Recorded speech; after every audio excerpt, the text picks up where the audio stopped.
Good morning, Chatty House. What's up, Chatty Gang? Oh, There there we we go. go. Live in 20 seconds. Congrats to Ramsey on the belt. And now we have 10 seconds.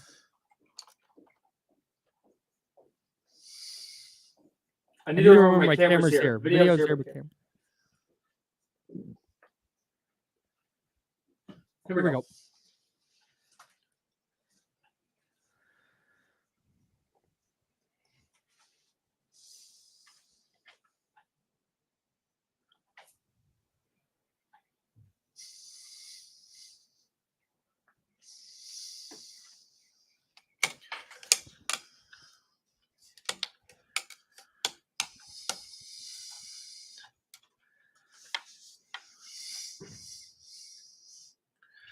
Hey, good morning. Good morning, Kyle. Hey, James.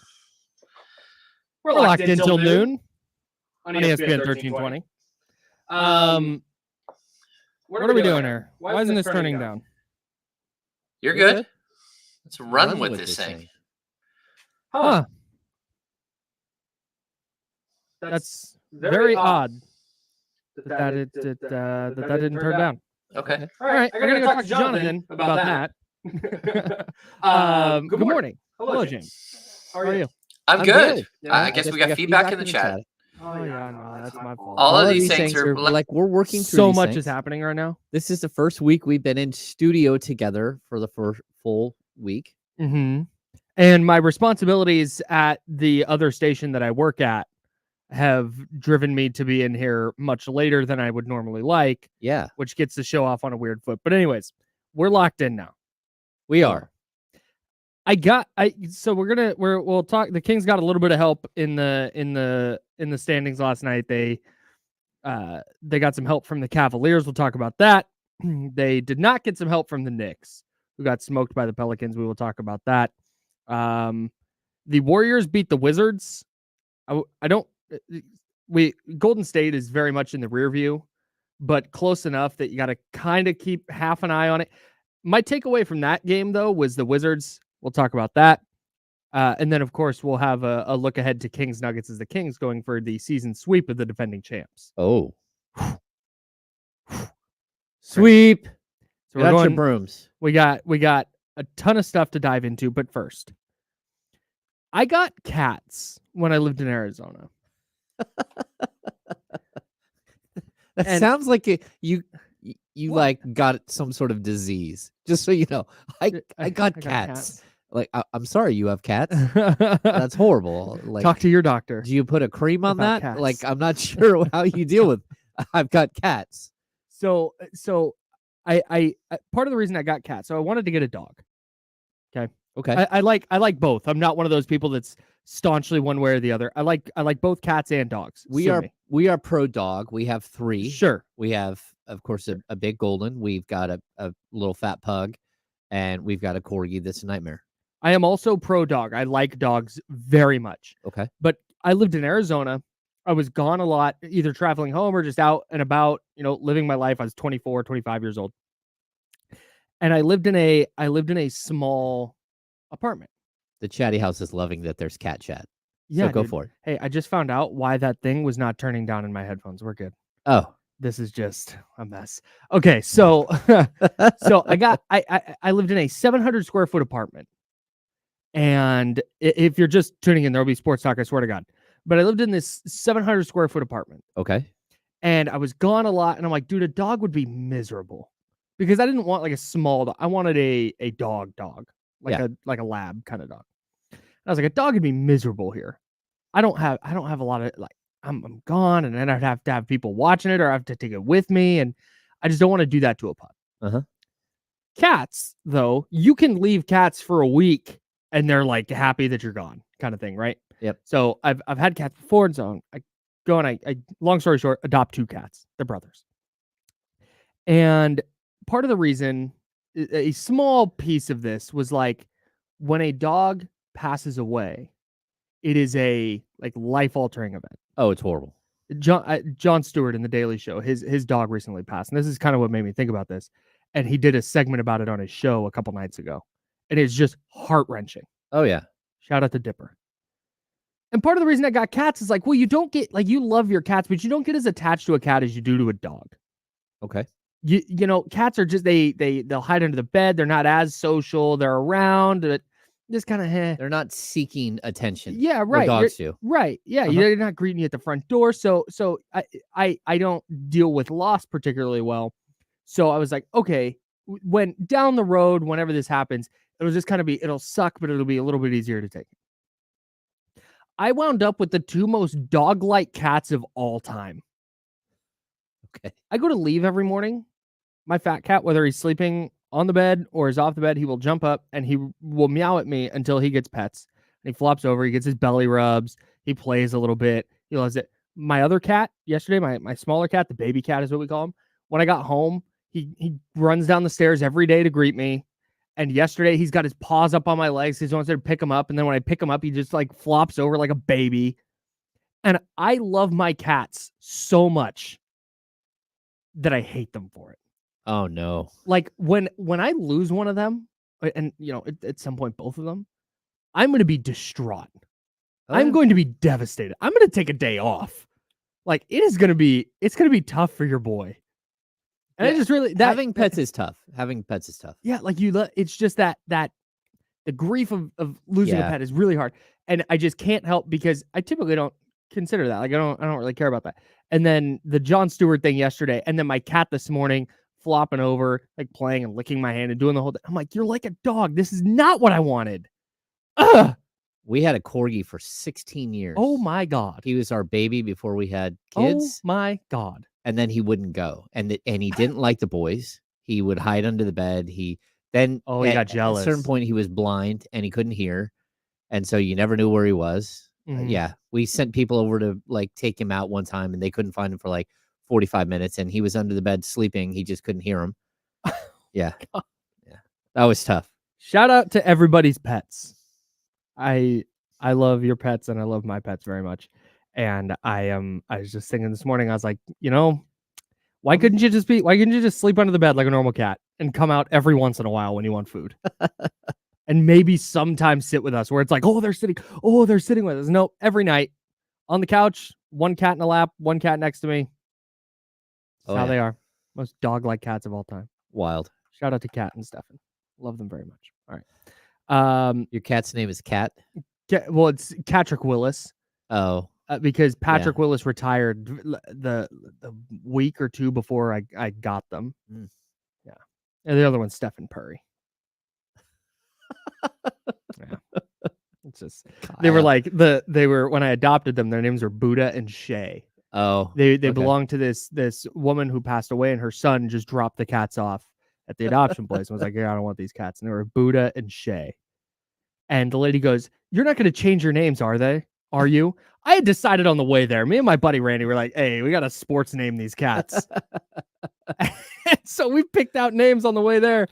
And the lady's like, you're not going to change their names, are you? And I was like, no, of course not. Why would I ever? Of course not. I'm like, yes, I am. You're Patrick now. The worst part is that sounds like a great idea. Like giving your cat sports names or your pet a sports name. I think it worked better for dogs. Yeah. Like a dog named after an athlete makes way more sense than a cat named after totally. an athlete. Like that it fits better, right? But it sounds like a great idea until you call the vet and you're trying to be an adult human in his 30s. And they're like, okay, and what I go like, hey, cats are due for a checkup. I'm gonna bring them in. Okay, and what are their names? Cat, just cat.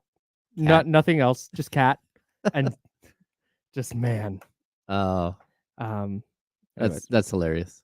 Shout out pets with if you have pets with a sports name, hit us up in the YouTube chat. youtube.com/ESPN1320, twitch.tv/ESPN1320. That is ESPN 1320 TV. That's James Ham. I'm Kyle Madsen. We're the Insiders, and we're hanging out with you till noon on Sacramento Sports Leader. The Sacramento Kings got a little bit of help last night in the standings. Well, they didn't get help at first because the Pelicans went into New York, and the Kings, chasing the Pelicans, presently chasing the Pelicans, but that could swing really with any one game.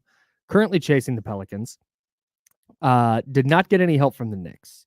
New Orleans throttled a banged-up New York team on the second night of a back-to-back. Yeah, Knicks were on second night. Yeah, beat them by 23, 115-92. And then you had a really good game in Cleveland. Dallas, Cleveland. Dallas down 1 gets a PJ Washington dunk with 2.6 seconds left off a pretty sick pass from Luka. And you're thinking, well, there goes the Kings' chances to gain any ground. The Warriors have already won, so they're not going to gain any separation from them. The Pelicans have already won, not going to gain any ground on them. And now the Mavs are going to win, so the Kings are going to wind up, in the 8th seed. Wake up in the morning, they'll be in the 8th. Just brutal, right? But then Max Strus had other ideas. Leave it inbound, just to the left of the Cavs bench. All we need is a deflection. Pass deflected by Mobley, but grabbed by Doncic. Doncic bounced underneath the PJ, and he laid it in with 2.6 to go. Cavs out of timeout. Strus into Mobley. Back to Max. Half-court shot. Good! Good! He hit it! Cavs win! Yeah, Max Strus from 60 feet cashes it. Nothing but net. And the Cleveland Cavaliers somehow escape with a 121-119 win over the Dallas Mavericks. The Kings stay half a game above Dallas for the number 7 seed. They're a game back of the Pelicans, who are currently the number 5. I absolutely love the call. It's so good because he was yelling, twice. He gives 2 big punches, and then he lays out. Let the crowd tell the story. Yeah, love it. Absolutely love it. We just talked about that yesterday. Laying out. Let the crowd take it. Let the action on the court be the thing. Yeah, I do. Like when I listen to baseball, there are some guys that forget that we're not watching the game. Mm-hmm. They just think that it's almost like they've done too much TV. Mm-hmm. And like there is a particular A's announcer that never seems to remember that he's trying to tell a story, that we're not watching what he is. And it gets really frustrating. Like, hey man, we need to know where that ball went. Right. Like, was it a foul ball or was it fair? Right. And it takes way too long, but that to me was perfect. Yeah, just an excellent call and an incredible shot by Max Strus that keeps the Kings half a game up on the Mavericks. They are a half game back of the Phoenix Suns, and we will continue scoreboard watching as the rest of the season plays out, because what the Kings don't necessarily control their own destiny here. I guess theoretically they do. If they win out, they'll be in the playoffs. But yeah, they're at some point going to need some help, and so we will continue tracking that throughout the year. That's why the Max Strus buzzer beater is why sports are the best thing. Oh, I totally agree. I mean, like the opportunity for a win like that, and I've got to see so many, good and bad, but sure. It feels like for me, more often than not, during my time covering the Kings, even though they were not very good most of the time, they had more buzzer beaters than were hit against them. Yeah, it kind of feels like that. I can think of, there was the Bogdanovich one against the Lakers. That was 4 or 5 years ago. Yeah, and I mean, you had the putback dunk in Miami by De'Aaron Fox. Yep. You had De'Aaron Fox over Embiid against Philly. My first year covering the team was the incredible Tyreek Evans against Memphis, and that was incredible. That was like 3/4 court. That was deep. They had us, at Arco. My first year, I was up in a box, and the ball came right at us. And I remember me and Zach Harper were watching it, and both of us start leaning like, oh, that's got a shot, because it was curving. Yeah. It's like, oh, that's got a shot. And boom, whole entire place lights up. Tyreek jumps up on the scoreboard. Dante Green is walking out on the court as it leaves his hand, like, oh, that's in. Yeah. Like the whole entire scene is crazy. Tyreek almost knocked the scorer's table over. Jason Jones is holding his legs so he doesn't fall because the table's shaking, and Tyreek is up on the scorer's table. Like, it was nuts. Yeah, that was a good one. Just bedlam. Yeah, you see a team hit a layup with 2.6 seconds left to take the lead. Other team doesn't have any timeouts. You're like, oh, that's ball game. Yeah. Like they're going to try and heave a pass. They're going to get knocked down. This game's over. And then, nope. Look at that. Yeah. Cavs going to win. Helps the Kings. The Kings can help themselves tonight. They are in Denver to take on the Denver Nuggets. Can they get a season sweep of the defending champs? We'll talk about that next on ESPN 1320, Sacramento Sports Leader. Clear. There's also Scalabiciere 3-pointer for a win. Scal hit Who's that against? Scal? Yeah. I think it was against the Knicks. Mm. Um, Somebody in the chat will have that for sure. trying to think. Oh, the Harrison Barnes laser. Chimezi Metu hit a crazy game winner. I think that was against Dallas. Who had not Marco Bellinelli. We Nemanja Bjelica. Yes, we effing deserve this. Yeah, that was against Houston from like 38 feet. And then did Buddy hit one against Detroit where he ran? Run, Buddy, run. Yeah. Yes. Yeah. Yeah, that's one of the great calls from Mark Jones.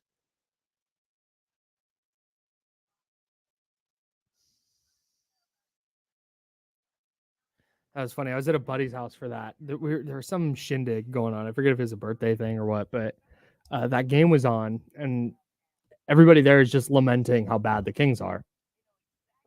And up until like the end, it's like they're in the game, and everyone's just like, oh, da, da, da. And then Buddy hits again, just place goes nuts. Yeah, a whole bunch of people who were just punting already. It's buzzer beaters are the best, dude. They are the best. David says Rob Manfred said that Fisher's plan is solid. If Rob Manfred says it. You know what I'm going to say? I'm going to say this, David. I hope that Rob Manfred, that his bowel movements equal how solid that Fisher's plan is for the until whatever happens. So if he has 3 years of diarrhea, then that's what happens. Sorry, Manfred. You said it. Now you're cursed.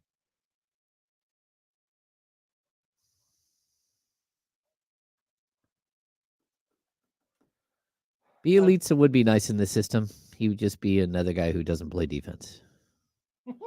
Sorry. Ooh, yeah, I like that too. That question by Kyle. That question by Tyler. Sorry.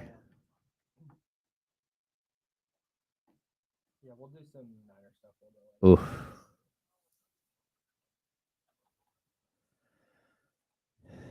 Yes. Although Roger Goodell is really close. Sorry, Soren. It was extremely descriptive, but that's what I hope for Manfred from here on out. Oh, Johnny G. Kyle can. What's Nemanya's last name? Kyle. Bjelica? Yeah, he can say that. Come on now. I just couldn't think of. I couldn't get to join us. Think of his name at all. You with your cat pick, Kyle. It's a little Easter egg for people who are listening early.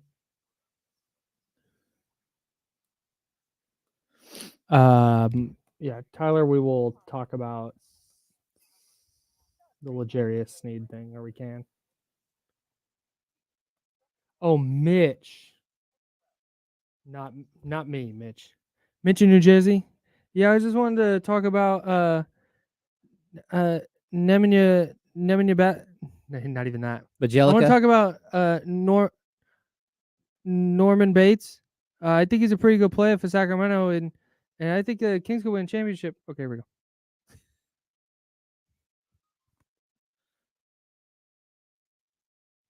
Now, back to the Insiders with James Ham and Kyle Madsen, brought to you by Jiffy Lube on ESPN 1320. We just listed off like 10 recent in the last decade or so game winners by the Kings. Oh, yeah. One of my favorite, and I know this is kind of strange, but the Chimezi Metu corner three, there was no time. So De'Aaron Fox drove to the hoop, fired a ball on a line to Chimezi Metu, who caught it and released it in one corner. motion. Yeah. But for me, that was one of the moments where Fox showed leadership in a different way. Yeah. Where he put faith in somebody that, like, I don't think anyone else in the gym would have said, hey, throw it to that guy in the corner who's wide open. Like, everyone's like, what are you doing? Oh, yes. but absolutely spectacular.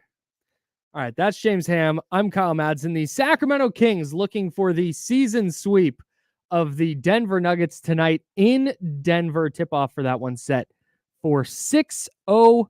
De'Aaron Fox officially questionable after he and Jaime Jaquez knocked knees on... What night was that? What day is it? Monday night? That was Monday night. Monday night. Yeah, Monday night. Yesterday was Tuesday, and the Kings did not play. Okay. The Kings play tonight. Tonight against the Denver Nuggets in Denver. Got it. We got it. Ball Arena. Yeah, that's right. It was a Pepsi Center forever. I don't. So let's real quick, because that's kind of a big deal. If De'Aaron Fox were to not play, is it Davion Mitchell? Is it Keon Ellis? I can't imagine Malik Monk would enter the starting lineup.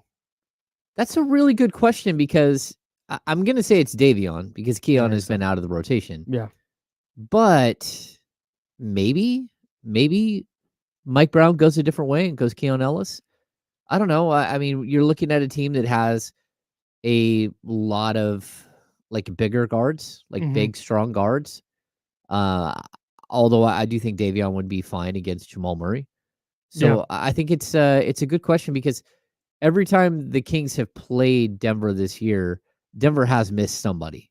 Like somebody hasn't played, whether it's Michael Porter or whether it's Jamal Murray or Kentavious Caldwell-Pope. One of their starters has been out every single game, and that does not look like it's the case this time. Yeah. But I want to see what Mike Brown does, because the current trend is for him to go with Davion Mitchell. Davion's been playing a lot more lately, and I'm going to guess that's where he would go. Yeah, I would assume so too, especially against the Nuggets team where although, man, Keon Ellis's length might matter on the perimeter. Well, you could go Chris Duarte, and you go like two bigger guards. Yeah, I don't know. Like, I think that'd be interesting too. But I'm going to guess that Mike would start with Davion, and whether he plays 30 minutes or whether he plays 18 minutes will be dictated by probably more how Malik Monk plays than anything else. The Kings 3-0, and I want to talk about Malik Monk in a bit, but you mentioned it. The Kings are 3-0 against Denver this season, but Denver was on a back-to-back twice, and then the game where the Kings were on the back-to-back, the Nuggets sat Jamal Murray and Kentavious Caldwell-Pope. Almost for no reason, because it was the day before the it's just like an extra All-Star break. Yeah, very odd. I mean, they got to keep Jamal Murray healthy. That's priority, probably number one for Denver. Yeah, I would agree.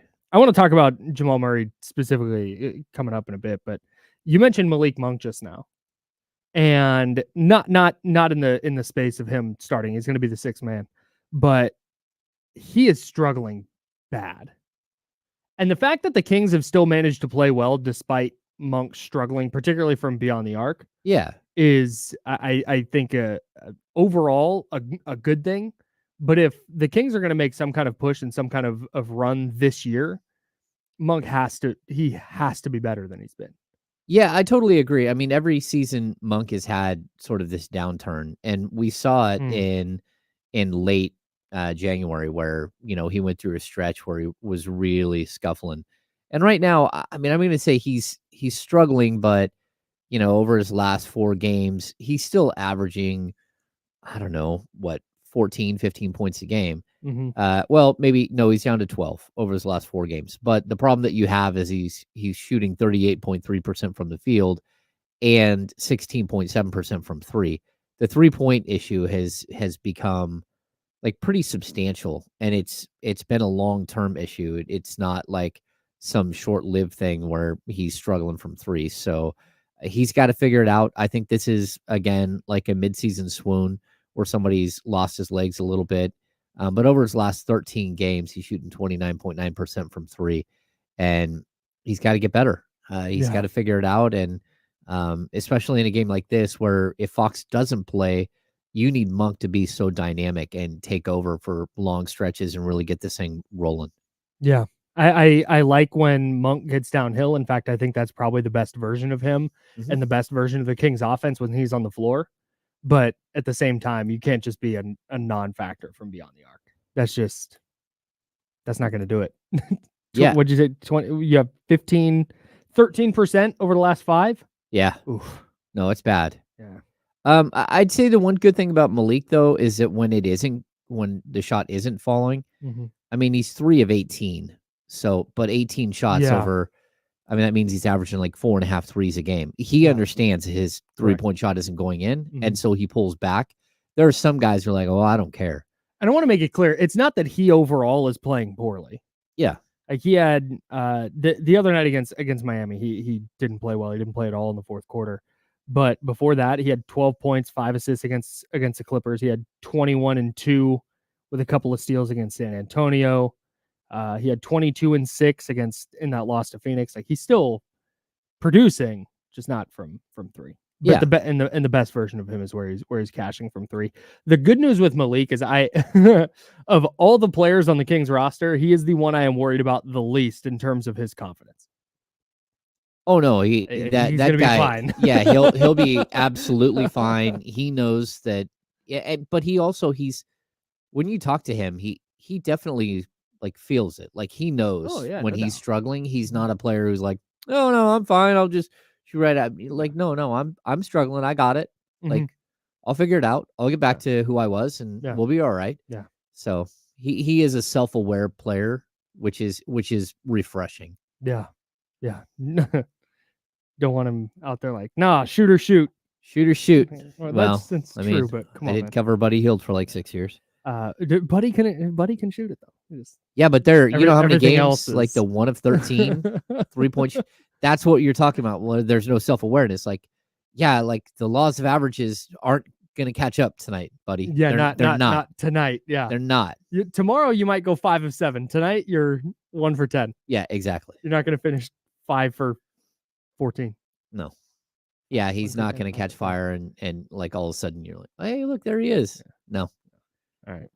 I do want to talk about Jamal Murray, which we can do coming up. And then we've also got some keys to a Kings victory, of course, coming up for you as well. That's James. I'm Kyle. We got more Kings coming up on ESPN 1320.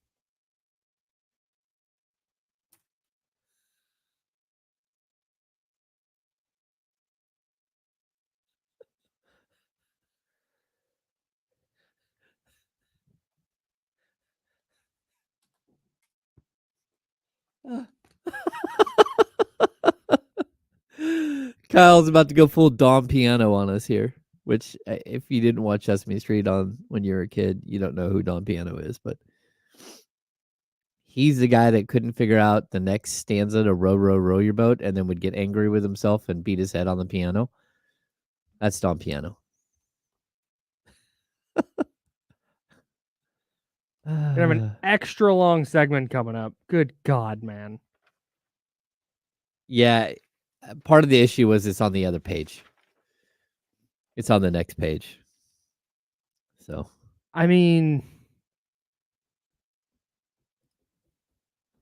I guess. You're all right. I also dude, my mental clock today, I told you when I was trying to record that sports update thing. If you listen to 98 Rock and the Eagle in the morning, you'll hear me talking about what we're going to talk about on the show today. I was trying to do my sports update today, and they're supposed to be like 40 seconds. And when you do enough of these things, you have a mental clock that you just talk and like, all right, I've been talking for about 40 seconds. And gosh, I really struggled to figure out like exactly, because I don't write them. I just start talking. Yeah. And that probably hurts me, but I don't have a ton of time in the morning, so I just got to blow through it. And I'm sitting there today and I finally get one and I'm rolling. I'm like, all right, that one sounded good. I look, it's like 1:10. Like that is 30 seconds too long. And then just now, my mental clock is usually really good. I go, okay, we got about a minute. I was waiting too because the clock is over my left shoulder, but I could still see. I'm like, oh no, we've got some time here. Didn't I do that like one of our first shows where I just went to break way early? Yeah. That was funny. Yeah, but if you don't, I mean... But I had never done it before. Yeah, right. It's literally my job to make sure we break on time. You have a lot of jobs, so. The good news is I tacked on a promo. Sorry, Chatty House. I'm trying to figure my life out here. Tacked on a promo, so we're about a minute, so we'll be coming back. Okay, so I mean it's suboptimal for sure, but not the worst thing.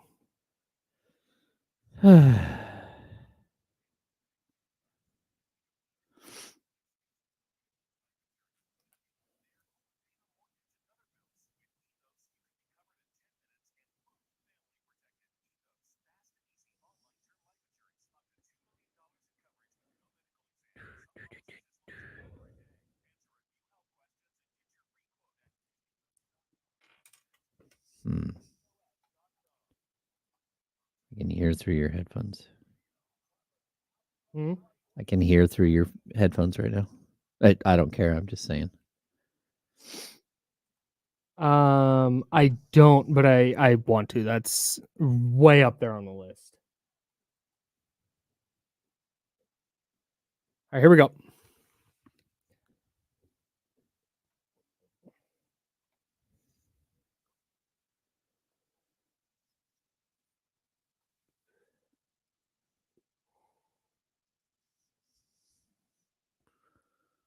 Now, back to the Insiders with James Ham and Kyle Madsen, brought to you by Jiffy Lube on ESPN 1320. Could have been worse. Could have been way worse. Yeah. Yeah, it's fine. We're fine. We're good. Let's do it, Kyle. My mental clock is a tick or two off today. It happens on occasion. Yeah. I mean, there are mornings where you get up and like it doesn't matter what you do. Like you get all your stuff done. You look at the clock and you have like 20 minutes before you really need to leave. And then there's those other days where you think that everything's moving really smoothly. You look at the clock and you're like, oh no, it's 8:15. I should have left 5 minutes ago, 10 minutes ago, and I'm not ready at all. Yeah. Yeah. Life is weird, Kyle. Get ready like normal. Get out of bed at a normal time. Getting ready like you think normal. You go down and you're like, yeah, all right, I got time to make some coffee. And you turn around and you're got to go 10 minutes ago. Yeah. Man. Not good. Not a lot of worse ways to spend the day because then you're just rushed from the top. I totally agree. I do take my 16-year-old to high school on most mornings now. And there are days where like I make sure he's awake. And when I go to wake him up and make sure he's awake, his alarm on his phone sounds like a foghorn, like blaring. And it's right next to his face and he's just sleeping right 16? Oh, yeah. Yeah, I had the same problem. So I like wake him up, like, hey, up. And then he's like, yeah, I'm awake. And I get to the point now where it's like, no, I need to see you standing. Feet on the floor, yeah. Standing. You will be standing, but because last week I did the same exact thing. I went in, I got ready for work, got dressed, came out. It's like 8:10, 8:12. We're supposed to leave. He's got to be at high school. He's still sleeping. Like, oh my God. And then I got to battle him. Right. For changing clothes. I got to battle him for brushing his hair. I got to battle him for brushing his teeth. Then he ends up being a minute late to his first class, and his mom's got to call and make some excuse. Sorry. Man.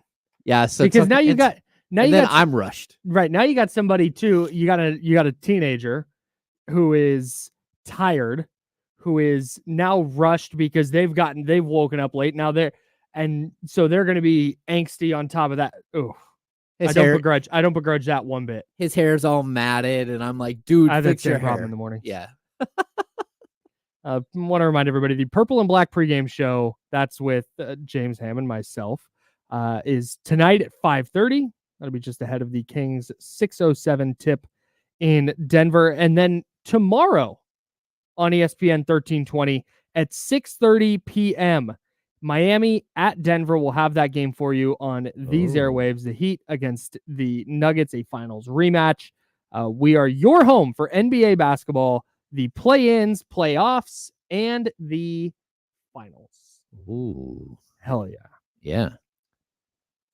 I don't know what to do with Jamal Murray. Yeah, it's intriguing, right? He is a fascinating player because when I think of the top point guards in the NBA, it's Shai Gilgeous-Alexander, it's De'Aaron Fox, Trae Young comes to mind, Damian Lillard comes to mind, Steph Curry, Tyrese Halliburton, of course, Luka, if you count him as a point guard. I think he's technically a point guard. Yeah. But with Kyrie there, Kyrie's a point guard. But okay, throw one of the two Dallas guys in there. Yep. That Jalen Brunson is way up there. There are so many, and I don't, for some reason, I never think of Jamal Murray in that tier of player. But I think he probably belongs there. But then you go look, and he's not. It's not like he averages 30 a game. It's not like he's this spectacular defender, and he's a really, really good player who happens to play really, really well off of Nikola Jokic. No, I totally agree. I'm confused by where you would put him as well, because he's good enough that he should be much higher. His statistical productivity should be much higher than it is. He's 21, 4, and 6. Yeah, he misses a lot of games. After having knee surgery and having a catastrophic knee injury. He's a guy that's part of the problem. He did play 65 games last year, which is pretty good for a guy who had missed the entire season before. Mm-hmm. But I don't know where to put him. And I think we have a really high opinion of him because he's so good in the playoffs. Yes, I think that's definitely it. Over the last couple of years, he's been really, really good in the playoffs. But outside of that, I just think he's top 15 probably at his position. At his position? Oh yeah, no, definitely at his position. But well, you say that, but you just named off how many point guards? Well, but it's like I said, Trae Young. I'm taking him over Trae Young for sure. Well, I don't know. I mean, Trae Young he historically is a walking double-double. And he's a guy who made it to the Eastern Conference Finals. I mean, It's not like he's never won. You're not taking him over Kyrie. You're not taking him. I mean, if Ja Morant is healthy and right, Ja's another one. You're taking Ja over him. Jalen Brunson, you're taking over him. De'Aaron Fox, Tyrese Halliburton, Steph Curry. Over his last 3 seasons. This is where the whole player rankings thing gets interesting. Yeah. Because you talk about Trae Young being a walking double-double, and he is Trae Young is a playmaker, is just outrageous, right? But then you get a guy like Jamal Murray, who in his last 3 regular seasons, so he missed all of 21-22 and then almost half of 2021 because of that ACL tear. In those 3 years that he's played, he's averaging 20.5 points with 4 boards and 5.8 assists. So call it 6. Shoots 46.6% from the field and 40% from 3. His last 2 playoff runs, he goes to 26 points, 5 rebounds, 7 assists. He shoots 48.8% from the field and 42.3% from 3. On volume. It's not like he averages 20 field goal attempts a game. And that's where I want that. I want that player who's going to level up like that in the postseason. But the larger sample size, the 82 game sample size, says that, he's in the top 12 to 15. Yeah. range. I mean, I think that's where, if you put everybody who we believe is a top tier point guard, that's where he'd kind of fall. Do we give Devin Booker a point guard nod? Because I think he's the point guard for the Phoenix Suns. Yeah, you have to, I guess. And we're not going to say, hey, Tyus Jones is above Jamal Murray. I'm not saying something crazy like that, but he's not. I don't even know if he reaches fringe all-star player. So this is what, right? Because of his numbers. But then you watch him and you're like, wow, that's a really good player. Yeah, I mean, I always felt the same about Mike Conley. You watch him and you're like, hey, that's a really good player. Mm-hmm. But I almost have a higher opinion of Mike Conley in his heyday than I do of Jamal Murray. Really? I think defensively he was better. The impact that he had on the court. Sure, did you even mention Damian Lillard? Yeah, I did. Yeah, there's a lot of guys here. So I just pulled up. They were accessible. I don't think this is the be all and end all. I'm just using this as an example. The Ringer's top 100 NBA ranking. Yep. They have Jamal Murray 19th. Overall or at point guard? At point guard? Overall, of all the players in the sport, Jamal Murray is the 19th best player. No. He is 1 behind De'Aaron Fox. He's sandwiched between De'Aaron Fox and Damian Lillard. That's crazy. He's also ahead of so he's 19. Here's the rest of the top 25, starting at 20. Dame, Paul George, Bam, Sabonis, Trae Young, James Harden.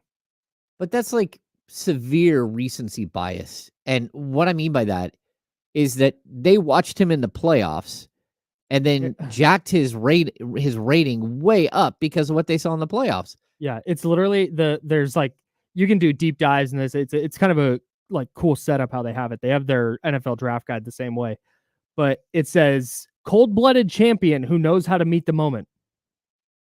Okay. I don't know what that means. Like, I know what it means, obviously. And it's the same, but I feel the same way about Jimmy Butler, I think.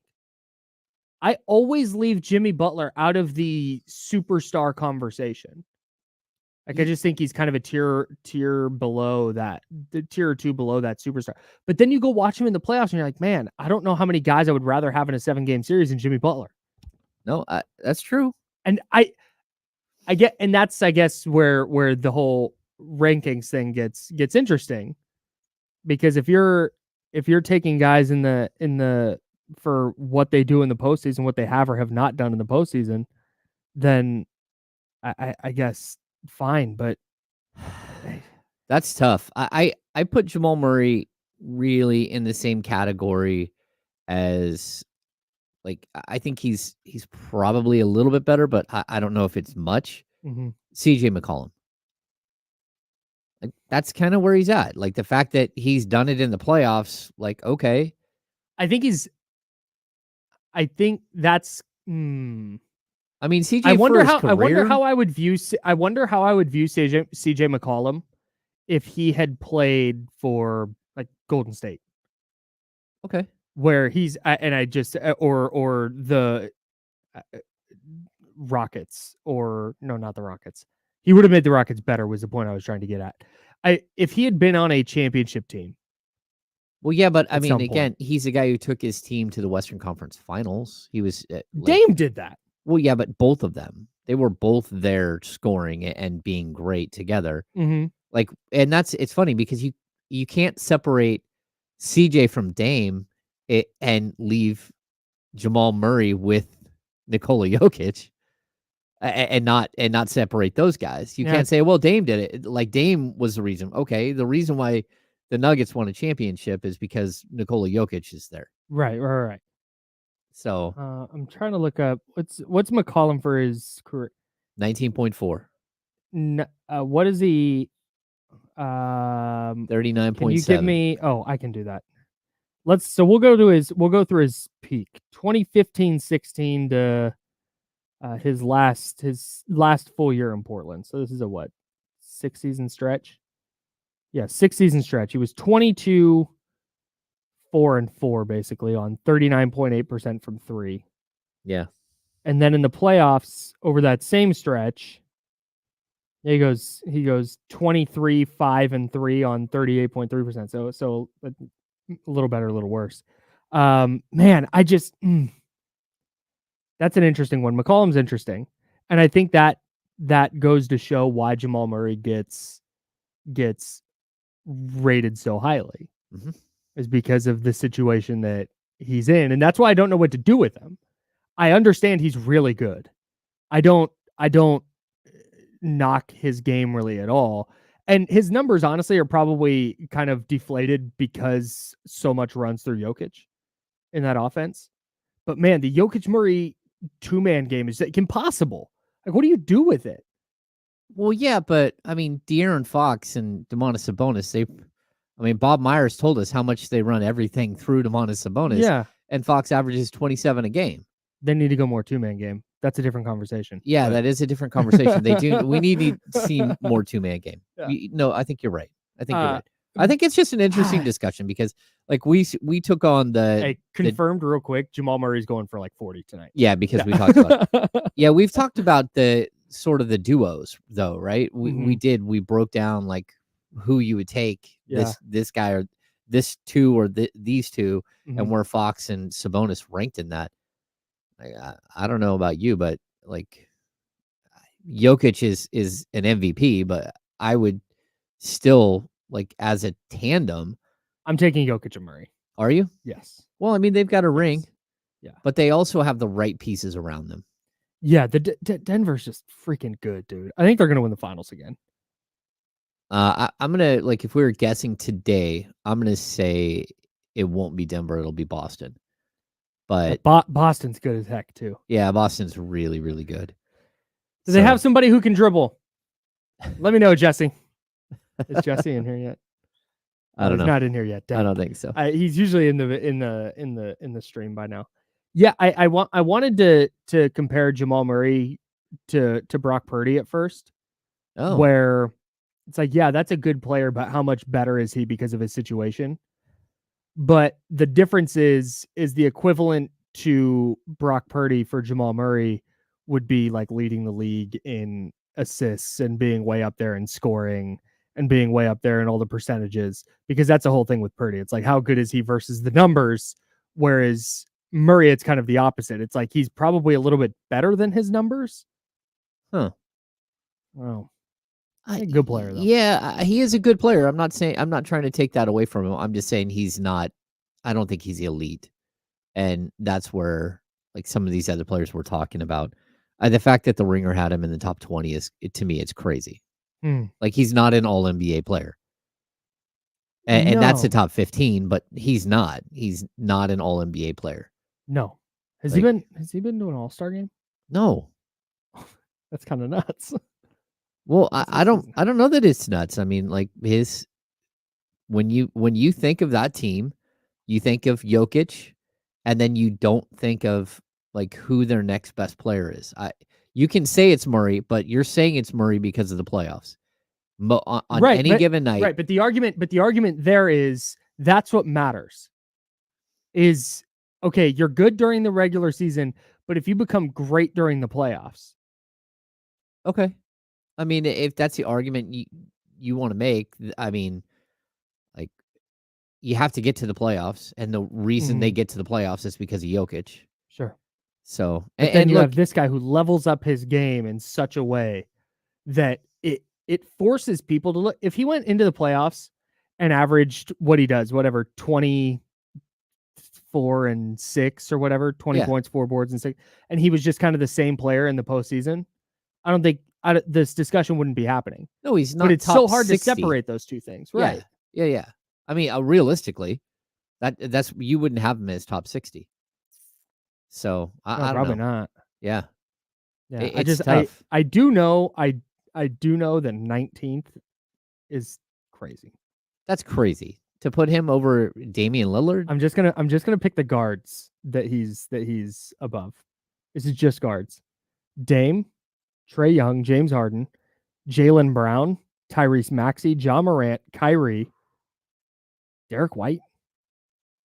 Oh no, I think you can put him above Derek White. Yeah, I think that's probably where we land. But Jaylen Brown, and I like Derek White very much. I mean, they're not the same position, but like the way I kind of think of it is, what if you put any of those players alongside Jokic? If you just swapped them out, yeah, Luka fine, Steph, yeah, Shea, yeah, Devin Booker, Halliburton, Donovan Mitchell, yes, Jalen Brunson, yes. Donovan Mitchell, he's not in the same category as Donovan Mitchell. Donovan Mitchell is way better player. Mitchell's a ridiculous player. Yeah. Jalen Brunson, yeah. De'Aaron, yes. Dame, probably better. Yeah. Trae Young is an interesting one.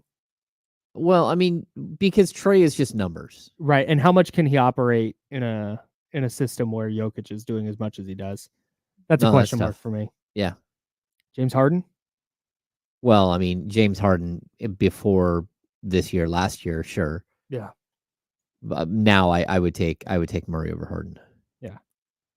I just don't think I don't think that Harden still has his fastball.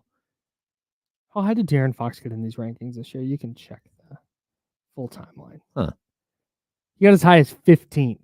Okay. That was in early December. He started out at 17. Oh, he was 17 last year, started at 17 this year, climbed as high as 15. Now he's dropped to 18. I would say, like, league wide, like, you have to look at, like, all NBA for what it is. All NBA is the best of the best of the best. De'Aaron Fox was 11th in voting. Yeah. And Sabonis was 12th. Yeah. And so when people hear me say that, well, these are 2 top 15 players, Mhm. and they say, you're crazy. No, I'm not crazy. Yeah, They literally both made were all last year. third Mhm. team All NBA. They both made, that means you're in the top 15 players in the Mhm. league. Mhm. Now, there's reasons why one player wouldn't make it or another wouldn't, all that stuff, whether injury, and now we have like the restrictions on how many games played and all that. But either way. Sabonis, just while we're here, and this is something we were talking a little bit about last night. Sabonis finished last year at 20th in these same rankings. And again, not that these are the end all be all, but just using it as a jumping off point. Started this season in October at 24, then up to 21 in December, and his sits gone down to 22 and then 23. Right now? Yes. This season, right now. These were updated February 14th. 2 weeks ago. Does our guy, what is it, Steven Ruiz? Does Steven Ruiz do these? No. So this is, and we were talking about this last night. I think I decided it's because there's Jokic is the only real comp to Sabonis. Yes. And people don't know what to do with it because he doesn't play above the rim. He doesn't shoot a ton of threes. He doesn't block 4 shots a game. And so people who I'm assuming the people who do these rankings watch basketball, but probably aren't super dialed into Sacramento. They just have this idea and they go, oh, well, he doesn't physically do anything that he doesn't jump super high. He doesn't have a high volume of threes. So really, what does he do in the modern game? I think there's just an inability to see a player's impact beyond. Okay, so let me ask you this. Modern quote unquote center. Where did they have him in December? 21st. And where do they have him in January?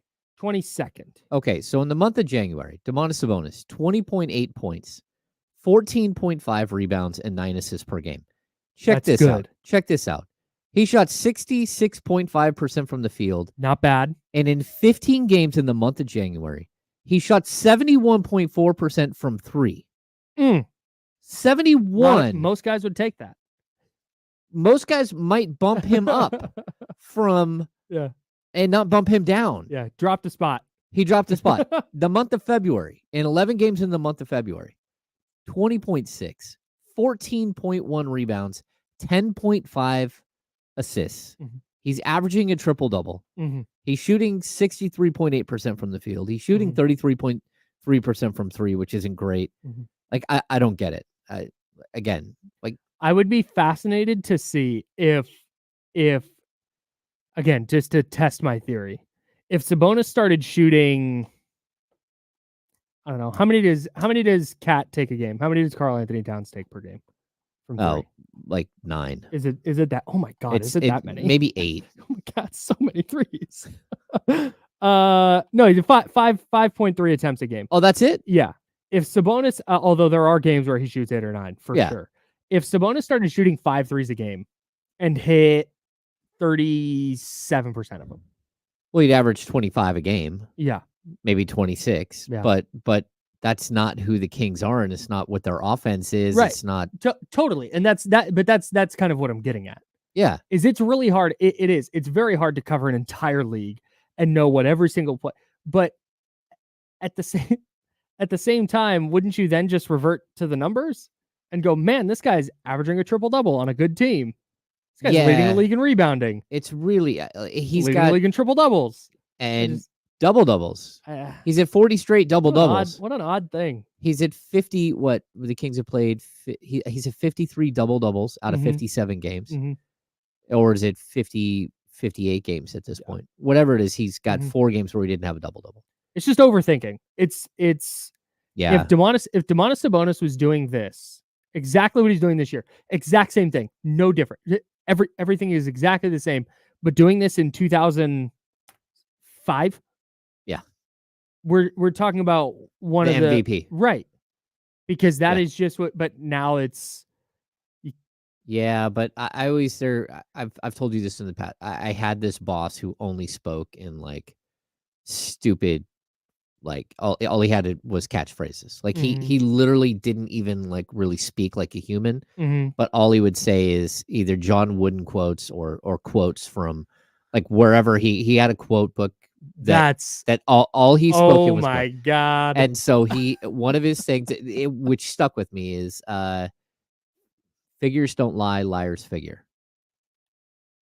And that's what that is right there. The figures don't lie.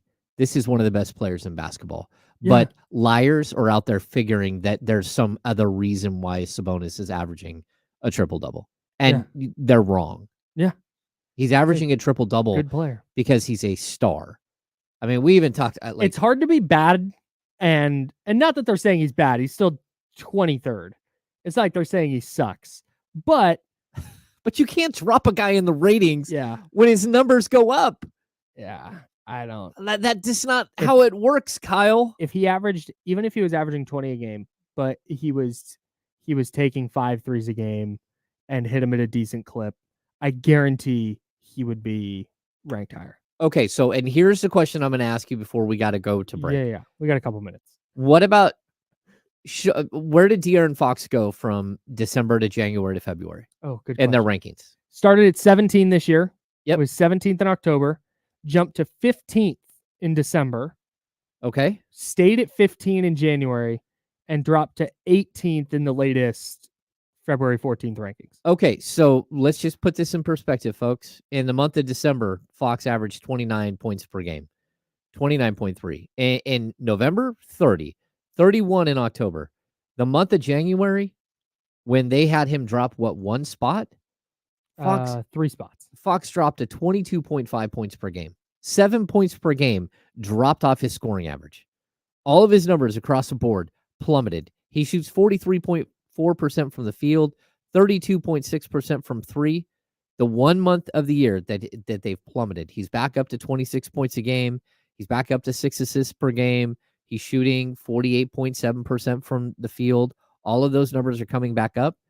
But if you don't have a guy drop when his numbers drop, then what are you basing it off of? Oh, from December to January, you mean? Yeah. Yeah, I don't.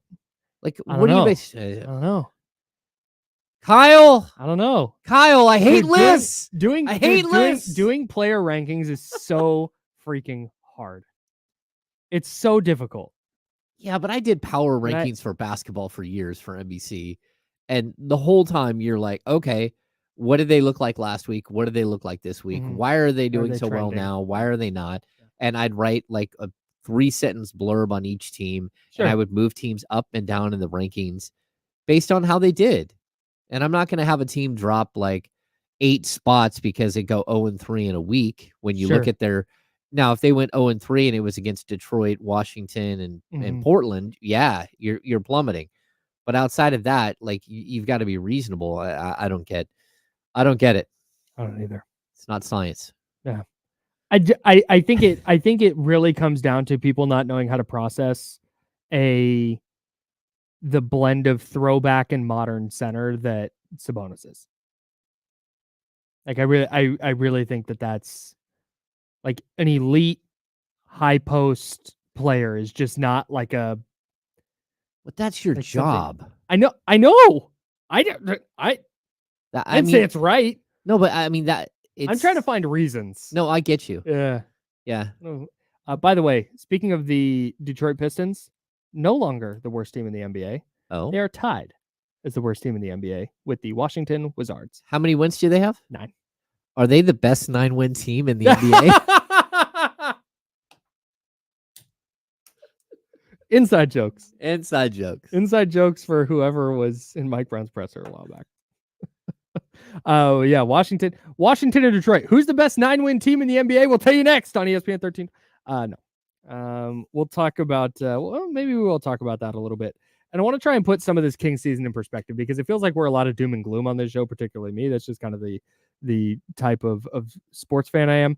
But we'll put this into some context. And I do actually want to talk about the Wizards briefly. Coming up next in our second hour on ESPN 1320.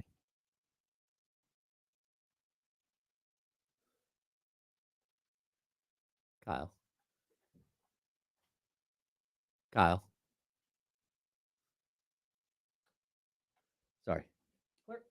I just wanted to roll the Oh, my bad. full outro thing. You're good. Hey, pause the mics for 1 sec. I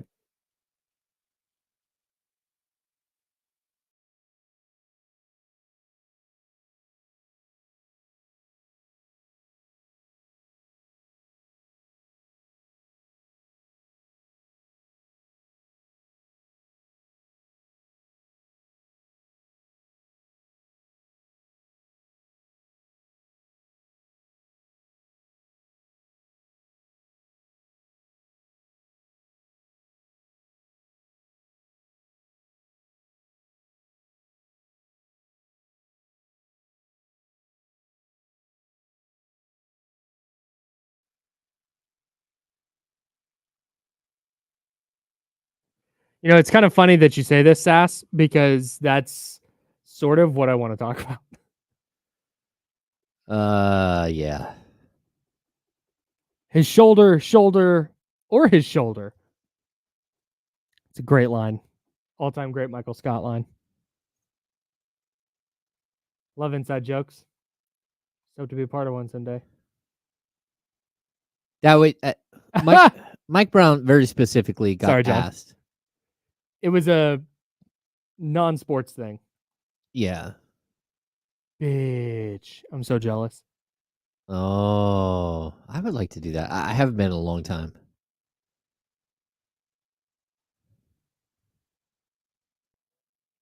No, Kyle and I, the inside joke that we were talking about was that somebody asked Mike Brown during the press conference before the Detroit game if they were the best 6-win team in the NBA.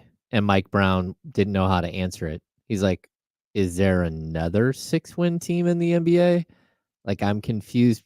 Like, where are we going? I don't know if Fox is playing tonight. I have a radio show to do, so I have not been able to track this nonstop. I was surprised when he was on the injury report because I did ask him how he was doing after the game. Very specifically, he got up to leave after the press conference the other night, and I said, "How's your knee?" And he said, "It's okay. I knocked knees with Jaime." He's like, "But I'm okay." But then he walked down the steps like an old man.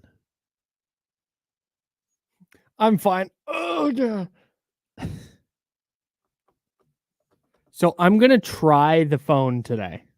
Oh. I'm going to give out the phone number, and I'm going to try and do it from in here. Do you want me to call you? Oh, yeah.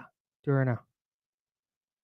Oh, never mind. Hang on. We'll try it. No, we're not going to do it here. We'll try it next break, though. That's a good idea. I didn't even think about that. All right, here we go. Come back. Mike's hot.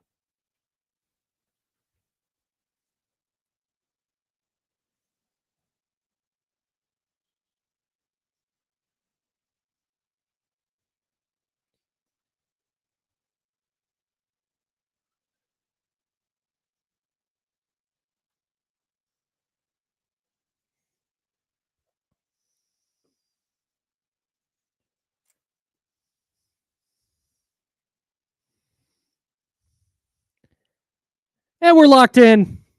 I'm Kyle Madsen. He's James Ham, and we're hanging out with you on this very radio station until noon. Then we will hand it off to D'Lo and KC, and they will take you up to 4 o'clock. Also, a reminder, the Purple and Black pregame show tonight, 5:30 p.m. That is me. That is James talking Kings, talking Nuggets, and specifically Kings versus Nuggets. And Denver Nuggets, not like chicken nuggets. Oh, Kings versus chicken nuggets. Oh, I do love a McNugget. We could do Burger King versus. You could show me all the pink slime videos in the world, and I'm still ordering some McNuggets. I've chosen just not to watch any of that. Like, I don't seek it out, but when people are like, "Do you know what you're eating?" Like, no, I chose not to. I chose not to know what I'm eating. We only live once, Kyle. Speaking of the Denver Nuggets, not only do they play the Kings tonight, they will face the Miami Heat tomorrow. And you can hear that game right here on ESPN 1320. 6:30 p.m. is the tip-off. ESPN 1320 is your home for NBA basketball, the play-ins, playoffs, and the finals. The finals feel so far away. They do feels really far away. I feel like it has been basketball season for a year. I will tell you, man, covering It's been a grind. the playoffs, Yeah. all the way through the finals it's fun, but man, that is a absolute grind. When you're trying to do draft coverage and you got like 5 more games to go to, it's pretty wild. And then, the finals will go all the way until first 2 weeks of June. You're just like, whoa, this is just never going to end. I know one year the Warriors decided to host the California Classic. Right. Like, hey, we want to host the California Classic this year. Okay. Then they win the finals, and they've got like a week and a half to turn it around. Like, to get done with the finals, to get done with the parade, to get done with everything. And then, oh no, we have to host a basketball tournament with what people a coming. Mess. It was so bad that one day they said, hey, we're just not going to let fans in. Like, we're just going to have them play. We're not going to do fans one day. Like, that's how bad it was. They were so overwhelmed. And they are the best of the best of the best of the best when it comes to media relations. Right. And that's still like, they just hosed it. Yeah. The finals, man, it goes, it's tough. It's a lot. Yeah. It eats into your family vacation time, everything. Like, how can I leave? How can I go somewhere? Hopefully that becomes a problem in this city soon. Yeah. Yeah, I would be all for it here. Yeah, no doubt. The Kings got some help from the Cleveland Cavaliers last night. They knocked off the Dallas Mavericks 121-119. If you didn't hear how that game ended, check this out. Cleveland to inbound, just to the left of the Cavs bench. All we need is a deflection. Pass deflected by Mobley, but grabbed by Doncic. Doncic bounced underneath the PJ, and he laid it in with 2.6 to go. Cavs out of timeout. Strus into Mobley. Back to Max. Half-court shot. Good! Good! He hit it! Cavs win! Just let it ride. Tell that story. It's an incredible call. Tell that story, fans. I love the little bit there. The... Did you hear his color commentator says, all we need is a deflection. They get a deflection. Yeah. Oh, and it didn't work. Turns out they needed more than that. The other thing I love about that call, and shout out to Bally Sports Ohio, I believe, on that call. The other thing that I love about that is that the Cavs broadcaster, when the Mavs scored, wasn't like, oh, scored. Yeah. It wasn't like he kept the energy throughout the call. Call it straight. That's how you have to. Yep. Down the middle. Yep. Really good. Speaking of teams in the Western Conference, so the Kings stay a half game up on Dallas. Dallas is back in action tonight against the Raptors. So this is a huge, huge night for the Kings, potentially. And they're in Toronto. Yeah, the Mavericks have to travel to Toronto. The Pelicans go from New York to what? Your screen shut off behind you. Oh. It's all right. Whoops. I got you. Oh, you just turned your screen off. Here we go. The Pelicans. Oh, everything's off. All right, that's fine. We'll fix it in post. The Pelicans played last night at Madison Square Garden. They have to go to Indiana to take on the Pacers. Okay. It's a very tough game for the Pelicans. Not as tough of a game for the Mavs, but traveling on a back-to-back up to Toronto, not a super easy trip. If the Pacers and Raptors both get wins and the Kings get a W, they're back up to the 5 seed. Uh-huh. Is that right? 5? All right. I believe it. No, I'm sorry, 6. Up to the 6 seed. I honestly, you know what I believe just happened? Why our you're still boards locked in. Okay. shut down? Uh-huh. Jesse turned his TV on and shut yours off at the same time. That's what Jesse. happened. That's Jesse the other day came in and he went to turn his TV on and he saw that the game where his Dolphins hung up 70 on the Broncos was on. Oh, so he was locked in. So he turned it on. He's like, hell yeah, I love this. He went back out to his car, got some teal on, came back in. The next game they showed was Miami's debacle against Tennessee. They lost a game they had no business losing. It's amazing. So if you're rooting for the Kings tonight, you're also rooting for the Pacers, which should be pretty easy with Tyrese Halliburton. You're also rooting for the Raptors, which should be pretty easy with Scotty Barnes. Scotty Barnes. Yeah, face of the NBA, Scotty Barnes. I was trying to think of a random Raptor, but I don't know who's on their team anymore. Boucher. Chris Boucher. Is he Grady. still there? Yeah, Grady Dick. Yeah. Root for Dick and the Raptors. There you go. Mm-hmm. Who's their point guard now? I don't even know. Emmanuel Quickly. Oh, that's right. Yeah, and they have IQ. RJ Barrett. Yeah, RJ Barrett there now. Yeah. Sure. Yeah, root for the former Knicks. We're coming up with this team. Yeah. On the fly. Yeah.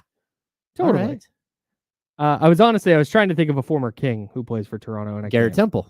That's it. Thank you. Thank you, George Muller. Yeah. Thanks, George. There we go. All right. Where were we? I messed everything up when I that was a distraction. The televisions. We were talking about where we would put this season in perspective as far as that. No, we have that for sure. Yeah. But the last one, Lakers Clippers. Oh. The Kings still chasing the Clippers, trying to keep them in arm's reach. Can you stomach it to pull for the Lakers tonight? No, it's tough. Yeah, I don't care. But also, if you gain some separation from the Lakers, a Clippers win wouldn't be the end of the world. No, well, that you have to look to like the Lakers and the Warriors. They're locked in at 9-10. Like there's no threat from below them at this point. And I'm not saying that they can't climb up. They can. They can climb up and catch the Kings. They can catch Dallas. Mm-hmm. You know, that's for sure. But I don't think that you're fearing the Utah Jazz or the Houston Rockets at this point. That's just not a thing. Yeah. Right? Yeah. And so, yeah, I think that I don't really care about what happens with those guys because I don't think that they can actually track the Kings down. But there's a possibility. And they're kind of locked in. They are the Lakers and Warriors are closer to the Kings than the Kings are to the Clippers. Yeah. But it's all really close. Yeah. I mean, it's not that much of a difference. 4 games separate 10-5. 10-5. Yeah. Oh my God. But then again, there's a little bit of a drop off after that, right? There's Then there's the Jazz. The Jazz are 4 back of the Lakers. Okay. But the other thing you have to consider is the Jazz aren't trending the right way.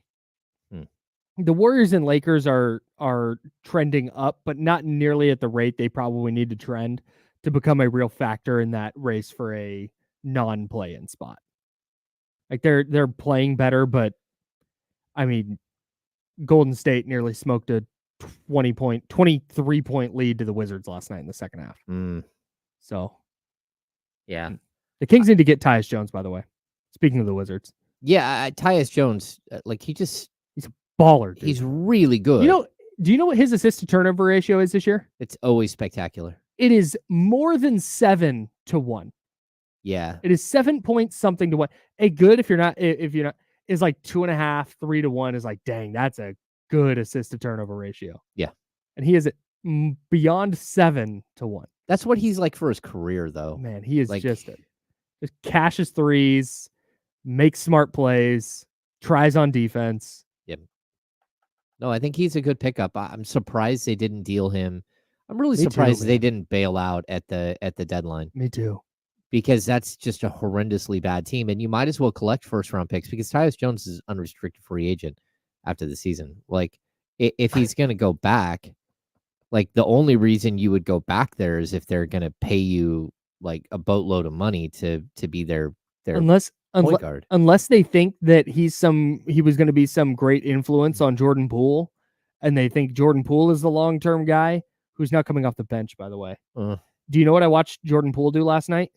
He went to go pull from 3 or like pump fake like this and had the ball fly out of his hands just backwards. And he had to run back and catch it.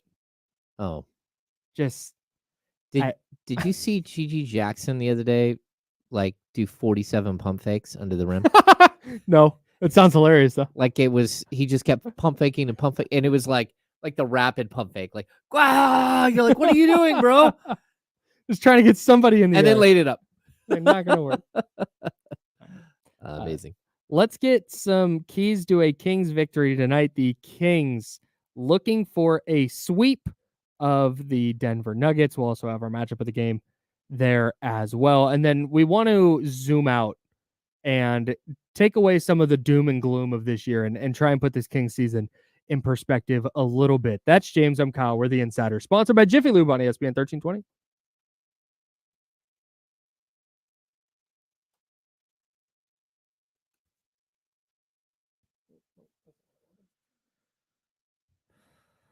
Delete.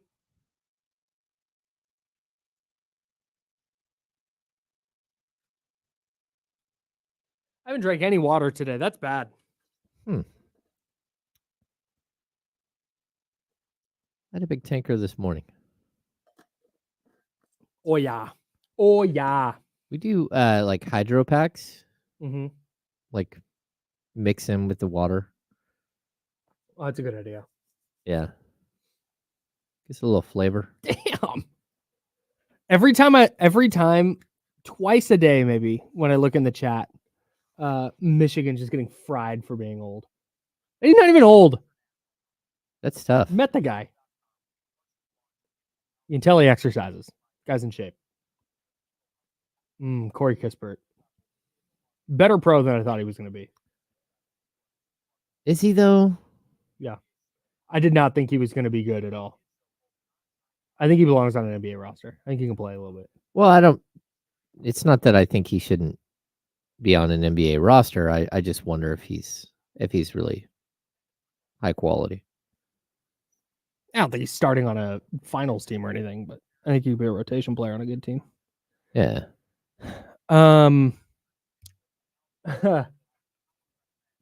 Jalen Grant Hall asks our favorite Kings jersey of all time. Jalen, I will answer this, and I don't want to answer for James, but I'm not certain. Oh, can you try and call real quick, James? Oh, shoot. I'm not certain James could tell you that the Kings ever changed jerseys. Not a uniform guy. 916. 909. 1320.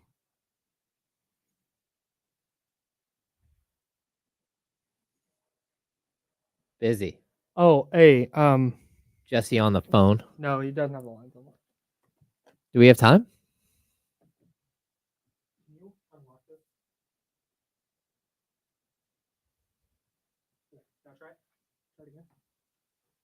You got 40 seconds.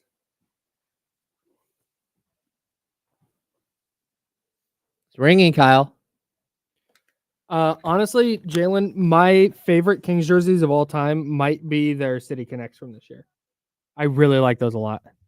And the OG ones.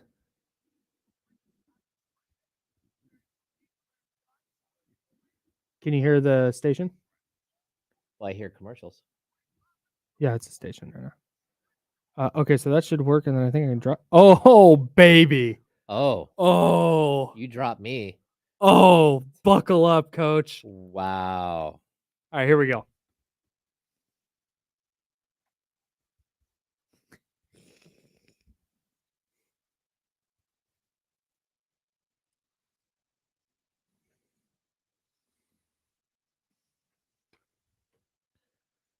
All right. It's the Insiders. I am Kyle Madsen. That is James Ham. And they are the Sacramento Kings facing the Denver Nuggets in Denver tonight. Kings trying to go 4-0 against the defending champs. Do you think there's something to that? Like, are the Kings one of those, like, for example, the We Believe Warriors were just kind of a matchup problem for the Mavs in that 8-1 matchup. The Warriors played them well all year and just were a matchup problem for a way better team. Maybe the best team in the NBA that year. Is that what this is? Or do you think it's more a product that I tend to lean toward it being more of a product of Denver twice being on a back-to-back? And then when the Kings were on the back-to-back, the Nuggets are resting a couple guys going into the break. I feel like tonight's going to go a little bit different. Yeah, I mean, I would guess that Denver is going to try to gear up. I do know that Michael Malone hates losing to the Sacramento Kings. Like Michael Malone holds a grudge better than any person I've ever met in my entire life. Like I'm here for it every time. Like I enjoy Michael Malone's grudge towards towards the franchise and ownership, not towards Kings fans. He loves Kings fans, loves the players that he coached here in Sacramento, but he hates losing to the Kings more than anyone.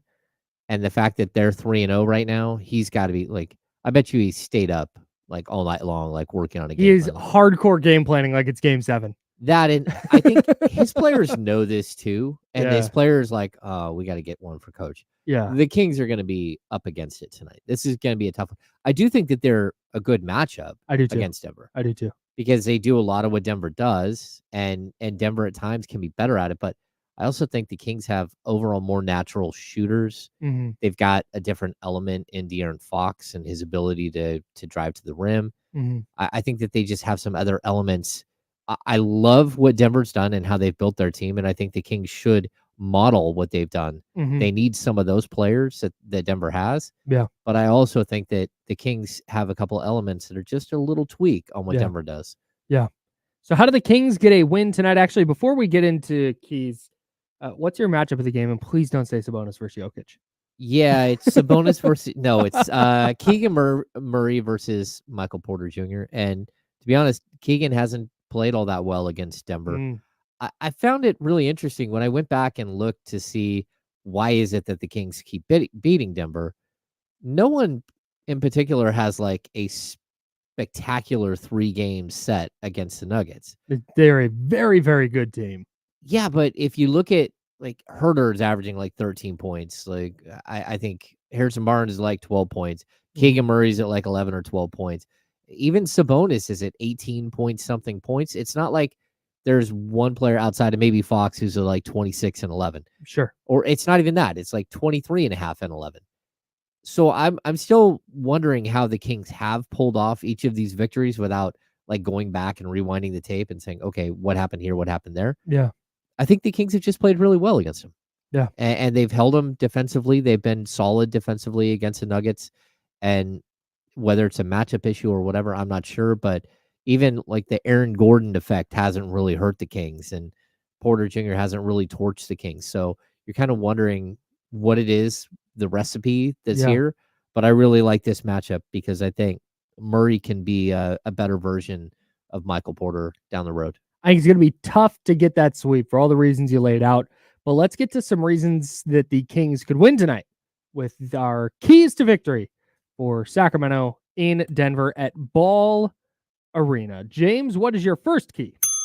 Let it fly. The Kings have shot 41.6% from 3 against the Nuggets, and they've held the Nuggets to just 31.3% from 3.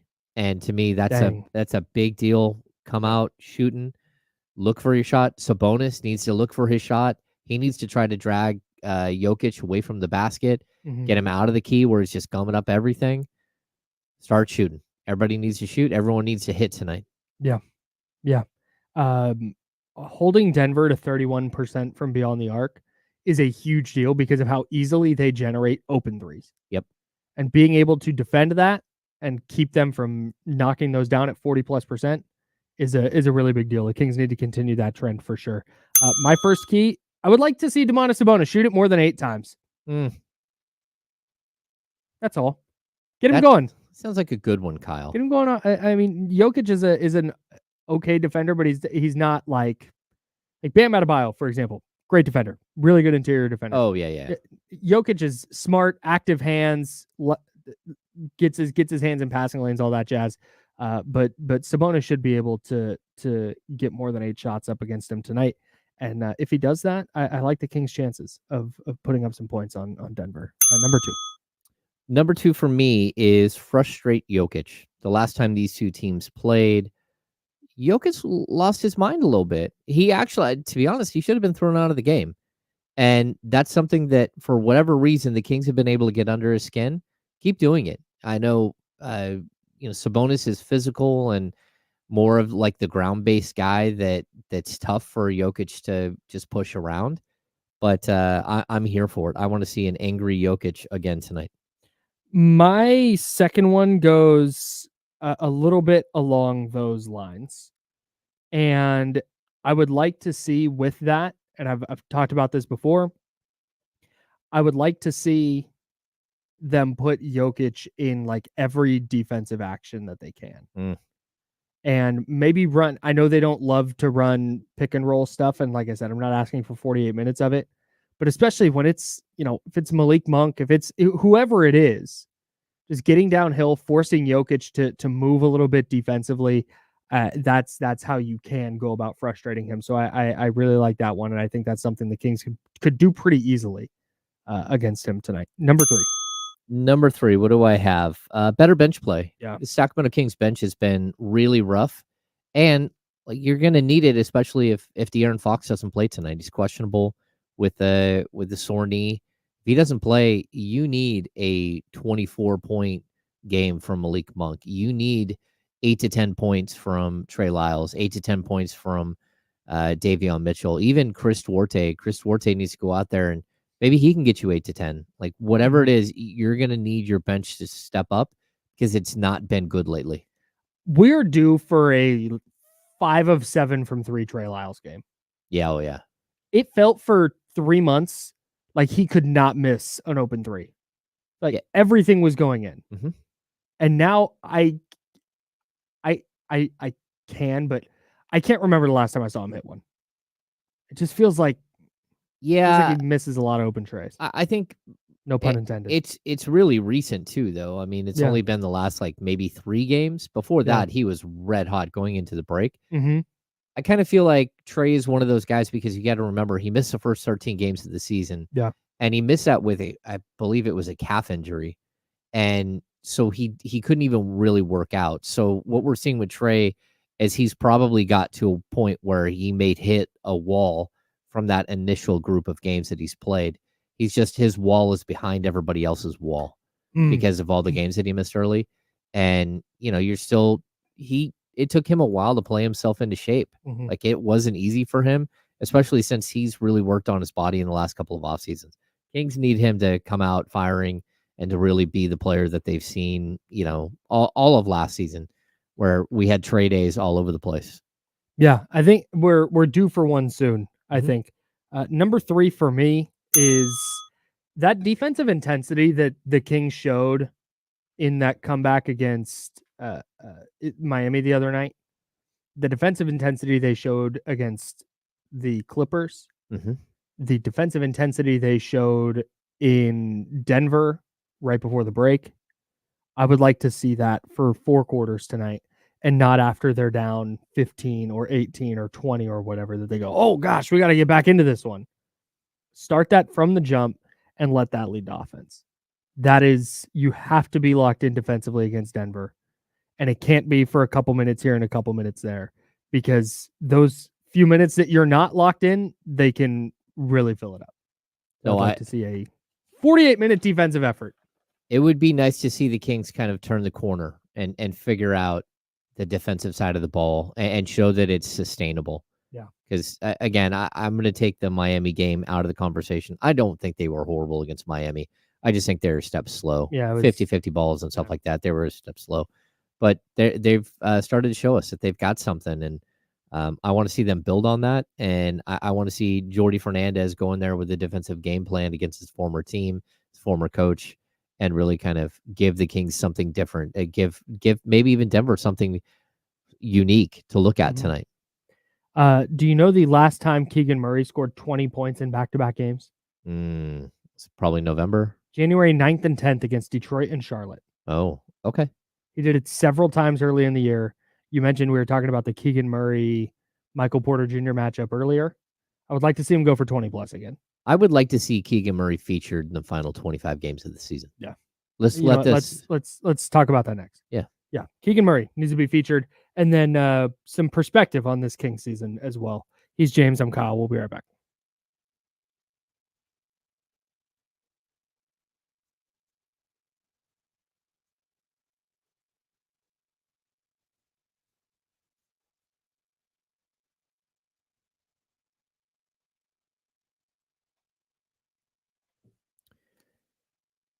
over his last 5 games, Trey Lyles is shooting 18% from 3, but he's only shooting 2.2 threes per game. Also point out, like, Trey got sick, right? That's what it was? He had an issue that cost him to miss the game against Phoenix. Kings really missed him. This is hilarious, the thing you tagged us in, Seth. Oh, I haven't looked. Thanks for doing that, by the way, Manny. I appreciate it. Also, the fact that you've held your promise on limiting the serial content has been really refreshing. Thank you. I don't see it. Sass is very anti-Duarte. Sass, did you not tag James? I'm going to text it to you. It's really funny.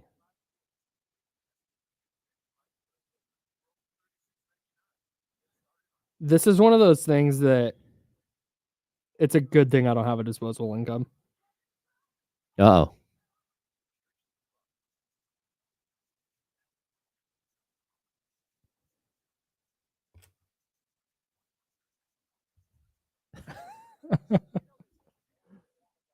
What in the world?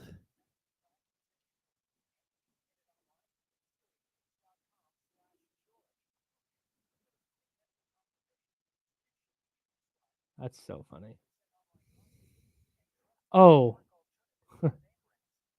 I think they tried to tag James, and it was just at JA, who is somebody named El Goog. Of course it is. Of course it is. Wow.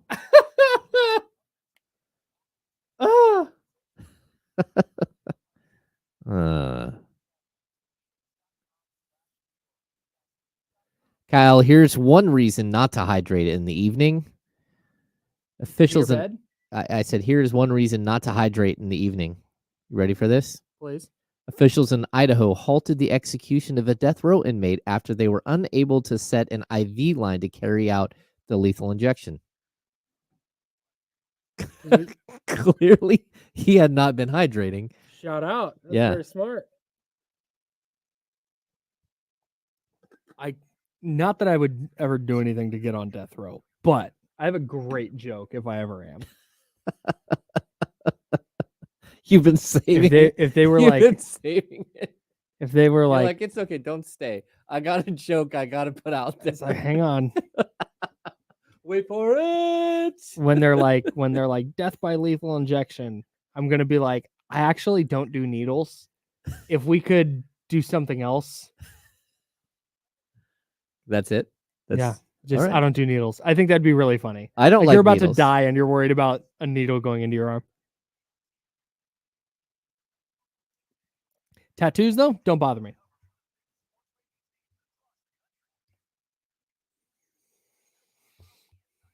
Yeah. Oh, actually, I don't love needles. Ugh.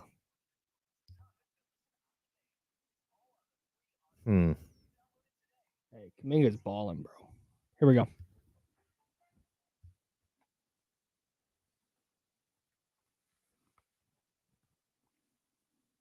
Now, back to the Insiders with James Ham and Kyle Madsen, brought to you by Jiffy Lube on ESPN 1320. You said before the break that you wanted to see Keegan Murray featured the rest of the way. Yeah, I do. That feels like the move because outside of, you got to make the playoffs because you want to make sure that your pick conveys to Atlanta so you have all of your picks moving forward so you can deal those and make some moves and et cetera, et cetera. Like that is a top priority. But as far as what we know about this team moving forward, like what are we going to learn about them and all that jazz? We know Domantas Sabonis is great. We know De'Aaron Fox is great. Keegan Murray is the missing piece now. Everything moving forward has to be about ensuring that Keegan Murray is going to be the player that you were hoping he would be to move into the next phase of what the Kings are. Mm-hmm. Because that is the core three. And if you want to tack Malik Monk on there, feel free. It doesn't frankly matter right now. The Keegan Murray aspect of this, though, matters literally more than anything else their draft picks. We talked about, hey, you got to bring in guys with dogs and with length and this and that. That all, sure. None of it matters if Keegan Murray does not take the leap that they're hoping he makes. Yeah, to be honest with you, we discussed this heavily yesterday on the King Speed podcast, me and Sean and Brendan. Subscribe wherever you get your pods. Yeah, exactly. I think it's, for me, like, we know who they are, don't we? Like, we know who this Sacramento Kings version is.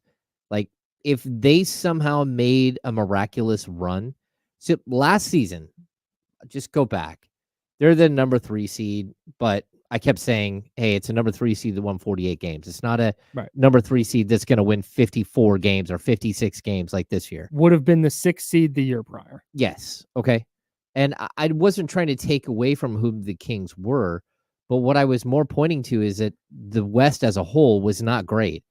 And if De'Aaron Fox doesn't injure his finger, or if Harrison Barnes hits that 3 at the end of game 4, and they go up, 3-1 at that point, they advance to the second round. The Kings could have easily beat the Lakers. The Lakers, number one, the Kings had their number. They were a better team than them last season. They were just a better team. So I could have seen the Kings actually advancing to the Western Conference, finals. I don't think that they would have won. Yeah. But I don't feel that way at all this season. Like, if you get through the first round, the second round is another great team waiting for you. And that's just straight up how this season is so much different. There are so many good teams. And that's not just like, oh, the Kings are number 7 because there are so many good teams. No, the Kings are about who they were last year. They ran it back. They got the same dudes, right? But in order for them to take this next leap, I don't see a pathway to it. Like, not this season. There is so much. If you somehow make it through the first round, like, big thumbs up. That's awesome. It's great for your development. You get to the second round, you got another fight. Like, this is going to be a really, really tough second round. Somehow you make it through that. You get to the third round. Like, people keep saying, hey, Denver, I think you mentioned it earlier. Denver is probably the team that will represent the West. Maybe they have one injury, or they take one misstep against a team like the Clippers, or someone else gets hot at the wrong time, a Phoenix team or somebody that, like, we're watching and we're like, hey, they don't look like they're great right now, but who knows? Yeah, this is tough. So gauntlet. So my point to that is, it doesn't take like a crystal ball to tell you that the Kings' chances of making it to an NBA Finals or a Western Conference Finals or even the second round of the playoffs isn't all that good right now. It's not. It's not.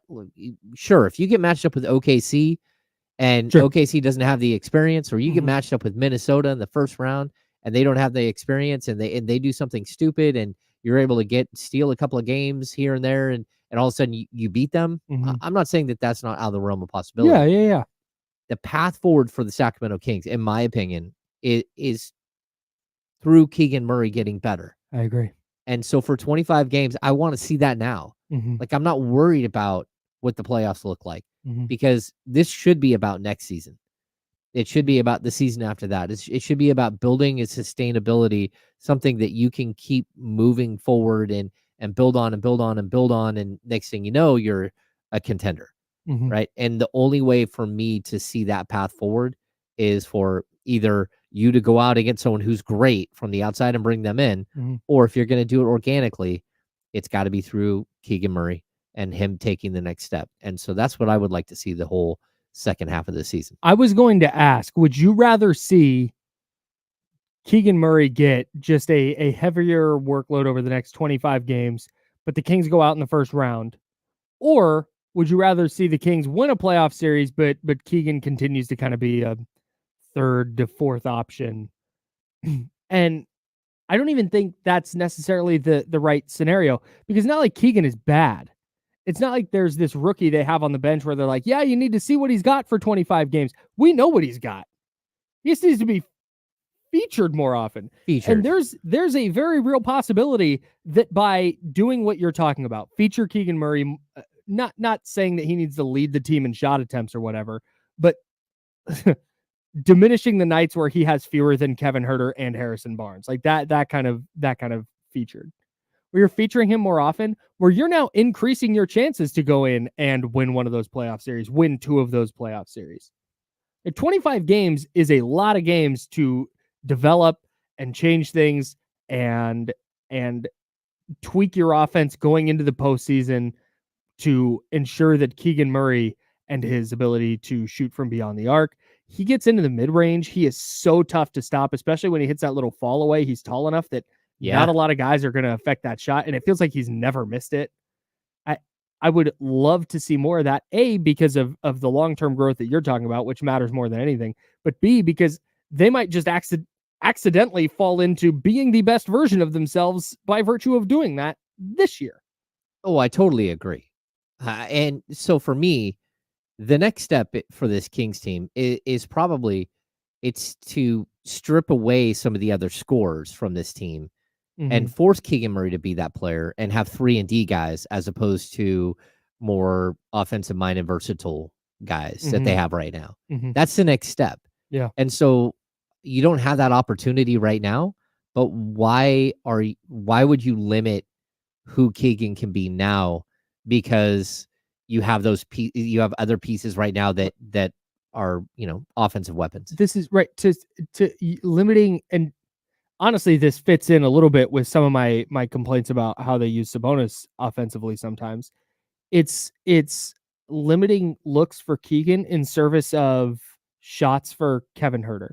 Kevin Huerter is a really good player. I do not want to diminish him at all, but the odds that he is on a version of the Kings that is contending for championships are way down here.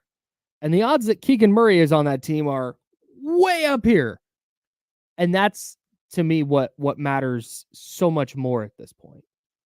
And I would love to see Huerter shot 9 threes and 15 total attempts the other night. I would love to see Murray getting those kind of looks. Yeah. Especially when he's as hot as he was. I think, even in our discussion, I think Sean's point was, well, like, this is an equal opportunity offense. It shouldn't be. And, well, no, no, it shouldn't be. I know. Because my biggest complaint about their offense, it's really good. It is way too, altruistic. Yes. I don't give the ball to the good players and let the good players do it. Well, basketball. But it's funny that is how it is with De'Aaron Fox. De'Aaron Fox is second in the NBA in field goal attempts. Good. Yeah, I think so too. Like, he's a very good player. So do you need him to be more efficient? Do you need him to hit his free throws? Do you need him to get to the line more? Yes, all of those things. But at the same time, I need that next person to be Keegan Murray.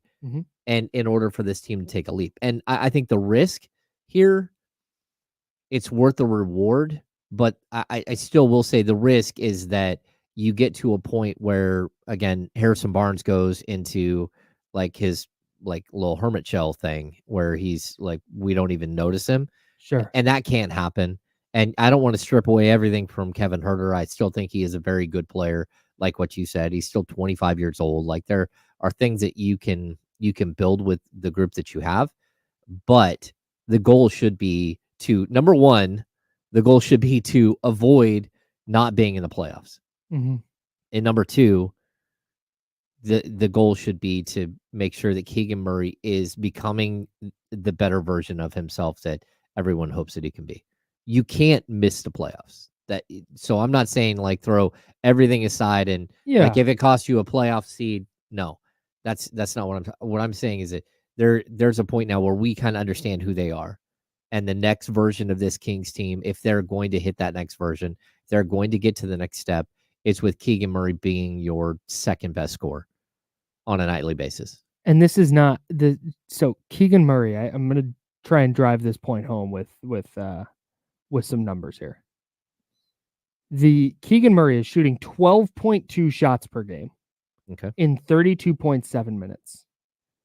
The only player, I believe, the only 2 players playing that many minutes and shooting fewer times than that are James Harden and Drew Holiday.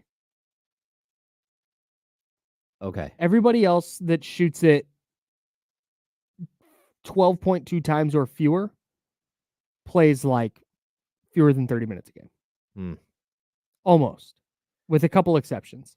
And what guys who are down there, Derek White, 32.2 minutes.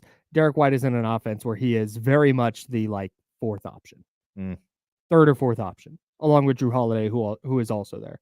You have James Harden in that mix, who has Paul George, Kawhi Leonard. That's Russell Westbrook sometimes, although I don't know how much they share the floor. Guys, you have Bogdanovich shoots it 14 times a game in Atlanta. Jordan Poole, 14 times a game. Klay Thompson, 14 and a half times a game. There are shots available for Keegan Murray that he is not getting, and I think he should. Okay. Just agreeing with you, trying to drive the point home. Yeah, and I would say too, Kyle, the point that you're saying, maybe they stumble in to being the best version of themselves. The Kings are 9-3, 9-4 when Keegan scores 20 points or more on the season. I mean, come on. And if you bump that up to 21, they're 9-3. Come on. So, I mean, you're a better team when he's scoring. And you know what jumps out to me about that? You said 9-4 when he scores 20 plus. Yeah. In the modern NBA, a player as good as Keegan Murray should not only be scoring 20 plus 13 times. No, he should be 50, way more than that. What is it? I was actually games, surprised that that's how few games it is.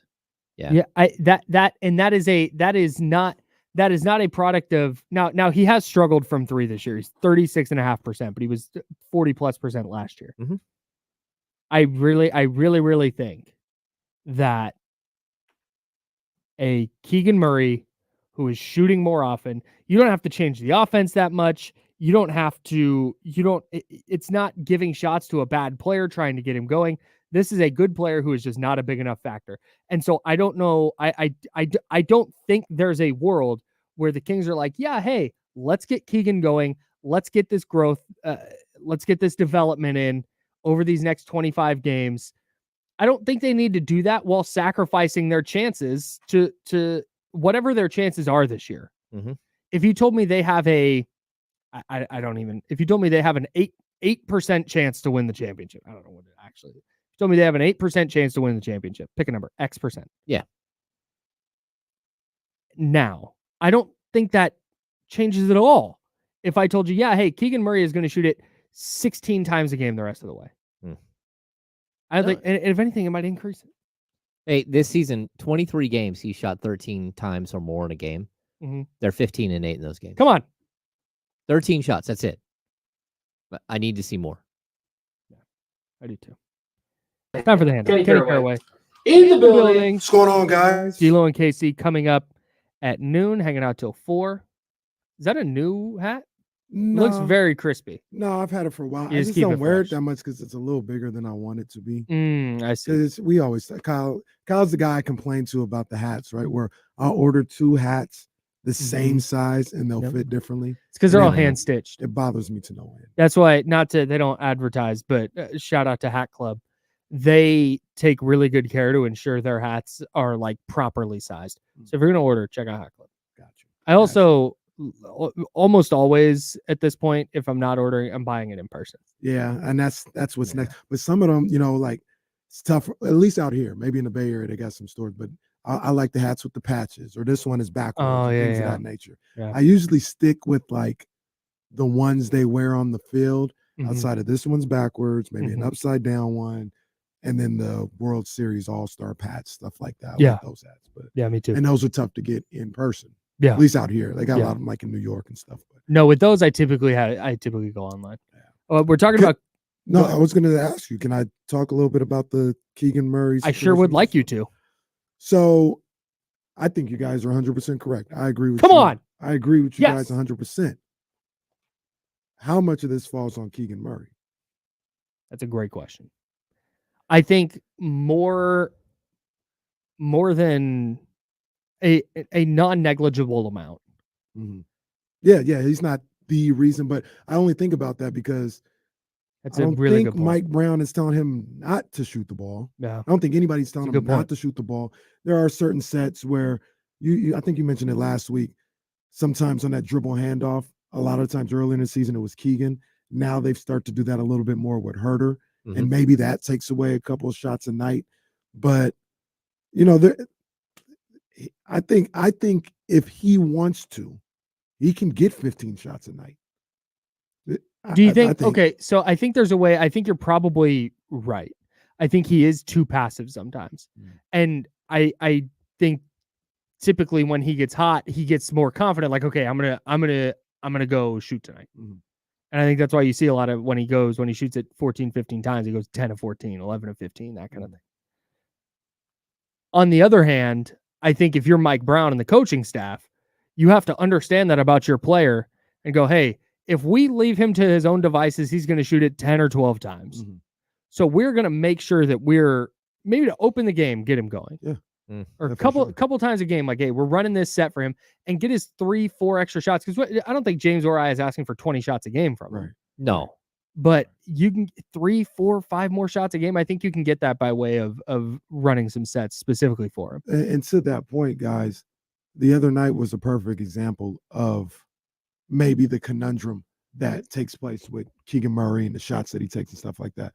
When he was lighting the Golden One Center on fire and almost single-handedly bringing that team back with the way he was shooting in the fourth quarter, hitting those threes and things of that nature. I think he hit his third 3 in a row. And I don't have the specifics in front of me, but you guys, you were there, you probably know. I don't think he touched the ball again for another 4 or 5 minutes. Yeah. And that can't happen on both sides. Number one, Keegan Murray can't let that happen. Number two, on 3 sides. Number 2, Mike Brown can't let that happen. Number 3, De'Aaron Fox, Sabonis, or whatever. Somebody's got to say, this guy's hit 4 threes in a row. Let's run this play here for him to shoot until he misses. Yeah. And that doesn't always happen. And it didn't happen the other night. And it stood out to me because he hit some fall away 3 or something in the corner. I think he got fouled or something like that. And he was just on fire. They got a turnover. I was like, find him again. They didn't find him again for another 2-3 minutes. He shot 6 of 7 from 3, 10 of 14 from the field.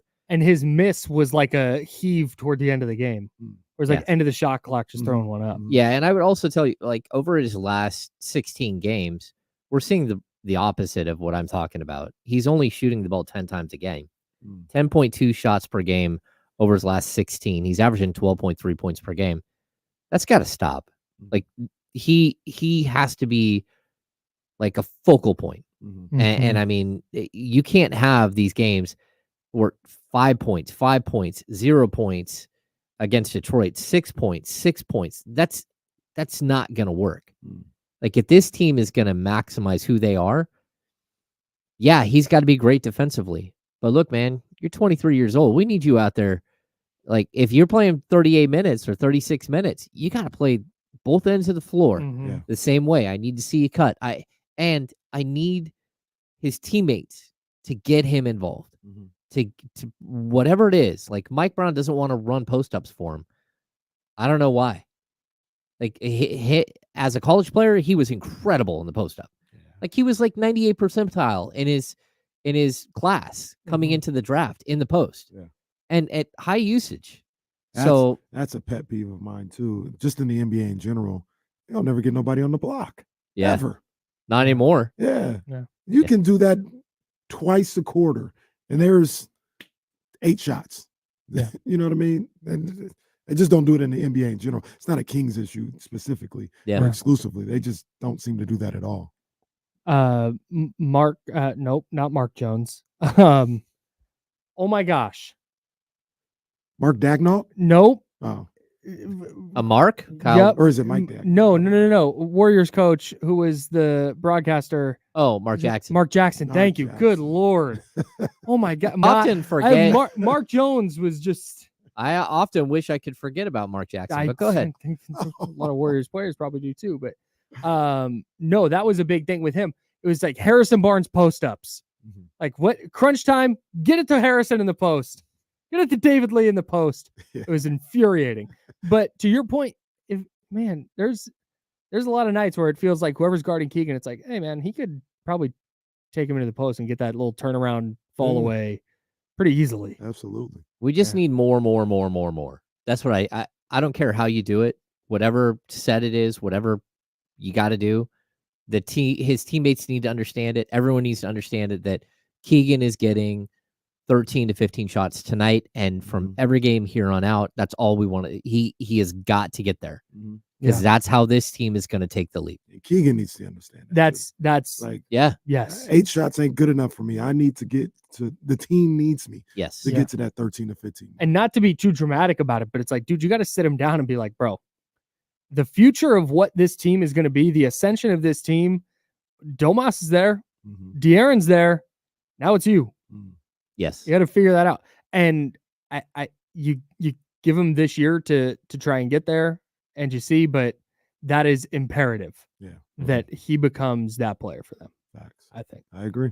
And if he's going to be as good as he is defensively, like, bro, you got a good ass player there, man. You almost got that player that everybody thinks the Kings need to trade for. Yeah. Yes. You got him. Yeah. And now you could trade for like I don't want to disrespect this guy, but like you could trade for a random like Bruce Brown. It doesn't have to be a dog, Siakam or something like that. You can, if Keegan is reaching that potential, you can go get you more of a role player, and that's probably more attainable with the assets that you have, regardless if you make the playoffs or not this year. An overqualified like 4th and 5th guy, where maybe they're coming off, maybe they're number 2 or number 3 on another team, but right now you're not sure, so you're like, man, we need to go get Zach LaVine. Yeah, you know what I'm saying? No, like, but I'm saying, Jim's like, no, I don't know what you're saying. That type of guy, that 20 point per game guy. Damien's gonna yell at me if we're not out on time, so I'm getting out on time.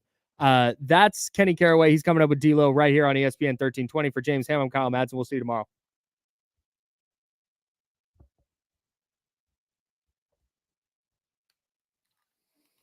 All right, chatty gang. Appreciate you guys. See you tomorrow.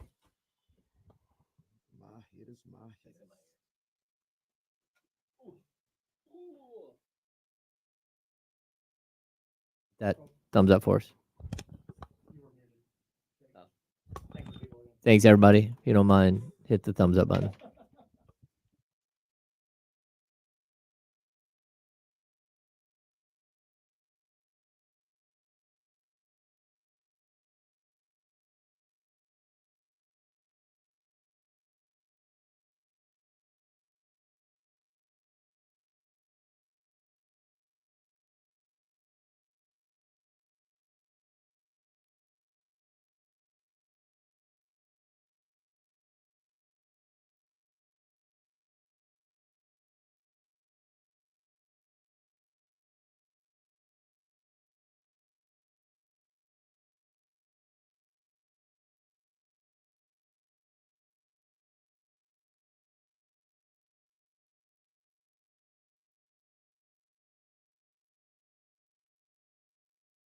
Today to get 10% off your first month. That's BetterHelp, HELP.com/Carlin.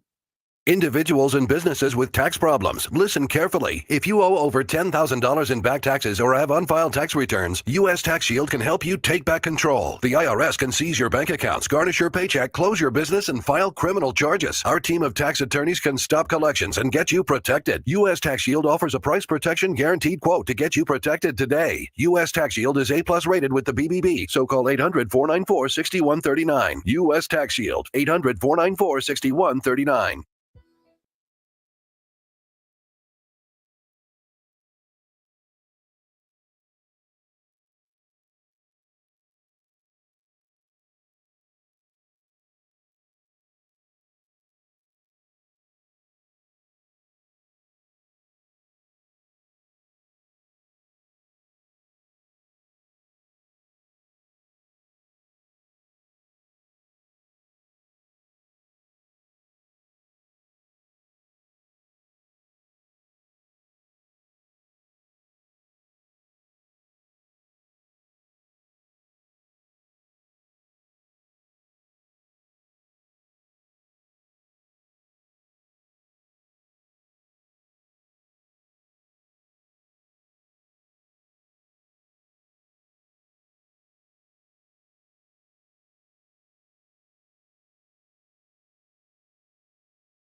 This.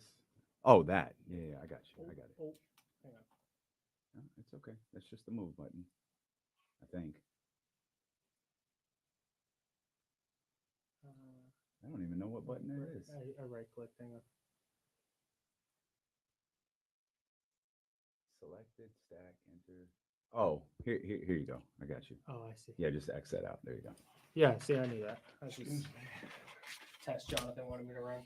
He passed the book. All All right, my Appreciate man. you. Likewise. Appreciate you. Good luck.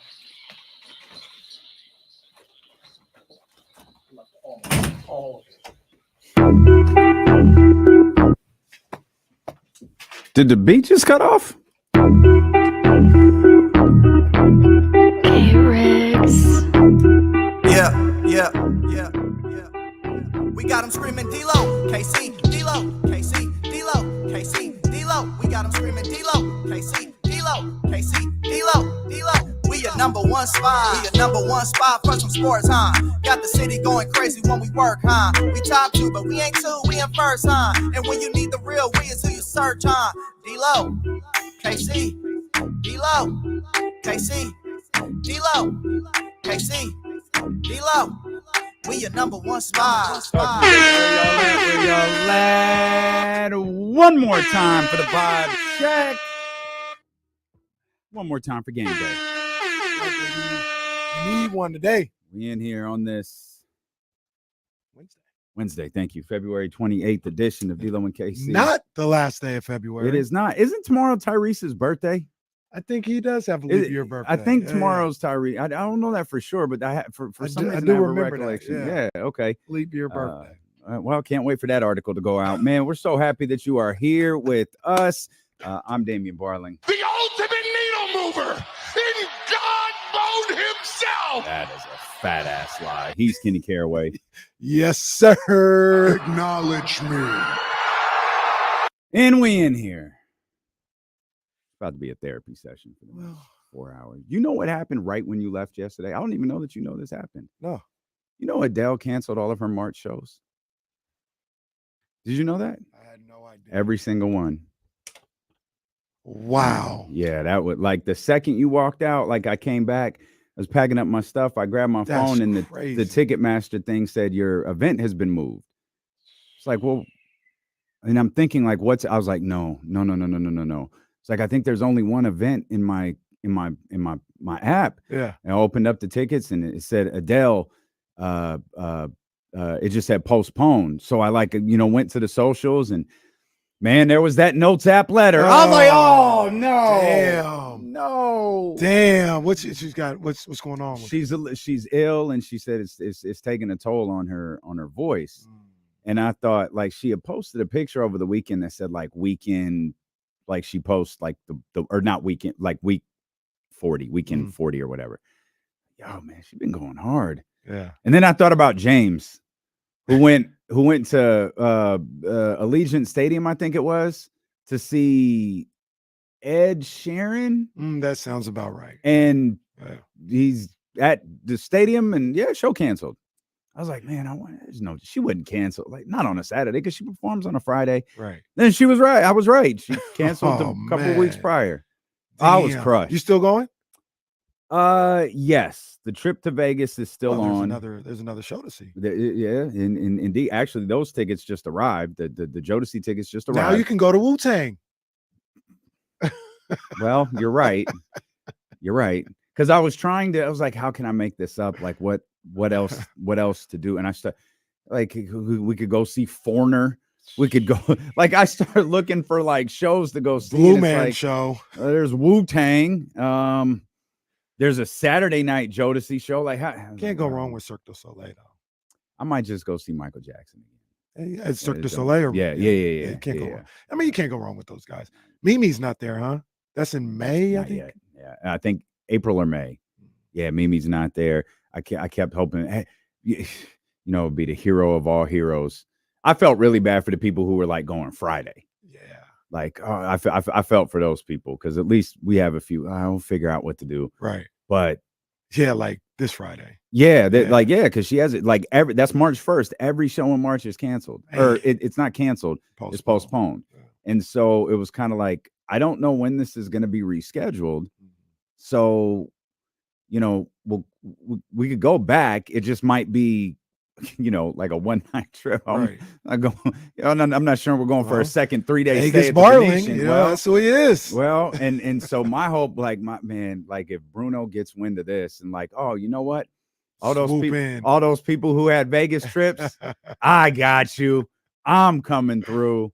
I know that opens up a night to get to the pinky ring. So I'll have to lock up my phone, but I'll see if I can get to the pinky ring on Saturday. Oh man, gotta do that. I gotta go see Bruno. So that started my I want to see Bruno. I want to see Bruno again. That started my and then we had a series of incidents this morning. It's the business. They were just like, it's the industry, throwing my head against a wall.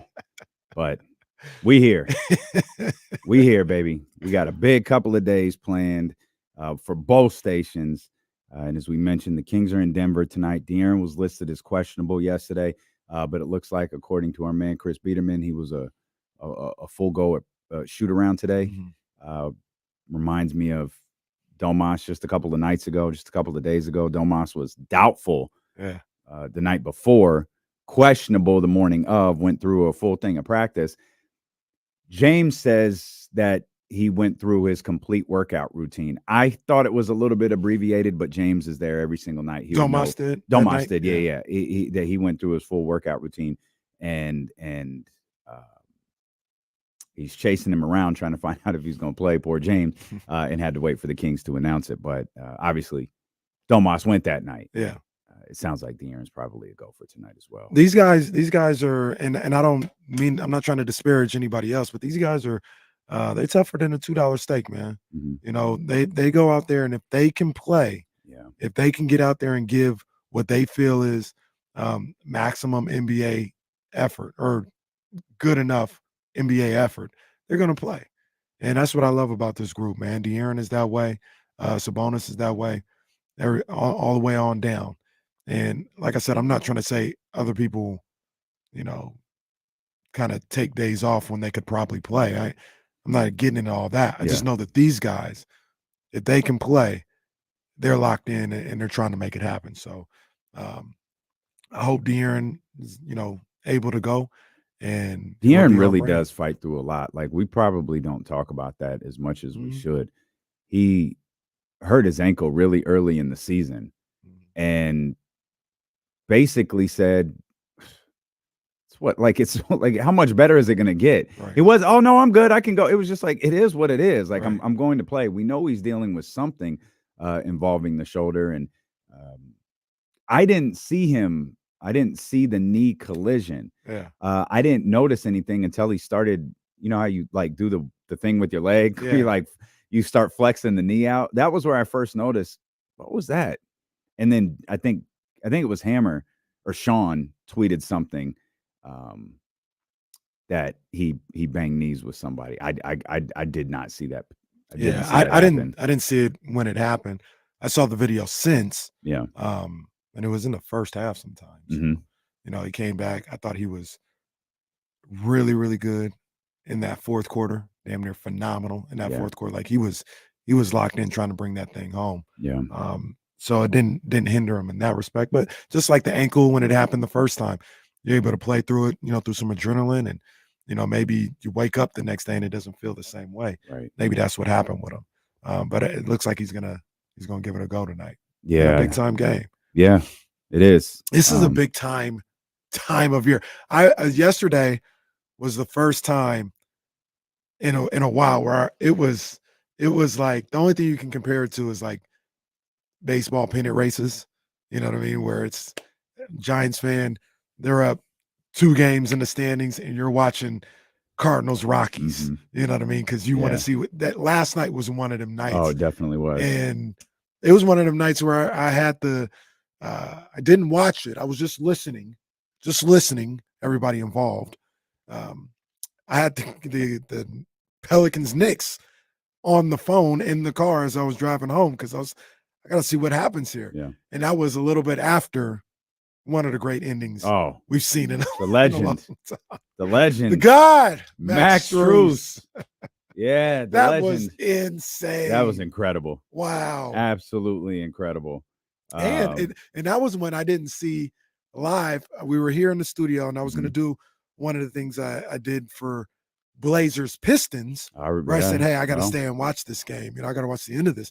I was going to do that for Mavs Cavs. Yeah. And then the Mavs hit a 3 to go up 10 with like 4 minutes to go. Yeah. So this one's a wrap. We were talking about it. Yeah. Well, the damn Cavs ain't going to help us out tonight. No. So that's what I get for showing them love on the air. And then here comes Max Strus. That was a crazy finish. I saw the score later. The second longest buzzer beater. What's the first? I think they said it was Devontae Graham. It was. That's right, when he beat OKC. Yeah. That one was crazy. His was like 61 feet, I think it was. Yeah. What was this? 50, 59. 59. 59. Okay. Yeah, that was wow. That was a crazy. I remember that Devontae Graham one. This one was crazy too, though. Yeah, man. no, this was not. Well, in context, like that was his fourth 3 of the final 4 minutes. Yeah. He went nuts. Unfortunately, as you mentioned, the Pelicans, man, that game last night got me thinking about the Pelicans a little bit. They jumped Phoenix. They're up to 5 now. They're half a game over Phoenix. Phoenix, who they're chilling. They're on an Olympic break now. They might not play for another week. They don't resume play until it's tomorrow. Yeah. They play tomorrow, but they haven't played since Sunday. Yeah. So they are just kind of sitting there. And Dallas didn't gain anything on that. So, obviously Dallas, they're tough. I mean, that's imagine brutal. if you're the Mavs or Mavs fan. Just right now. brutal. That is tough. See, those are and those are like we talk about Detroit's and Charlotte's and whatever. Like you'll be thinking about Milwaukee too. Mm-hmm. They'll be thinking about Cleveland as this thing gets closer and closer and closer to the 82nd game of the season. Golden State got a win last night. They jumped the Lakers. The Lakers are now at 10. Now, mind you, the Lakers and Warriors are 4 clear of the Utah Jazz. The top 10 are likely the top 10. Yeah. It's just a question of which of those two of those bottom 6 teams are going to be in the playoffs versus the play-in. And I'm not quite ready to put Golden State and LA into that conversation yet, though they are busting their ass to get there as Golden State got a victory last night in Washington.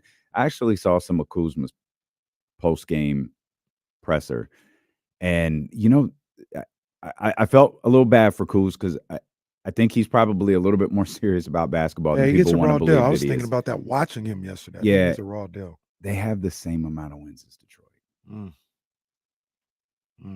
Those are 2 9-49 teams. Now, remember, that's a team that lost 20. I always forget the number 27, 28, 29, whatever it was. Detroit? Yeah. I think it was 27. Straight games. Yeah. And they have the same record as the Washington Wizards. And to be honest with you, right now, by the way, the Spurs are only 2 games better, but never mind. That's crazy. If I be honest with you, they might play again. I don't know. I think Detroit's better than Washington. Yeah, I think they're a better team. And like you said, that's a team that lost 27 in a row. Yeah. While they lost 27 in a row, I think Washington had lost like 24 of 26 or something. Yeah, like they did. That. Yeah, they did. And I remember, I think it was Kyle Kuzma that said, you don't want to be the one to lose to Detroit. Now that's Washington. Like now it's both of them, right? You don't, and with all, that's San Antonio. Like you don't want to lose to those teams. Right. You know what I mean? At this point in the season for how valuable these games are. And that was I won't call it a huge game for Golden State, but that was a very valuable game for Golden State last night. They needed to win that. And their good stretch of basketball continues. We'll talk all hoops here. Kings got 1 left against the Spurs and the Wizards. They do. Ugh. I know. Although when we come back, I saw something this morning that made me say, huh. All right. Well, we'll find out what that is. I want to know what you guys think about it. When D'Lo and KC return here, we're just getting started. We're happy that you're here with us on Sacramento Sports Leader, ESPN 1320. Y'all hoes thought you were going to bully me into not wearing this shirt again, huh? Yeah. Don't listen to them. Bully me. Yeah, don't listen to I'm them. wearing it different though. I'm wearing it open now. Yeah, y'all get your shit off.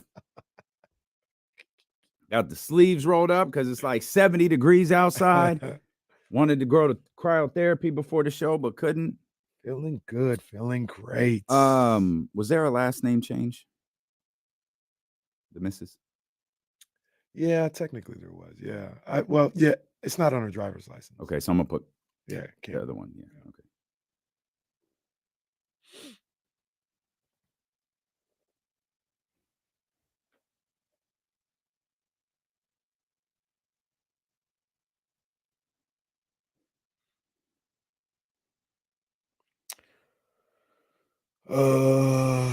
What was I gonna say? Oh, can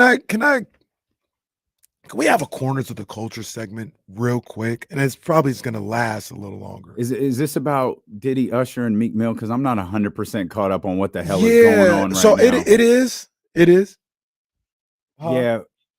Oh no. Well, see, and this is a problem. And I don't know. And Kamara sent this to us. Kamara, if you're listening, you're a lawyer. Help me, understand this.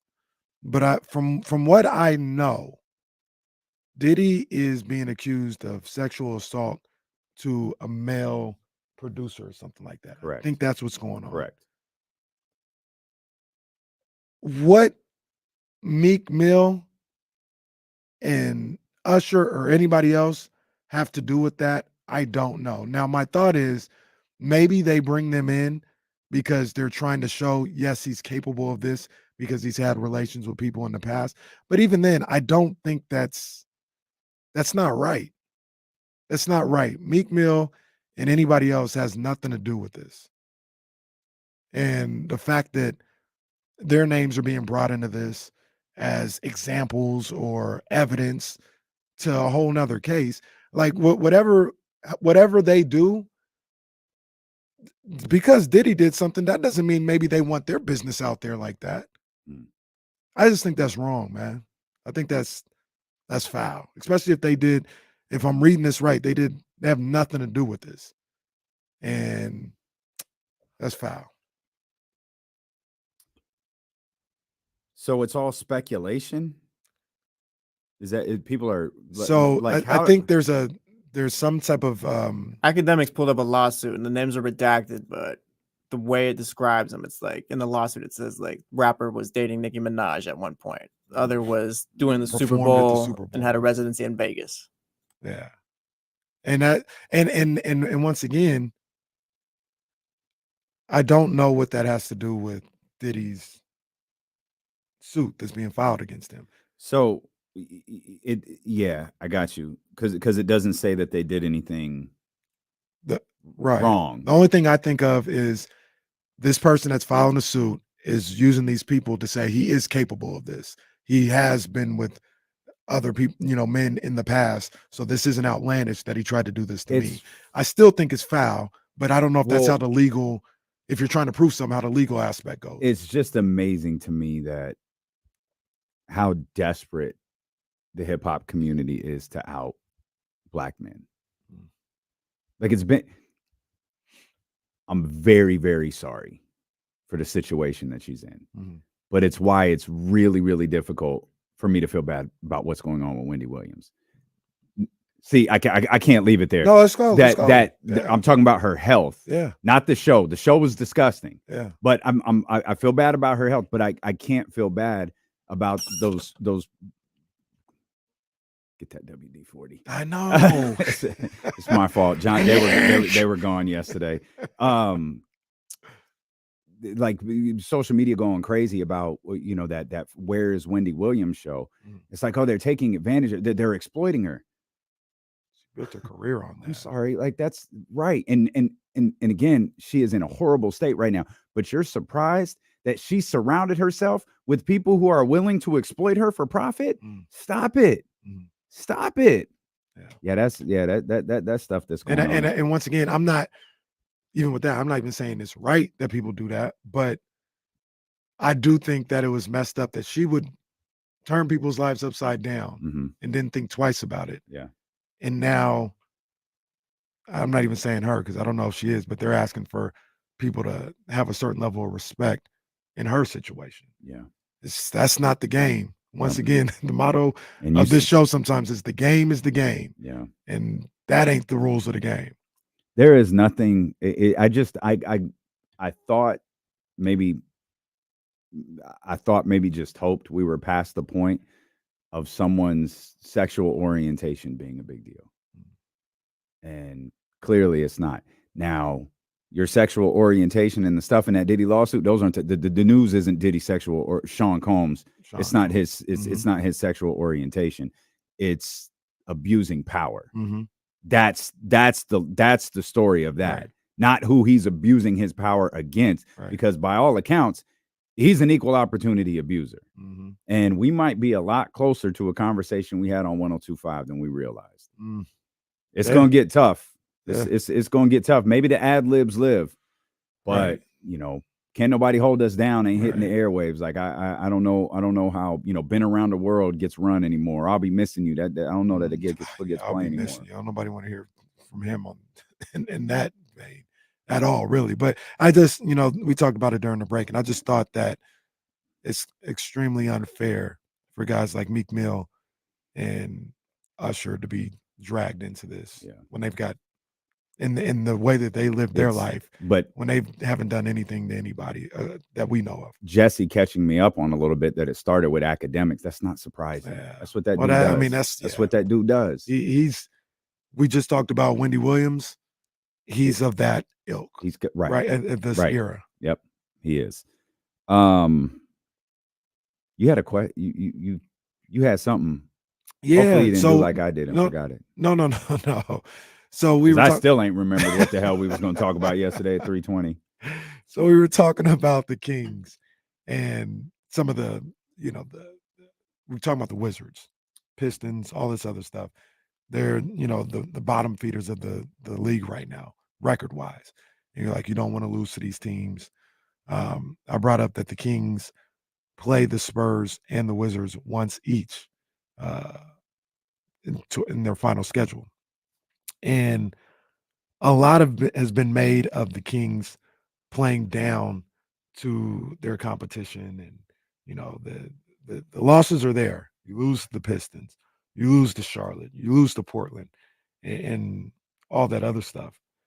There was a interesting stat that I saw this morning from our guy, Will Z. Mm-hmm. And Will Z will be with us about 2:15, I think, by the way. Yeah.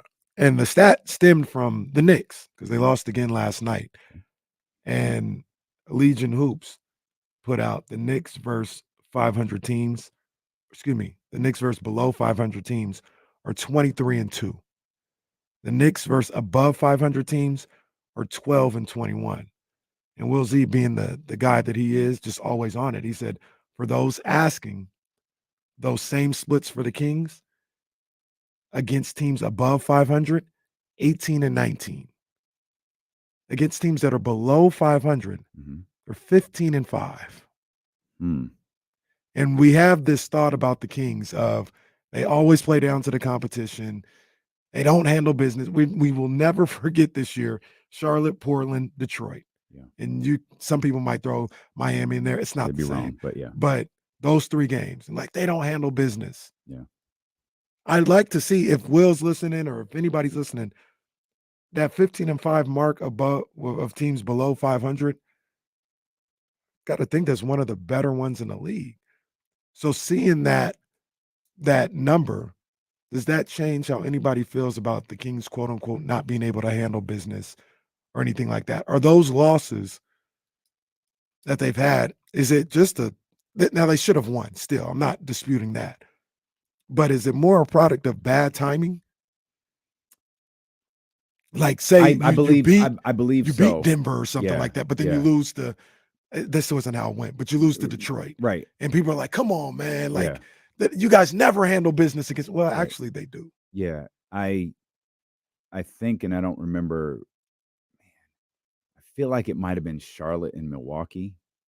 Charlotte beat the Bucks. I think it was something along those lines. But I know it was the Bucks. Doc. But I know it was the Bucks. And I remember saying the next day, like, guys, I think this is probably a little more common than we really want to like believe it is. Detroit doesn't have 9 wins against one team. Right. Like they've beaten a couple of teams along the way. San Antonio's won 11 times. Like the Wizards, like they're beating. It happens. I think there was a stat that I remember. It might have been after Detroit. This was the one that bothered me though, because everything that you said is perfectly fair. The one that bothered me was, I think there were like 2 or 3 teams that had lost to all 3 of them. There were only like 2 or 3 teams in the entire league that had lost to Charlotte, and Detroit, and Portland. And all of them were bad basketball teams. And then the Kings. And like, to your point as well, that's a different level of below 500 team. Right. Like I think I'm just throwing out a random team. I think Toronto's below 500, maybe, right? Yeah. Losing to Toronto isn't the same as losing to Detroit. Yeah. You know what I mean? Yeah. I do understand that. Toronto, to me, on a night-to-night basis, is like a shorthanded Miami team. Like they're gonna fight. They might not win, but they're going to fight you every night. Yeah. There's levels of this below 500. Right. But I saw that just kind of jumped out to me. And that's the level ender, by the way. It's like Toronto, and then Charlotte's right after them, and then Washington, and then Detroit. Like that's where the levels change, is right there with Toronto. And it just I don't know. I don't know what I thought their record might have been, but I was like, damn, they actually, it's a 750 percentage at 15-5. Yeah. For all intents and purposes. I mean, they handle business. Not like teams like Denver and OKC and all these other guys.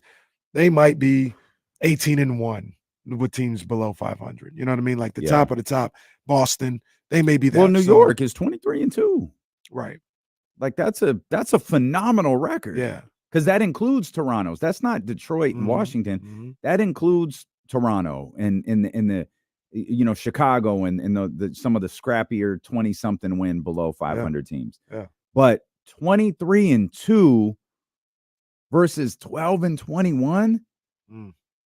That's Chicago Bulls vibes. That's what I tweeted out. I was like, are they the this year's version of the 2022 Bulls? That's strong Bulls vibes right there. But the Bulls weren't plus minus 500. Wasn't it the teams that were above them?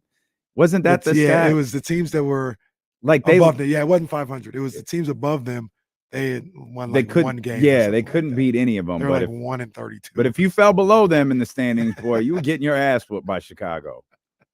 Yeah, weird. Weird. And then 18 and 19 above 500 teams. It's not great, but I mean it's 500. I came away thinking the Kings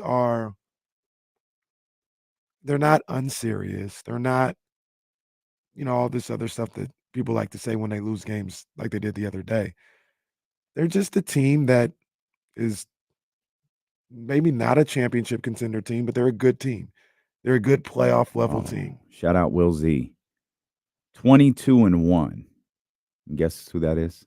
Against Boston. That's Boston. Yeah. 24-2. OKC. That's Cleveland. Ooh. 23-2. That's the Knicks. The Clippers are wow. The Clippers, do the math. So no, not on the Clippers. The Clippers are 18-3. Okay. Do the math on this. The Warriors are next at 18-3. 21 games against teams below 500. They have a win percentage of .857. Wow. The Warriors have been in a lot of close games this year. There's evidence. There's evidence to show they're probably not as I would go to say they're definitely not as bad as their record. Absolutely like they're a better not. team than that. Yeah, they're absolutely not. They have the other side. What was it? They lead the league in blowing 15-point leads. I don't remember. They did it 6 times. I thought it was that. Wow, 15 points. I thought it was 10. It might be 10. It might have been 10. But number one, they're leading the league. They did it 6 times. The Kings are 12th, by the way, in terms of league the way they rank against teams above 500. They're 12th. Okay. The teams see, it's all about how you say it. Will Z's in the chat, he says the Kings are tied for 10th. They could still be 12th, but Will Z giving conflicting stats. No. Will's right. You're right. It's win. So the win percentage is the same. So Philadelphia, Orlando. You gotta put the stats out to make you look good. No, that's fine. Philadelphia has played 28 games against teams below 500. Orlando's played 24. Sacramento's played 20. But their win percentage, all three of them, is 750. But Dallas, Minnesota, Oklahoma City, Denver, Golden State, Clippers, New York, Cleveland, Boston. So it looks like the Warriors, the Mavericks, and the Kings. Wow, who's next? Chicago's right after them. Interesting. Milwaukee is 19-8. That would be infuriating against below 500 teams. Yeah. Milwaukee that's is tough. Phoenix is 18-8. I'm looking. That's tough. So weird, dude. The Pelicans are 17-9. That would be Belo and JC in New Orleans. I'd be upset seeing that stat this morning. Have to be Portland, Toronto, Houston, Atlanta, Brooklyn. Indianapolis is 17-10. I don't know what Indianapolis's record is off the top of my head. The Pelicans might like 6 games over 500. The Pelicans might be the worst ranked team here with the best standing in the league because they're 5th. Yeah, but they're 17-9 against teams below 500. Yeah, that would be nice job, Will Z. This got a conversation started. Yeah, Pelicans are 7 games over 500. The Pacers are 7 games over 500. By the way, 33-26. Okay.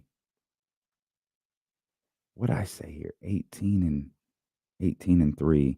That's 21 games. Where are the Warriors? The Warriors are 30-27.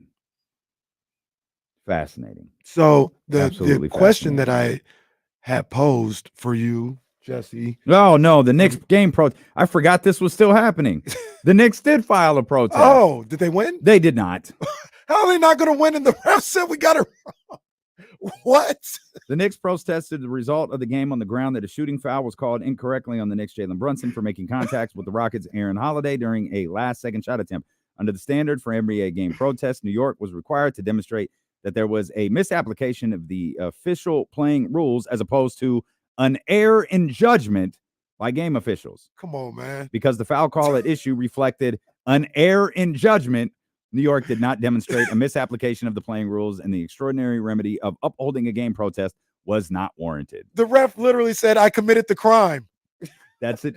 He said I did. And you know what? They write so much because they know we're going to stop paying attention to it, too. It's just like, whatever. It didn't work. Fine. I just love the verbiage of all of it. The ref said I committed the crime. I did it. It's a reflected an error in judgment.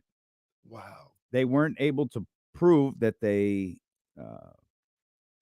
no protest should ever be overturned at this point. Well, all that explanation is doing is trying to meet the word count, bro. That's all that was doing. No protest should ever be filed at this point. No, you ain't gonna get it. It ain't gonna happen.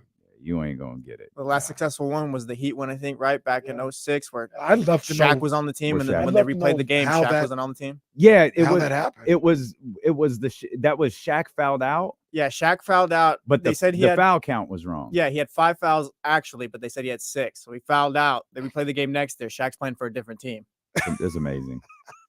That's amazing.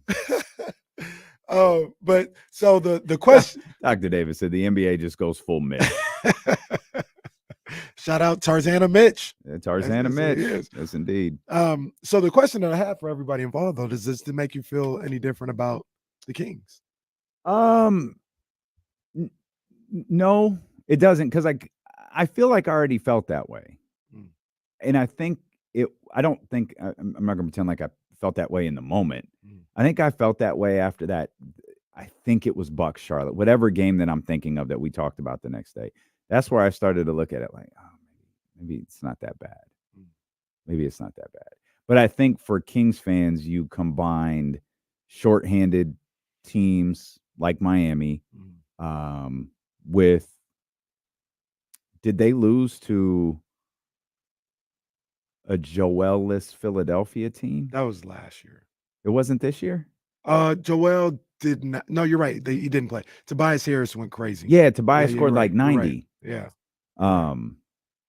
I'm actually trying to think of, did the Kings lose to the Raptors? No, they won. It got close. I'm trying to figure out who were the other teams below 500 that they lost to. I don't know. We know. There's 5. Do they count Houston now? Because I don't know if they were below 500 when they played. So I feel like that. I don't feel like it counts until I feel like it's the record at the time you play I them. think But so, maybe Will could. They might have been below 500 when they played them though too. Because a lot of people thought that was a game they should have won. It wasn't like they were 4-1 Houston. Right. I can look right now. Snap. Hold on. Give me 2 seconds. Snap. I didn't know. When they played Houston. Yeah.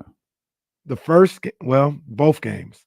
Houston came into that game 1-3. And then they beat them on that Saturday. That's 2 and of then them. The second time they were 2-3. So that's to 2 get of to them. 3-3. Yeah, that's 2 of them then.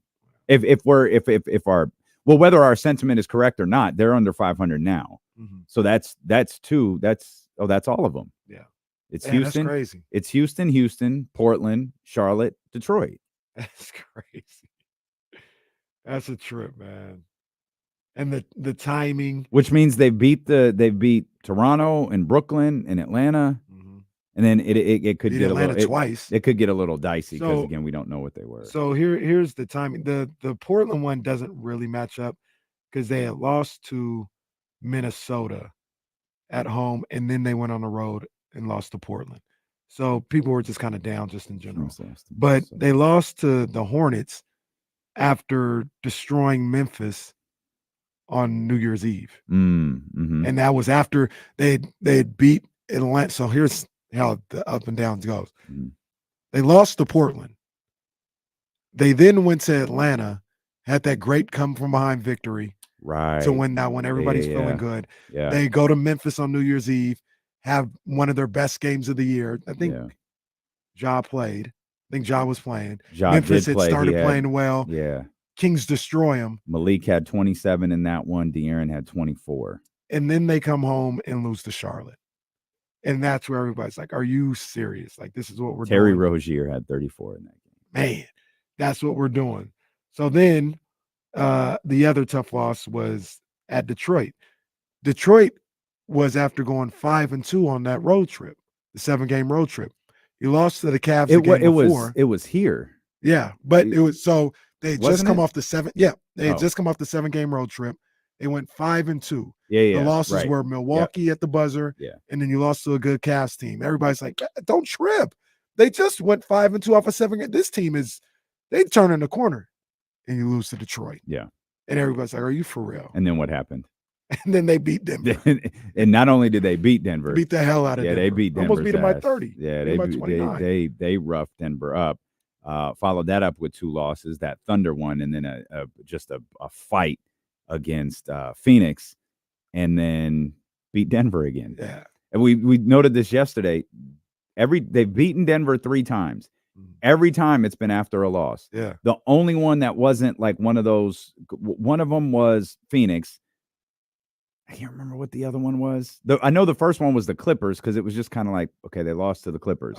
But they lost to the Clippers, they lost to Detroit, and they lost to Phoenix. Detroit. Yeah, Detroit. We just went over that. Yeah, Detroit. Yeah. And so when you talk about feeling, I'm not absolving myself of this. I'll just get just as frustrated as everybody else. Got you. But it seems like the timing plays a factor in how we feel. To quote the great Kenny Caraway, very early in the 2-hour D-Lo and KC days at the house, I got a little emotional. Oh, that's when you said trade Sabonis. Remember that, Jesse? You said get rid of Sabonis. That didn't happen. Remember? I can't do that. He was attacked for unjust reasons. No. That's no. He said, no. I wasn't here to defend Sabonis' honor. No. He said, get him the hell out of here. That did not happen. Damian merely said, I would like for my friend DeMontis Sabonis to take more shots, and he was jumped after that. I was. He brought somebody else on that has a podcast to back him up with that. I did not. No, not him. I did not. Not him. I did. Yeah. I did The not. other one. I did not He bring said, on. "Hey, be a guest today, so we can both say get Sabonis out of here." I did not bring on the non-Kyle Madsen host of Candlestick Chronicles to do that. That is not what happened. I just asked him to shoot more. Poor guy really showed up too. Was like, wait, what did I do here? Like, what did I do to deserve this? Well, the funny thing was, it was Kyle that jumped him. Kyle was like, "Hey, Chris Peterman is here. Oh, what a great return to 1320 after a year in exile. Welcome. Hey, tell us why you hate Domas." Well, poor Chris was like, "I came on to talk about the 49ers." Oh, that's a good point, Collins. I think Sarah was on the show that day too. No, yeah. she wasn't. They all got together. Wow. Led by Damien. Wow. This is did not your life occur. for DeMontis Sabonis being soft. This did not occur at all. But no, all jokes aside, I'm there. Like they lose to the Pistons. I'm like, can't take them seriously. The timing may have a little bit to do with that. Yeah, I think the timing, and we talked about optics too. The optics of the standings. Mm-hmm. That too. Yeah, that too. like the fact that they're not, coasting to a 3 seed. They're not really right now fighting for a top 4 speed. Like they're fighting to stay out of the play-in with right now 4 other teams that I think very quickly is going to become 5, might become 6. I personally don't think so, but I think it's going to become 5. So it looks different. Yeah. And we know what we saw last year and how celebratory it felt every time you look at the standings and see that they're at 3. Well, now New Orleans looks really good. Unless you're below 500, and apparently they struggle a little bit. I do wonder what Bilo and JC are talking about. That wasn't a cue up for an impression. That was not a cue for an impression. I just realized as I said it what was going to happen. I wonder. You can't take these Pelicans seriously, baby. It's almost like the Saints when they play in the NFC South. Sometimes they'll beat the Buccaneers, then they'll lose to the Panthers. And it's like, yo, what are we supposed to do with these boys? How are we supposed to take them seriously? It's like LSU. Sometimes you'll play hard against Alabama, then you play Mississippi State, and then you can't even mess with them jokers when they play Mississippi State. I was Uptown, Third Ward. I was dreadfully bored last night. Oh, who are you? No, we'll talk about that later. I was scrolling TikTok as I've gotten way too comfortable doing. You love TikTok. I kind of do. Yeah, I kind of do. There are 2 NFL teams whose names you can't play in Scrabble. Do you know who they are? Because I immediately thought I knew one, and I barely know how to play Scrabble. But my guess would be the Saints and Browns. No. I don't know. I don't know. You got a guess? So from the producers in the studio, we're going to go 49ers and Seahawks. So, no, it's neither of those. So I guess the 49ers didn't count because you can't play a number. So it's like, well, you can't, they don't count. So we still want points for that. I guess it's Texans. What? And what was the other one? Steelers.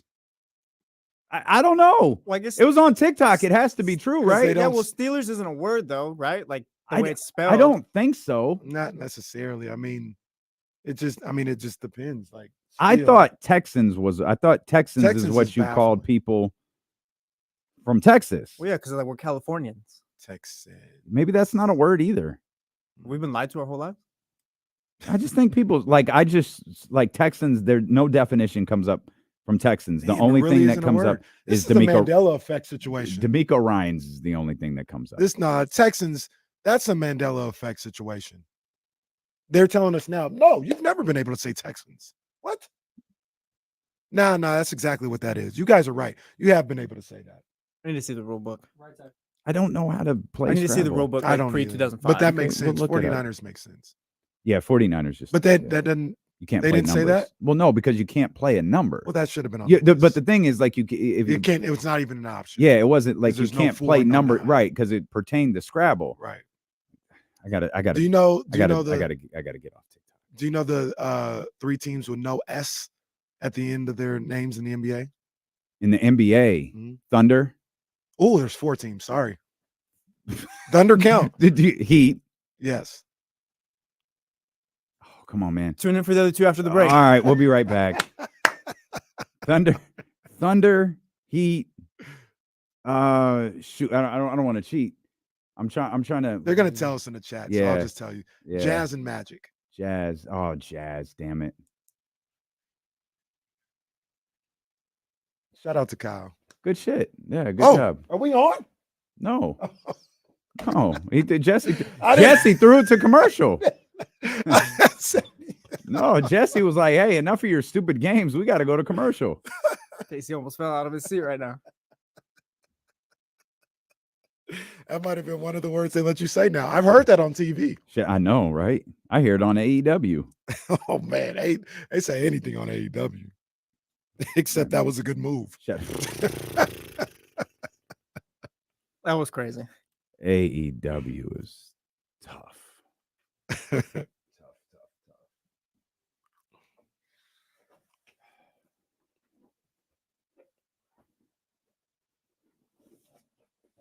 situation with my computer is so fascinating.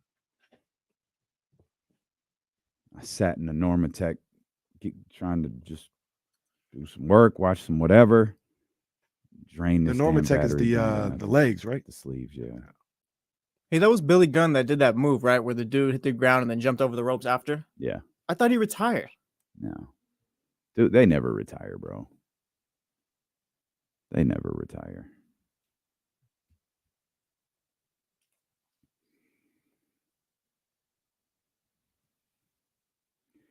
The badass Billy Gunn. Oh, we got to get our. I forgot Dr. Flo's. Oh, I hope Dr. Flo isn't listening to our ridiculousness.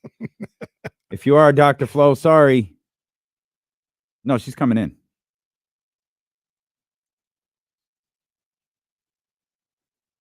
Nice.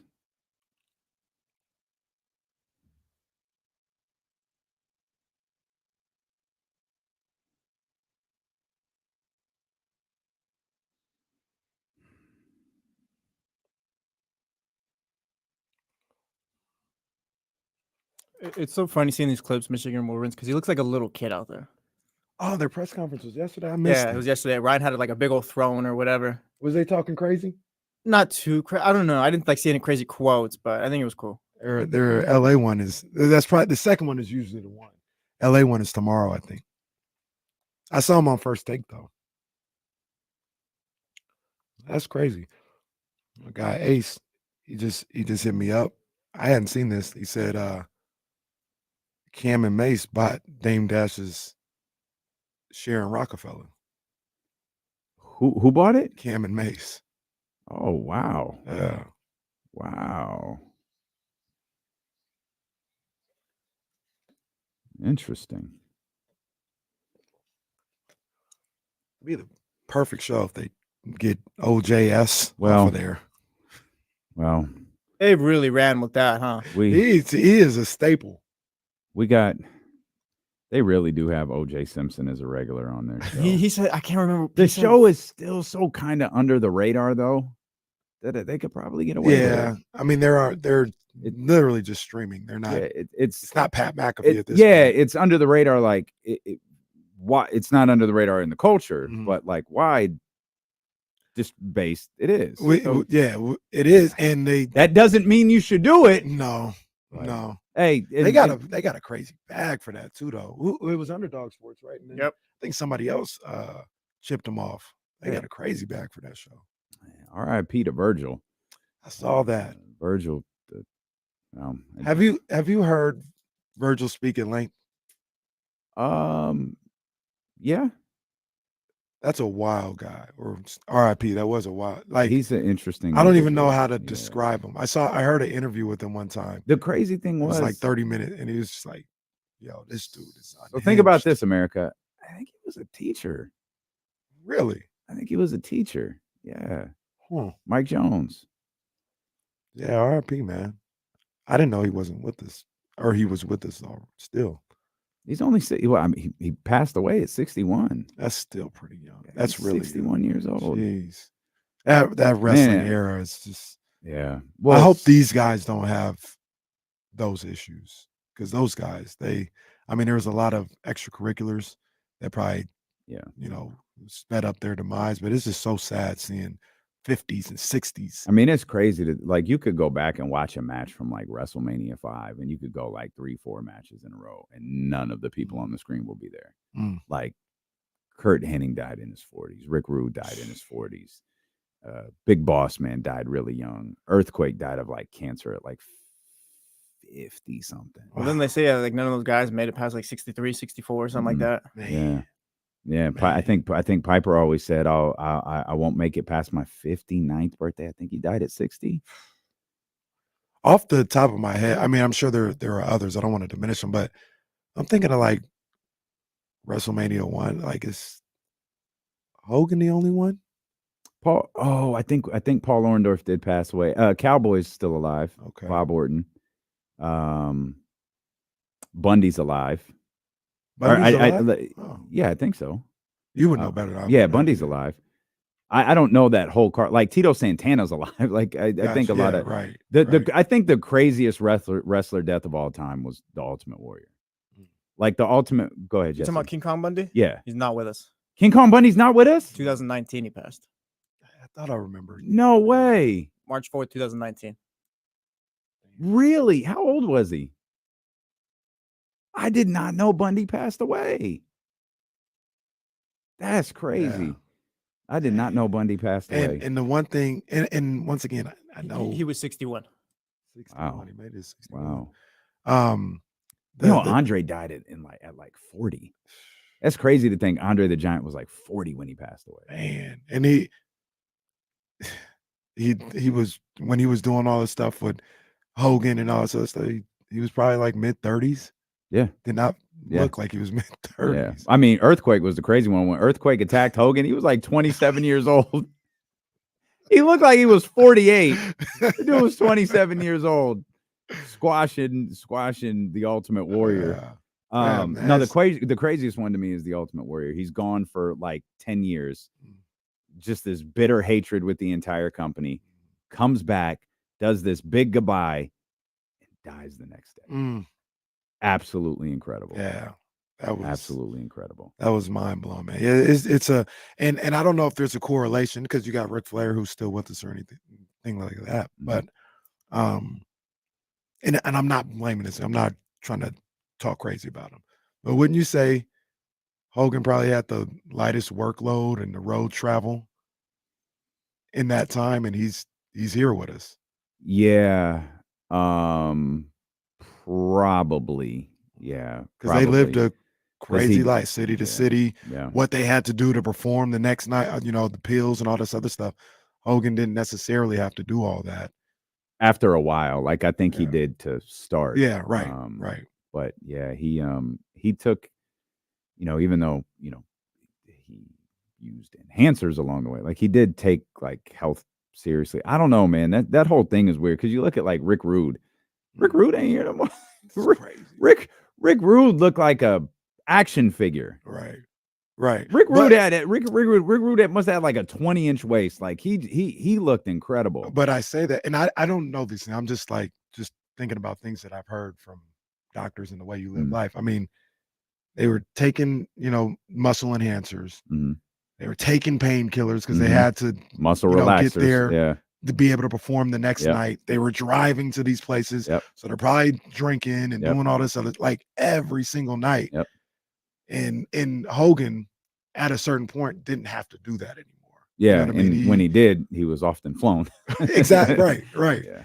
So Hulk Hogan's not at the Hertz rent-a-car, next to Hercules and Dino Bravo waiting for his rental car. Like they're getting they're getting Hogan the hell out of there.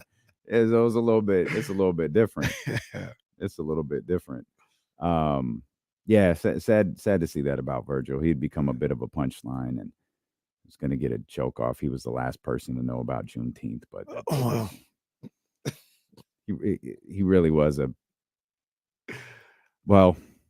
he was a slave. Virgil was a slave on national television in 1988. It's absolutely That's insane. a shoot. It's That's absolutely, exactly what it was. absolutely insane. That's exactly what it was. No one thought. No one's objecting to this. No. It's the 80s. All right. No. All right. It's the 80s and it's wrestling. Yep. All right. So Whatever. we've got a slave. We've got a junkyard dog over here. We got a bird. The Samoans eat, fish raw. We got those guys over there. And then when somebody gets hit with a belt, commentator just like, well, commentator just says whatever. The future mayor of Minnesota, the future governor of Minnesota says, it looks like Roots too, McMahon. That was Mr. T. Wasn't that Roddy Piper hit Mr. T with a belt? Oh, don't forget blackface. We had blackface. Yo, that was 97. Well, 98. That was the first blackface. We had another blackface. We had Piper had, what do you call it when you paint half your body black? Piper did that. Isn't that a minstrel? Well, that's what blackface is. Yeah. Yeah. But he did it like what's the movie? Bamboozled. Yeah, the Spike Lee joint. Yep. Yeah. Wrestling in the 80s, boy. Goodness gracious. Well, you can't wait till they fix the app so I can go look at more wrestling. Well, here's Vince did say the N-word on TV. Can't. That was in the 2000s. So we think, oh, it was so long ago. You got X-Pac out here in full blackface. Then you got, the crazy part about this is someone once asked The Rock about it. About the DX skit. Oh, okay. And he was like, okay, if you go out there with white lips, it's going to be a problem. But I guess if you're doing it this way, we can let it go. All right, Dwayne. All right, Dwayne. So the full, there's levels to blackface. This is not something I was prepared to discuss today. This doesn't need to be the title. There's the X-Pac Mark Henry version, and there's the minstrel shows that you're talking about. And I guess Rock drew the line at don't go out there with white lips and we'll let it go. So they didn't. And I wonder if Netflix is going to add it back. Yeah. And on top of that, with The Rock, didn't Robert Downey Jr. Why is he the only one that Robert Downey Jr. did a movie, Tropical Thunder. Yeah. Where he did, I think he was in full on blackface. He was in blackface about a movie character in The Thing doing blackface, I guess. Yeah. So it was acknowledged in the movie that he was in blackface. Yes, it was acknowledged like Couch to right now. It was acknowledged a lot in the movie. I never watched. And that was a topic of discussion because, and I don't know necessarily how to feel about it, because a lot of like comedic actors, black comedic actors, like, no, this is comedy, and we're looking at it as comedy. It's not he's not being disrespectful. He's not trying to, like, he's actually making fun of people who try to do this and think that it's okay. Like other people are like, nah, it's not okay ever because of the origins and stuff like that. So I remember that was a discussion back and forth. Did you watch Bamboozled? I hadn't seen it. Bamboozled. No. It's kind of hard to find, but it's one of the great Spike Lee movies of all time. And that's what I've heard. I think it's Damon Wayans is a producer. Okay. He's a television, not on the movie. He's a television producer in the movie. And he's trying to put together, we see stuff similar to this now. He's trying to put this really thoughtful program together. He's like, just fire me, let me go. They're like, no, put something else together. So he puts together a minstrel show. And the network goes, we love this. That's crazy. It's the crazy. He put together the most over the top offensive thing he could find that he could put together in his mind. And the network he worked for loved it. That's the whole like plot of it's phenomenal. I gotta see that. I gotta see that. I wonder anybody knows where it's at. Point me in that direction. I haven't seen it before. Because you might have to go to Amazon. Yeah, because I don't think it's out there on the platforms unless it got released. Because I know Dope Ones did he did a anniversary thing. Like I don't know if he did it for Spike or if he just did it on his own, but he did an anniversary thing for that. I don't know if it ever like went out on the platforms after that. But I know I watched it a couple years ago, and I had to watch it on Amazon in like standard definition. Yeah, I'll do it for that one. Speaking of dope ones, shout out to the dope ones. Did you see a couple weeks ago? He had, he did the thing for the Knicks, the blue and orange sky. Yeah. That was so fire. That was fire. Yep. I was so far. I would love to, and I'm sure he can make it happen whenever he has time. He's like the busiest man ever.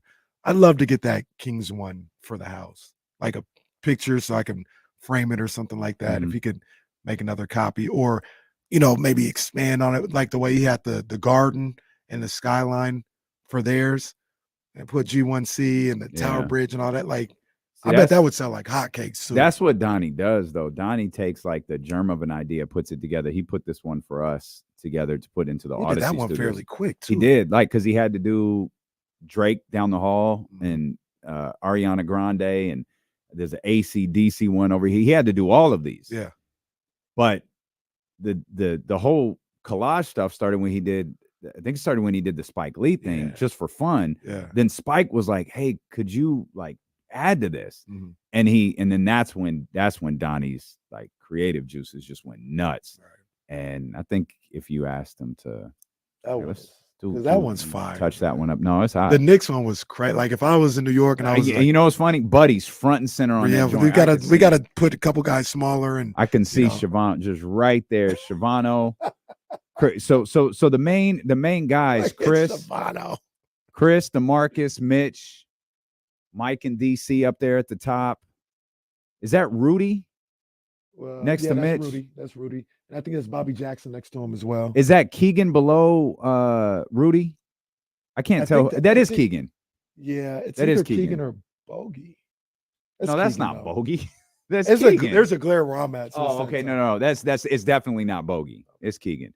Yeah, it would probably do a little. You know where that needs to be. The Golden One Center. Needs to be at the Golden One Center. That absolutely needs to be at the Golden One Center. That is fire. Absolutely.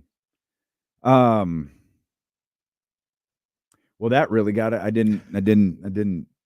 I don't even know how we got there either. Some show's got range. Some we've discussed like, if we're being honest with ourselves, we've discussed homosexuality in the hip hop community and blackface today. Yes. In the Sacramento Kings. With the little king. Dr. Flo will be here soon. Right. And a mayoral candidate is on her way in here. She caught wind of some of these conversations. Is like, hey, you know what? I'm gonna turn around, guys. This seemed like a good idea at the Black History Month lunch. Not so much. Dr. Flo, we understand.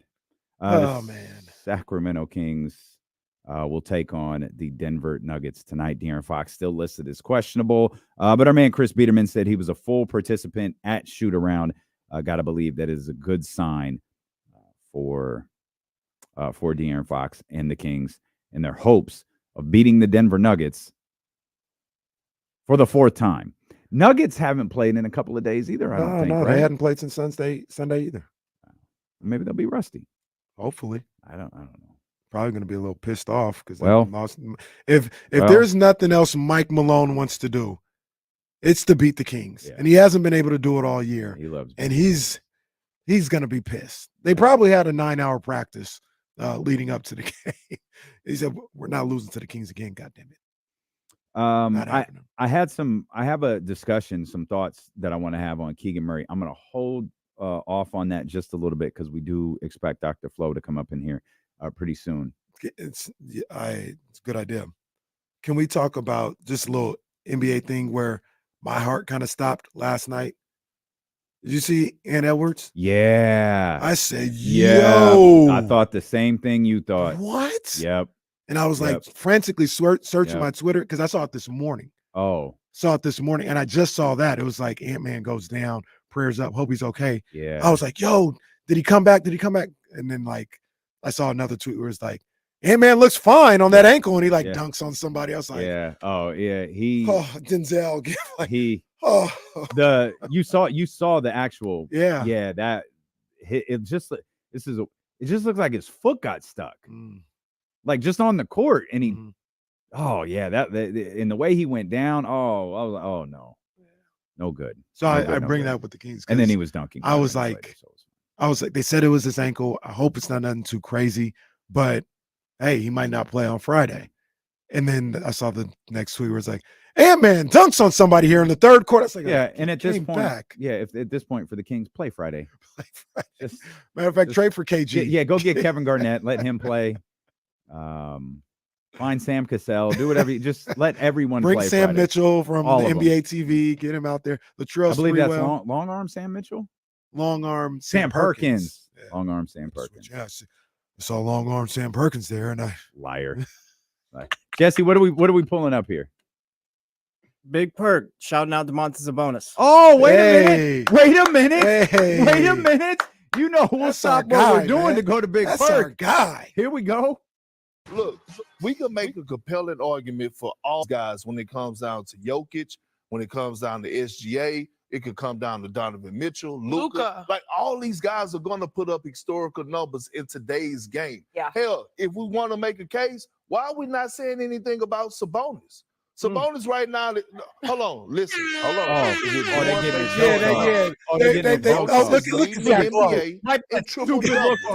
Hold on. He's also leading the league in double-doubles. The man is averaging 20, 13, and 8. Briefly, that is not just... better case for Luka Doncic than for Sabonis. I mean, leading the league without Embiid in scoring, and then also giving you almost 9 and 10. That's a triple-double, and that's the reason why Jokic is... Their team is ass. Doubles meant something. Look. Let's not go to bat for Luka at this point. And I like Sinead, but no, let's not do that. They're damn near out of the play-in. So what are we talking about?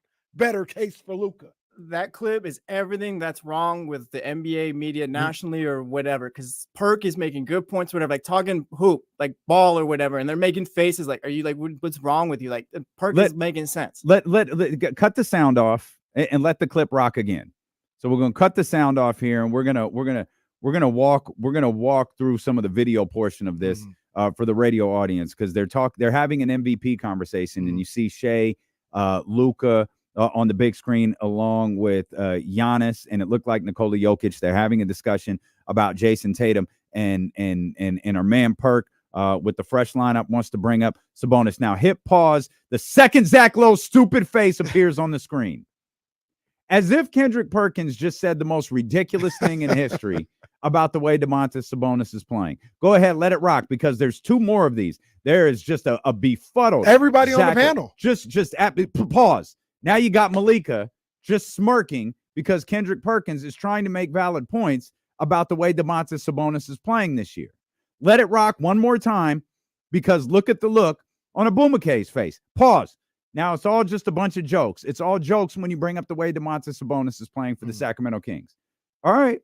Because y'all was just coddling Nikola Jokic when he was doing the same thing. But I guess you got to average 30 for it to matter. I guess you got to average 28 for it to matter. You average a measly 21, it's not enough. You want to have a conversation about Luka Doncic and the MVP over Jason Tatum? Stop it. Over Jason Tatum? Let's be perfectly clear, and this has nothing. Luka is an unbelievable talent. The fact that he's even on that graphic. That's what I'm talking about. Like, are you out of your mind? That's what I'm talking about. Luka has no business.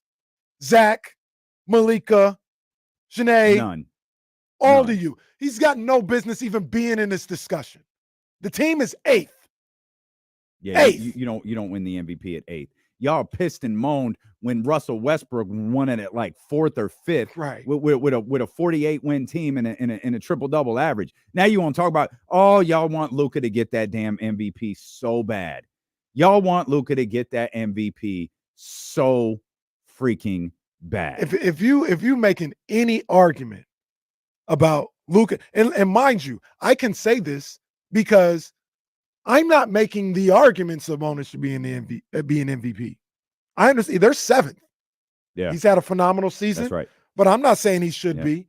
But since you want to bring in guys like Luka, and that was Perk's point. Exactly. That was Perk's point. If we're going to make an argument for Luka Doncic, we need to be able to make an argument for Domantas Sabonis. We don't need your stupid looks. It's funny. It's ha.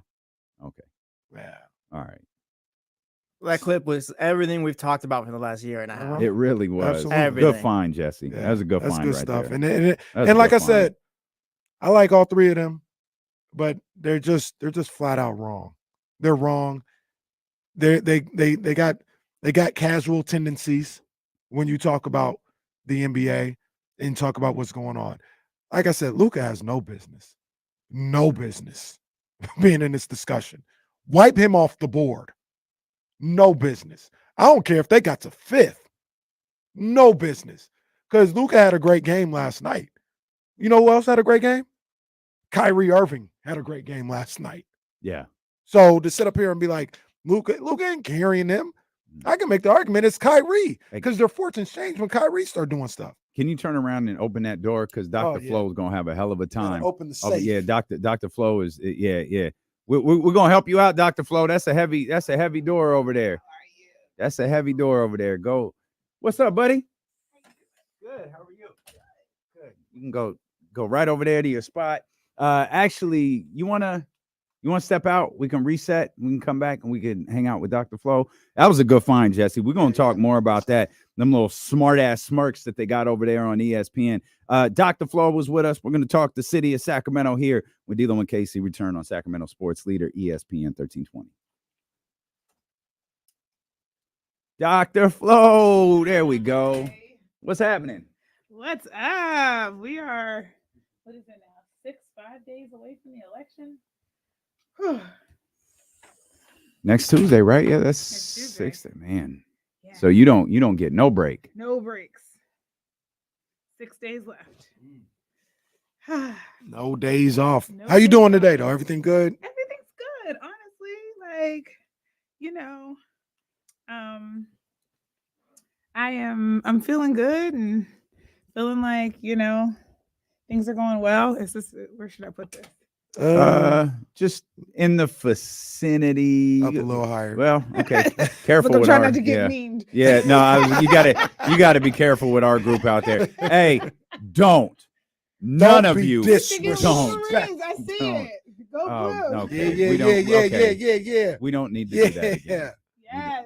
Let's go. You know what it is. Yeah, we'll have some fun. We're obviously we're live, but we're on commercial during the radio. So, okay. Yeah, we'll pull your mic up a little bit. Oh man, I never know where to. Did you see Dr. David? Hey y'all on Twitter. With me? Oh, John, what's up? Come boo. on, man. Come on, we're the national champions. Show some respect. Don't hate. Show some respect.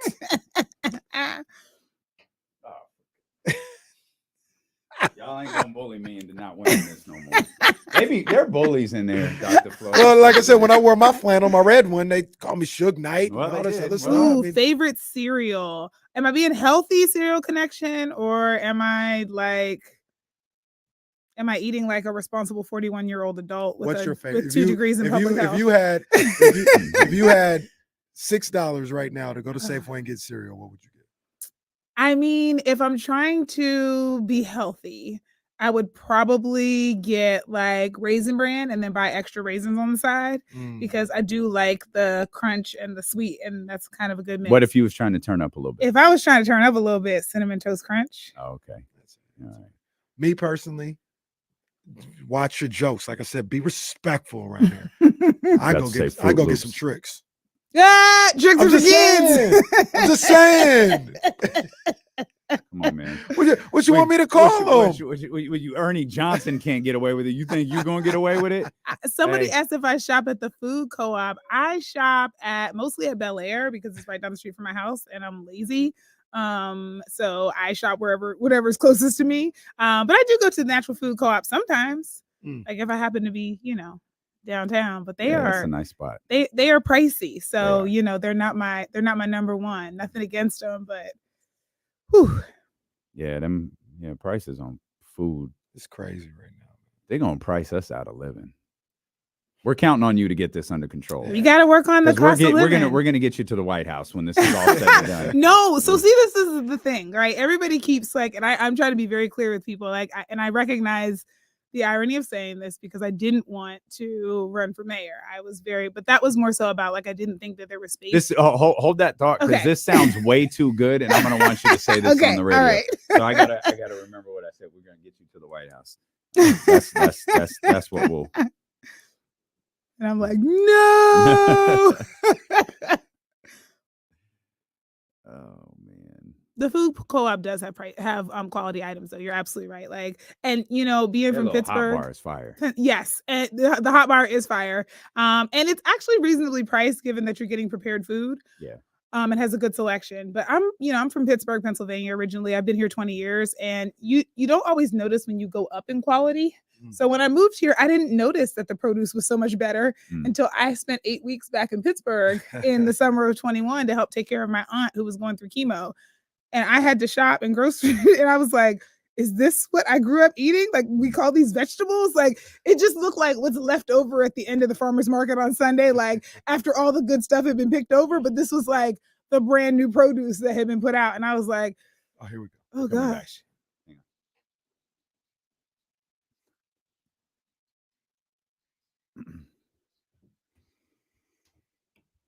Oh, yeah, we are already deep into this conversation. Yeah. Dr. Flo, Sacramento mayoral candidate, back in the building with us 6 days before the election. Before we get to Dr. Flo, what were you trying to go to the store and grab again? Just real quick for the radio audience that missed it. Some tricks.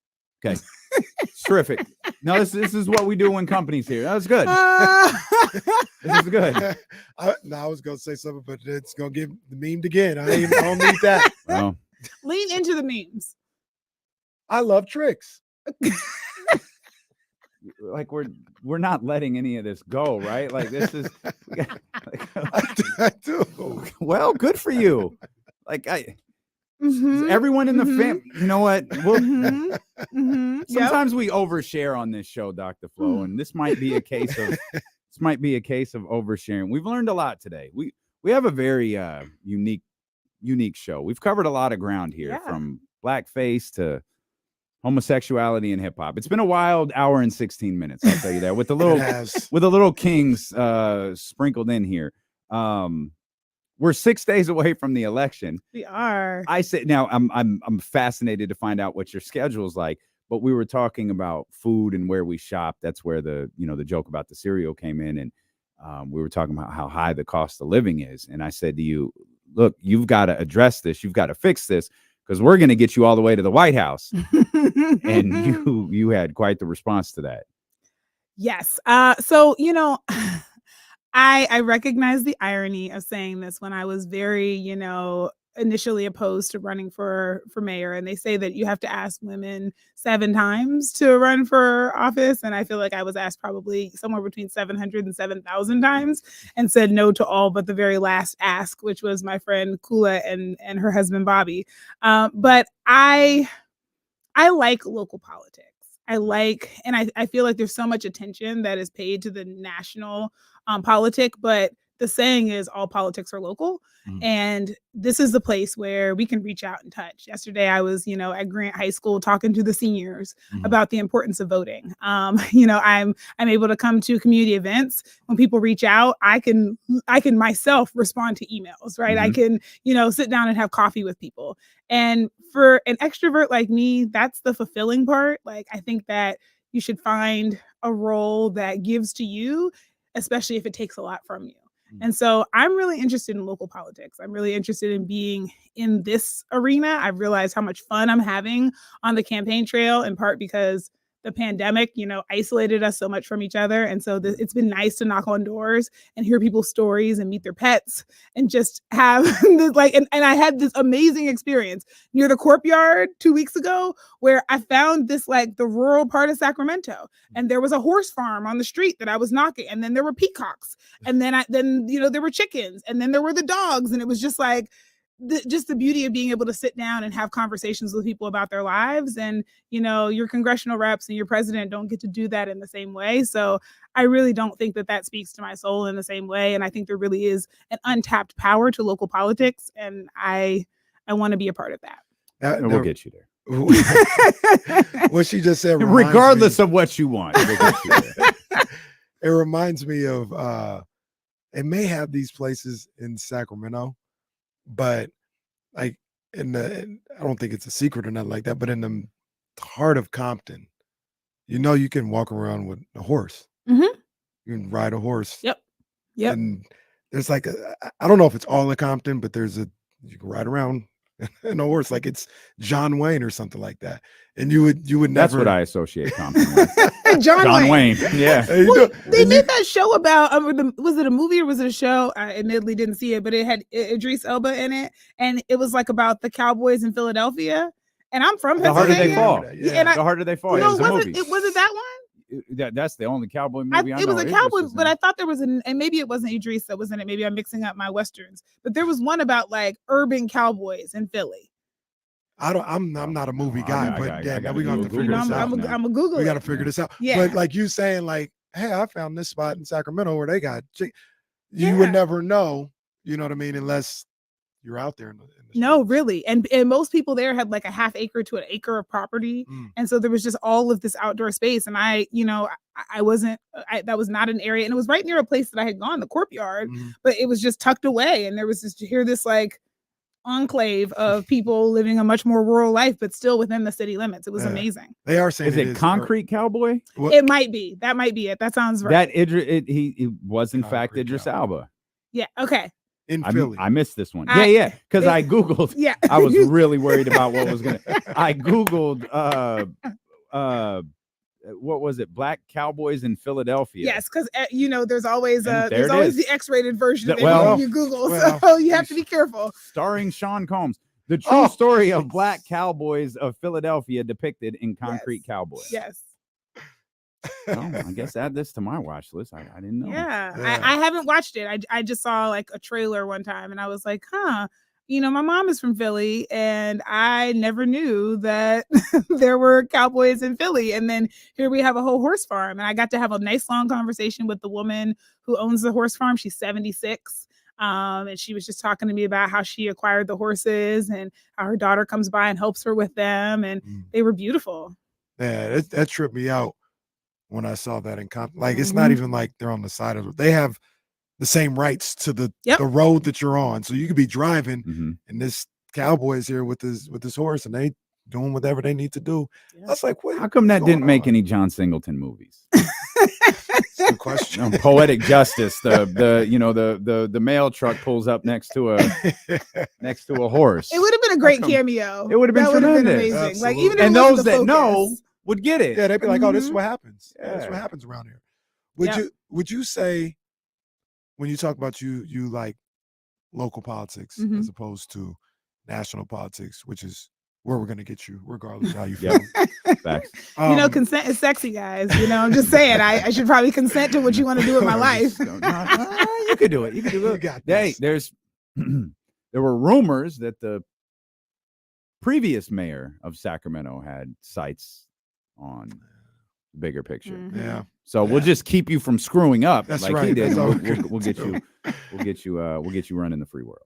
Do you feel you kind of spoke of why you feel that way, but do you feel like you can have more of a impact on the day-to-day people's lives in the local politics as opposed to national? I don't want to sit up here and say that stuff doesn't matter or anything like that, but would you find that it doesn't affect the day-to-day life of the common people the same way local policies and local government does? Yeah, I mean, what I said to the seniors at Grant yesterday is that there are about 400 kids in their senior class, and I was like, the race for county supervisor was decided by around 330 votes or so, right? So and that's not to say your vote at the national level doesn't matter, but it is combined with a lot more votes. And so we have not seen, a presidential election decided by 334 votes, right?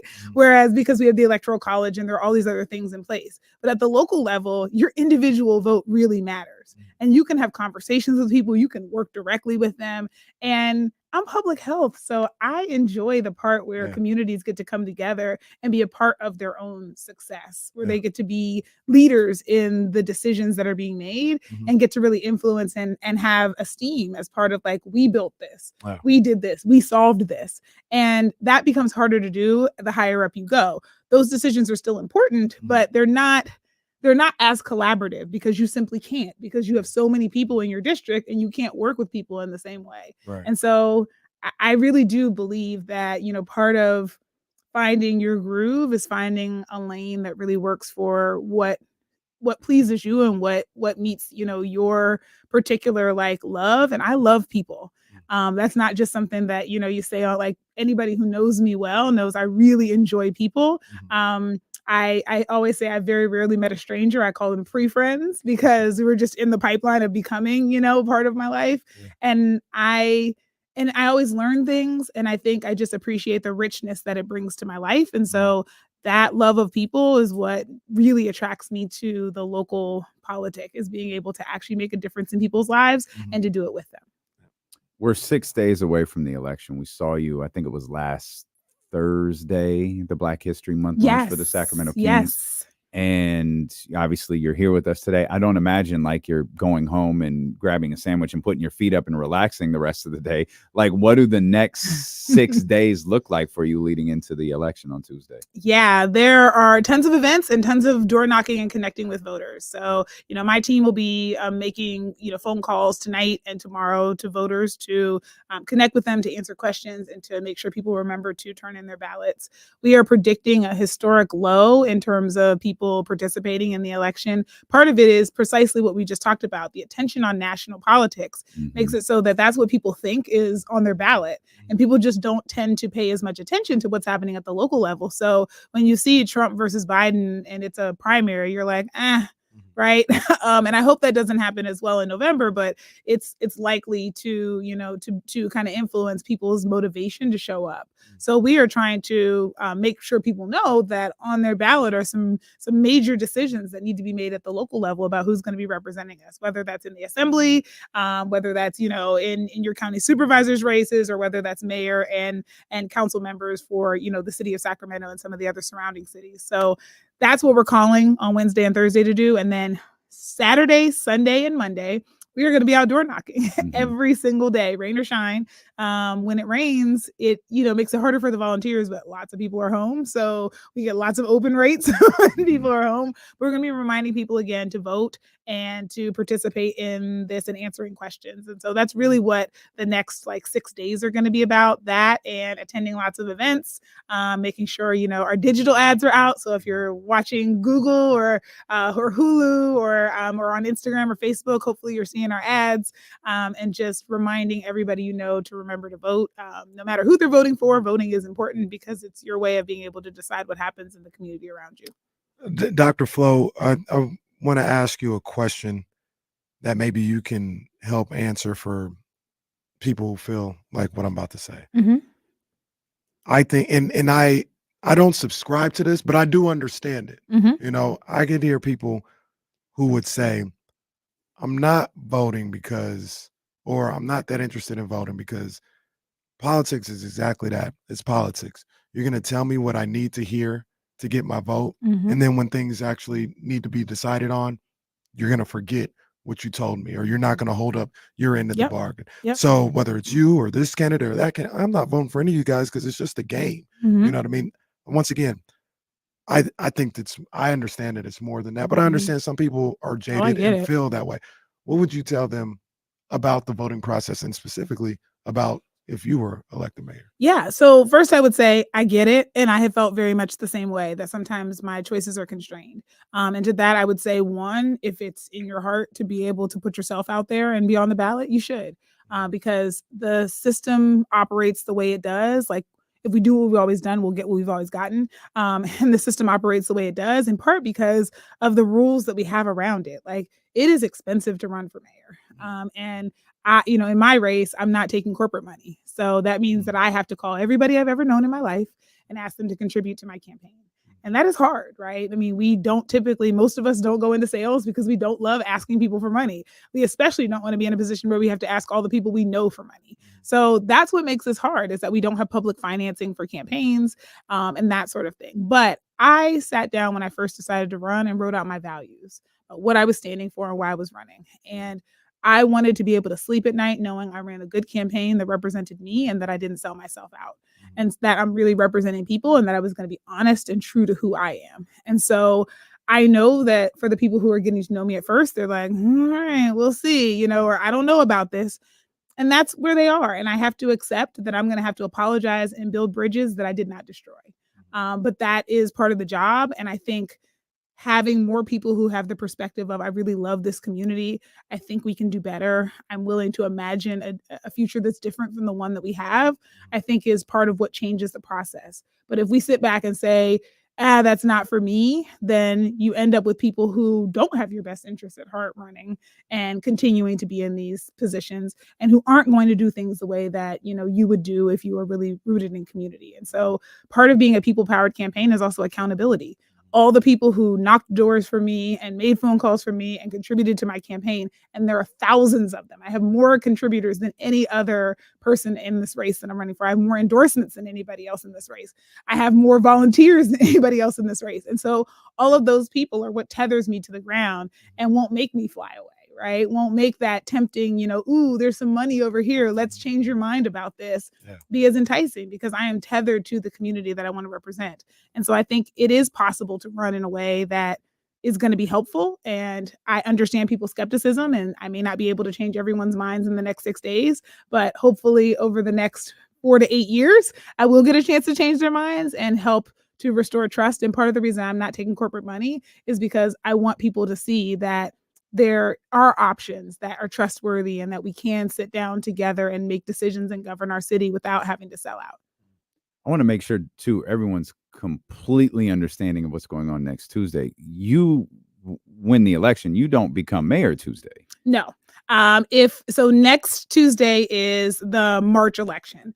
Some people refer to it as a primary, but in this case, it's not necessarily. If any one of the candidates gets 50% or more of the vote, it's over and we win outright. But nobody takes office until December. If not, then the top two, if nobody crosses that 50% threshold, even if you get 48.8%, if nobody crosses 50%, then the top two go to November and do a runoff. What if it's 49.8? I don't think they round up. I think you have to. They don't round up. No, I don't believe in math. That's a killer. So yeah, They lied to us in school. So that's why it is so important to vote, because we're on a sports show. So here's what I've been saying to everybody: look, MJ never played to be the AC. You play to win. So people keep talking about what's going to happen in November, and I'm like, you got a birthday in November? I have a birthday in November. Are we doing Run to Feed the Hungry? Because as far as I'm concerned, this election ends in March when we win. So let's go. Let's play to win. Like, no, I'm not playing to be the runner up. Like I'm playing. I'm running to win it, to have a winning campaign. Oh, let's get to 50 plus. Yes. Yeah, let's get to 50 plus for sure. You said something that reminded me of an article I read a couple of days ago about the November election. And you spoke about, Biden versus Trump, and that's likely what it's going to be, which is probably an entirely different, fascinating conversation to have. But we did I'm not going to go vote. Like, I hate both of these people. We did that. Anybody remember how it ended? Bad. So we went the completely opposite direction the next election. And it seems this one, the November one, no one can get a feel for what exactly is about to happen. Is it a repeat of 2016 in terms of turnout, not in terms of in terms of turnout that we had in 2016, or the one we had in 2020? And the fact that no one can get a feel for that is frightening. I feel like it's closer to 2016. Yeah, it's hard to tell, in part because, there's a lot of time between now and November. And in the same way that, so I was one of the few people who predicted a Trump presidency in 2016.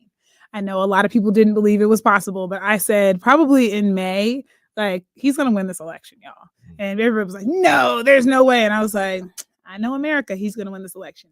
And I honestly thought Trump was going to be a 2-term president. And I think the only reason he wasn't is because COVID became so bad that people were like, okay, this is no longer, and I don't mean for everybody it was funny, but for a lot of people who were shielded from the impact, they were like, this is no longer funny. Like, people are dying, our businesses and schools are shut down. We need a real adult in the room to be able to handle this. Well, the crazy thing, like, people, I know this is not an original thought. Trump in March of 2020 throws on a mask and says, hey, y'all, just rock these for a couple of weeks. That dude's in office today. Yes, exactly. That's what I'm saying. Like the pandemic was the X factor that I could not have predicted when I said Trump's going to win in 2016 and he's going to be a 2-term president. I did not expect a global pandemic. I did not expect him to handle it so poorly because in the past, even when there were ideological differences, generally speaking, when it came to things like health, people kind of rallied around like our national, like shutting down the entire world. Right. Like, yes, that was going to be a big thing. But then also like usually people got together and said like, look, here's what you do to protect yourself. And instead he's out here telling people to take ivermectin and bleach and all these other things and just behaving in ways that were really reckless while millions of people were dying. And so I think for a lot of people, it went from, gee, this is embarrassing to this is unacceptable. And that's what made 2020 happen. And I think now we have distance from 2020. And I think now people are going, it's not so bad.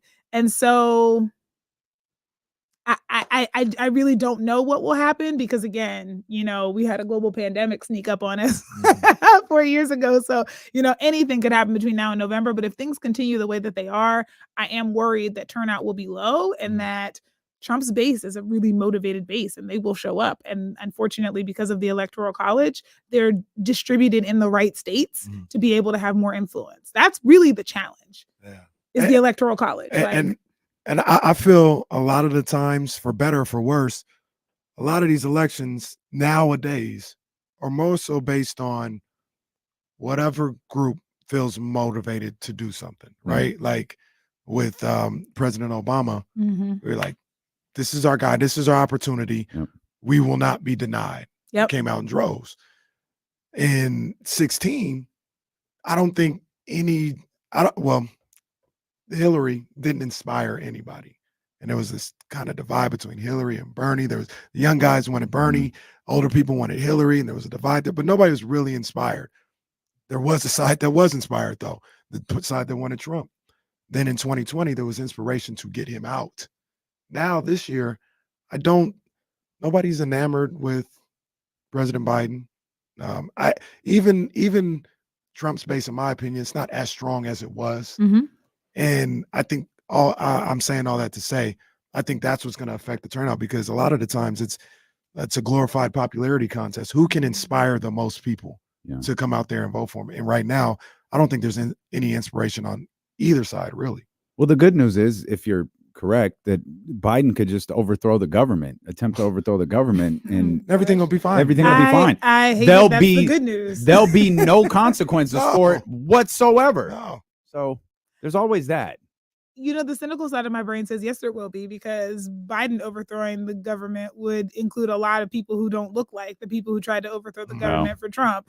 And we have a history of not applying equal consequences for similar behavior. That'd have been the first time the White House was nuked. Right.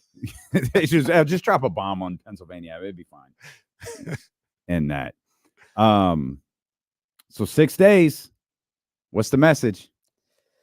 The message is please vote. The message is, find your ballot and turn it in. We have a lot on the ballot. And I forgot to mention, and thanks to whoever said it in the comments, that we also have a U.S. Senate race. And I think especially because I'm on this show, we have the ability to elect what would be the only Black woman in the Senate. The person who has shown time and time again the courage to do what's right, even when it's not popular. When, the vote in 2001 to go, to do the Middle East war was taken, like she was the only singular opposing vote. And we all now know 20 years later that was the right decision. And so Barbara Lee is amazing, and she deserves to have, our support and to be rewarded for, being a consistent voice and being someone who shows up regularly. I would say, think about the things beyond just president that are on your ballot. There are propositions and measures. One of them is Prop 1, which could change how we spend the millionaire's tax, which is known as the Mental Health Services Act, and how we spend those dollars. It's important to look and see, how you might feel about that. Locally in Sacramento, the business operations tax is also on the ballot. So people, who may be affected by that may want to think about, like, is this something that we want? Yeah, why are you talking about props? I tell people to read that book. Like, props, yes. Props can be super confusing. Like, Casey and I are of the belief, obviously we're a bit biased on this, that's why the sports gambling props didn't pack because there were like Yeah. two of them. It would just turn everybody's brain into a pretzel. Like, it just they all were over the really place. confusing to understand. And you couldn't watch a Kings game. You couldn't watch anything, especially on a stream last election cycle, without back-to-back sports gambling props commercials airing. And it became like, what? Wait a minute. I didn't even. It took reading and to figure out which one am I supposed to vote for. And those props can be really, really. You have to know before going. Don't try to read them in the booth. No. You got to read that little book that comes in the mail so you understand what's going on. Yeah. And unfortunately, Proposition 1 is like 78 pages. So, to be able to read it. So it's helpful to also look at some of the organizations you trust and where they fall on it and their digest on it. So I would say, there's a lot on the ballot, and not just the mayor's race, although I have a personal invested interest in the Sacramento mayor's race because I am one of the candidates. And I hope that I am your preferred candidate. And what I would say is, I'm running against people who have been in office while our homelessness numbers went from 2,500 to 10,000. They are, recycling some of their same talking points about how we need to do more of what has failed. We have moved people block to block without identifying where they can go, and it does not solve the problem. It just makes what was a problem for one person now a problem for somebody else, and also a problem for the person who got moved because they still don't have a place to go. And so we need real solutions. I think we need a public health approach to the entire city, which means thinking about the system. What are we trying to achieve? How are we working together to do it? How are we pulling together resources, even if it's not the city's own money, but it's the business community and the nonprofits and the neighborhood associations and the people who live here? Because I say all the time, 30,000 people wake up early to do Run to Feed the Hungry every Thanksgiving. This is a community of people who care. And if we all know what the goal is, we'll all work together towards that goal. And I think we can exceed it. And so I am inviting everybody into this because, as I mentioned, I love people and I think that we can govern well together. And I would love to be able to have the opportunity to partner with all of you truly to be able to govern the city, to be able to take advantage of your experience, your lived experience, and also your professional expertise to be able to solve some of the challenges of Sacramento and to have a vision for what the future looks like in this great city, because Sacramento is nobody's, second choice. We are a great city, and we deserve to think of ourselves that way, to be governed that way, and to be a priority. And that is my priority. Either way, congratulations. Thank you on a phenomenal campaign. Thank you. Made people think, made people talk, and hopefully this is just the beginning. You know what I mean? But I know either way, we're going plus 50. Let's go. We're going plus 50. Let's go. That's what we're doing. Yeah. We're also getting requests in the chat for Dr. Flo to have an MVP vote. Oh yeah. We need to have that for sure. We got questions. We need to have that for sure. Did you ever you getting those tickets back, or like what's going on, man? I have not. My plan is to go in with some folks to have some tickets for next year. But I have not gotten tickets yet. Somebody told me, I was talking to somebody and they got somebody to call them back about tickets they were interested in. 2 tickets. That's they're a lot pricey. of money. I regret That's giving a lot mine of up money. because they go up. It's harder to get back in. Yeah, it's hard to get back in. Yeah. We don't have a lot of time. Do you have any thoughts on Kenny's love for Ronald Reagan? I don't love Kenny, Ronald Reagan. What? I know why some of the Latinos who came to the country and other just immigrants in general who came to the country, while under Reagan, have a real love for him. So I appreciate. I get the human tendency to like people who do something nice for you. Yeah. I guess I'm curious to know your story on why you like Reagan. Don't listen to this man. There's nothing about me that likes Ronald Reagan. So D'Lo, why are you telling me that he does? The entire look. Don't listen to any of these people. The entire chat was witness to the day that he just randomly brought up Ronald Reagan for no reason, leading into the Super Bowl. There was a reason. I can't remember what it was because it was his inauguration the day of the Super Bowl. The Niners beating the Dolphins. Anyways, only one person has ever brought up Ronald Reagan in 4 years, and it was Kenny. We just it was on a movie. Do you like his acting? That seems to be what the chat is saying. Once again. There's nothing about Ronald Reagan that I like. Not one thing. Okay. All right. Okay. Well, because I would say he is responsible for basically dismantling the mental health system in California. He dismantled a lot. Yeah. Okay. I just and denying the AIDS crisis and allowing it to get worse. I mean, there's don't listen to the media, Kenny, Dr. Flo. Kenny, just say no. Don't listen to this, man. Just say at no all. when it comes to Ronald Reagan. Oh, Just my say no. goodness. Dr. Flo, good luck. Thank We're going you. 50 plus on Tuesday. Let's Let's do go. it. Let's do Let's it. go. Let's Let's do go. it. We'll come back. We'll get this show on track. We'll talk Kings basketball. We'll talk Keegan Murray. We're dealing with Casey Oh, return see you here. leaving before I get a chance to do that. You want to talk Keegan Murray? You got thoughts on Keegan's defense this year? You don't have to go nowhere. I have assume. thoughts on the fact that ESPN tends to highlight the Kings' losses more than the Kings' wins, and I have a problem with that. What We all would you? do. Oh, did one of y'all say something I to think me? we're gone. I think we're off the radio. Oh, did you send us the break? Yeah. Oh, okay.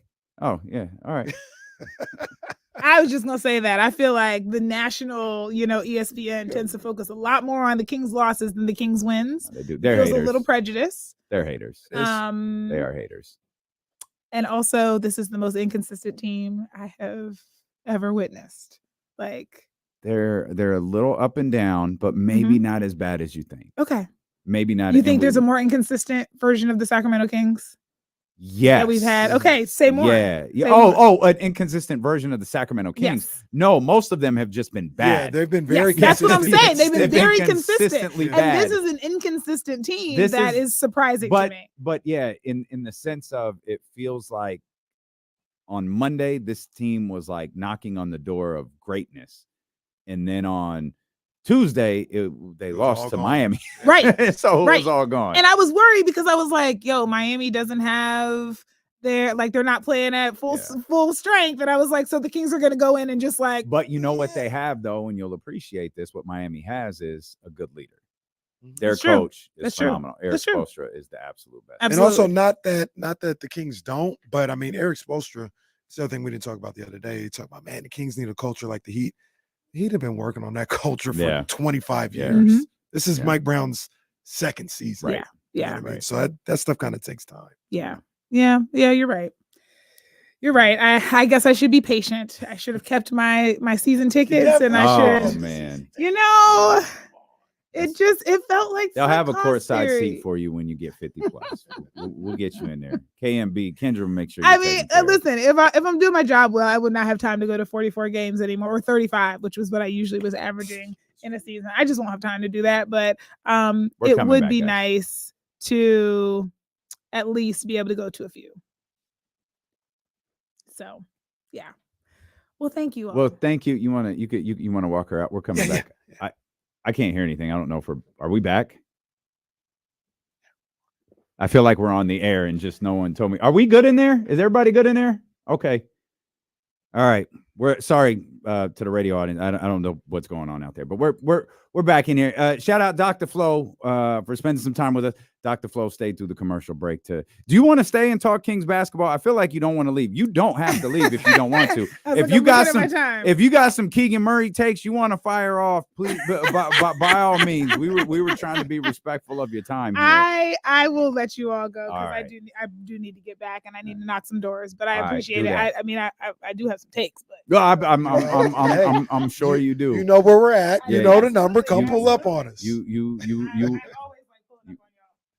You welcome in here for sure. Yeah, you go ahead and walk Dr. Flo out there as we get ready for the Sacramento Kings and the Denver Nuggets tonight. The Sacramento Kings look to get back on track. Not a lot of movement in the Western Conference last night, except for the fact that the Pelicans moved up to the 5th spot. And I said when the show started, starting to have some feelings about the New Orleans Pelicans. And then we got the stat from Will Z. Will sent us the note about the teams and their records against under 500 teams.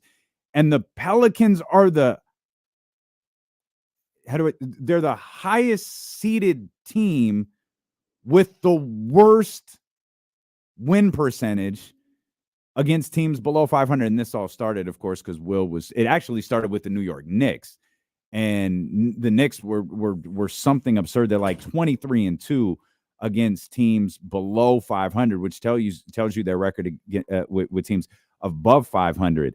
And we started just looking at this list. Sacramento was 15-5, and we tracked all of the losses down to be Portland, Detroit, Charlotte, and then the other two were Houston. And those are the 5 losses for the Sacramento Kings below 500 teams this year. But the Pelicans are the ones that confusing. They have a win percentage of .654, and a 17-9 record in their 26 games against teams below 500. And I was saying, Casey, I'm starting to look at the Pelicans a certain way. And you started talking about them yesterday, and I think this is part of the reason why. It's like when it's like those paintings when someone, there's something hitting in this painting. And those things used to, I could never see the same thing as somebody else, or not right away. But then someone points it out, and it's the only thing you can see. Right. And you're looking at it like, how did you not see that? It's right. How did I not see that? It's right there. I felt like that watching a little bit of the Pelicans and the Knicks last night. Partly because I think the Knicks are pretty good. I have some questions after seeing that record that Legion Hoops threw out there, but what the Pelicans aren't really missing anything. Like they've got a lot of, they got solid leadership and CJ. You've got Zion. I think Ingram sprained his ankle last night. By the way, we were talking about Ant-Man. Turned the game. Yeah, I think Ingram was a little banged up last night. But you look at that team, like man, they got stars, they got potential superstars. You got the leadership with CJ. You got a solid coaching staff. Maybe Casey's right. Maybe this team will kind of start to separate themselves a little bit and firmly become one of those two teams that are going to be in the top 6 of the Western Conference. But just not a ton of movement last night. I think the Pelicans play again tonight, if I'm not mistaken. They got the Pacers. Indiana. Yeah, they got the Pacers tonight. Go Tyrese. Go Tyrese. Day before your birthday. Let's go, Ty. Let's get it in. Jesse asked before the show, we threw some notes into the rundown that got me thinking, about the Kings overall here as we head into this crucial stretch of basketball. And this every game moving forward is going to be a part of a crucial stretch of basketball. Overall, we could talk about inconsistencies of the team or whatever. Overall, how do we feel about Keegan Murray? How do we feel about year 2 of Keegan Murray, 50 some odd, nearly 60 games into his second season? Overall, feel good. I think he's done. Hit expectations, exceeded expectations, or just fine? Just fine. I don't think he's exceeded expectations. Well, that's why I say it. I'm gonna just say I feel good about him because offensively, I wouldn't say he exceeded expectations, but he has shown so much defensively that I didn't think he was necessarily capable of this year. So being a two-way player, being a true two-way player, he's exceeded the expectations on that for me personally. I feel like he's exceeded my defensive expectations. He's proven, we saw it the other night, he can probably be a little bit more explosive of a scorer than maybe, and we've seen it a couple of times this season. It started in the California Classic, the prestigious California Classic, where it was like, oh, okay. Now, how much of that is really going to translate? Who knows? But he's had games this year where it's like, yo, this dude could be like the real deal on the offensive end. He has a role on this team, and that's difficult for his offensive game on a night-to-night basis in that, you have Domas. Domas isn't going to eat first, but Domas is going to – it might not always be Keegan. It might be Herter. It might be Trey Lyles. It might be Malik Monk. It might be De'Aaron Fox. He's going to find the guy, and that seems to be priority one for Domantas Sabonis is to find the guy. De'Aaron is going to do whatever he feels in the moment because De'Aaron knows. I'm a whole vibe right now. I've got everything under control. Keegan's game is a little bit more of, okay, I'm just going to I'm going to be where I'm supposed to be. And then whatever De'Aaron does, whatever Domas, I'm going to be there. And Keegan, went nuts the other night. He hit a series of threes in a row. I think it was Will Z that tweeted, I don't want anyone other than Keegan Murray shooting the ball the rest of the game. Well, and then the problem with that, I talked about on the handoff, the problem with that after that last three he made was I don't think he touched the ball for another 3-4 minutes. And I think there is everybody involved deserves blame for that one. Keegan for not, asking for the basketball. Yeah. And it was kind of, I say that to say it's a microcosm of his season. And we saw that earlier this year. Yeah. He had 33. Was it Miami? He had 33 against. Might have been, yeah. He had a big game against Miami. That's probably the one you're thinking of. But it's a microcosm of the season. And everybody has a little bit of fault in that. Keegan's got to be a little bit more assertive, asking, or demanding. Can you imagine? Looks. Can you imagine? Hey, give me the ball. Hey, bruh. I'm the hottest dude out here. They, looking at De'Aaron like, hey, I can't. I need to see it. You know what that would be.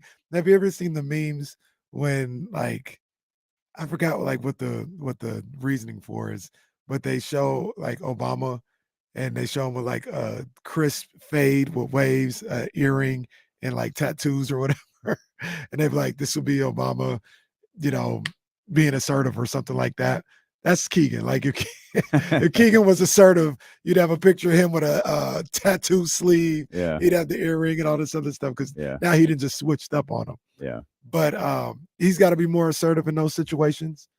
Keegan showing up to camp with a sleeve is amazing. Just the thought of it is amazing. He's got to be more assertive. Mike Brown and that coaching staff, hey, run something to make sure he's getting the ball in that situation. But I'm with you 100%. But in the situation the other night, the Kings kept scoring, right? I feel like De'Aaron, that's when like the game got close, and De'Aaron got aggressive. And so I don't have as much fault in that situation as I did the previous one, particularly too, because I didn't think De'Aaron was settling for anything. De'Aaron was like, okay, we're here. And he was to the basket, to the basket, to the basket, to the basket. So I get the sentiment of just give the ball back to Keegan, give the ball back to Keegan. But they weren't lost possessions like they were in the previous game, where they just continued to work the ball around the perimeter and other guys were shooting except the hottest guy on the floor. Right. No, you're I don't disagree with the idea of be more in those moments.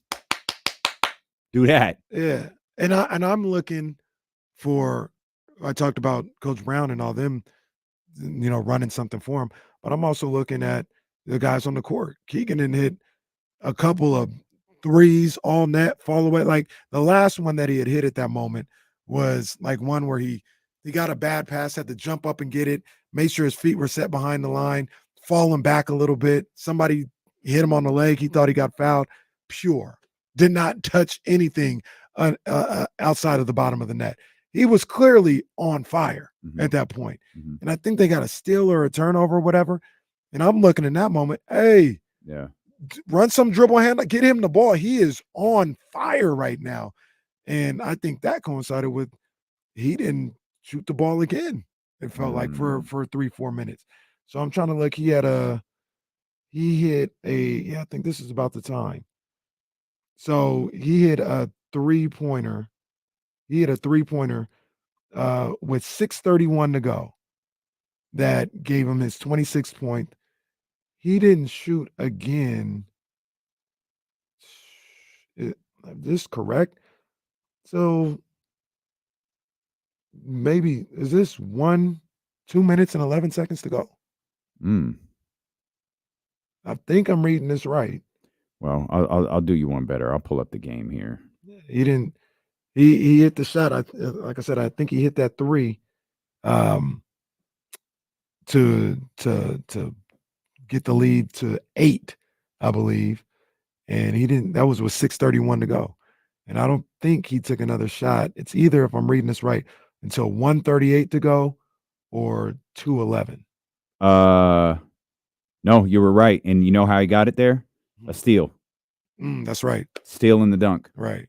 Like that, it just feels like in that situation that can't happen. Now the Kings were still scoring some points; they got it to within 4 or something like that. That was the basket that got it to within 4. Was that Keegan Murray steal and dunk? Is that what he ended with?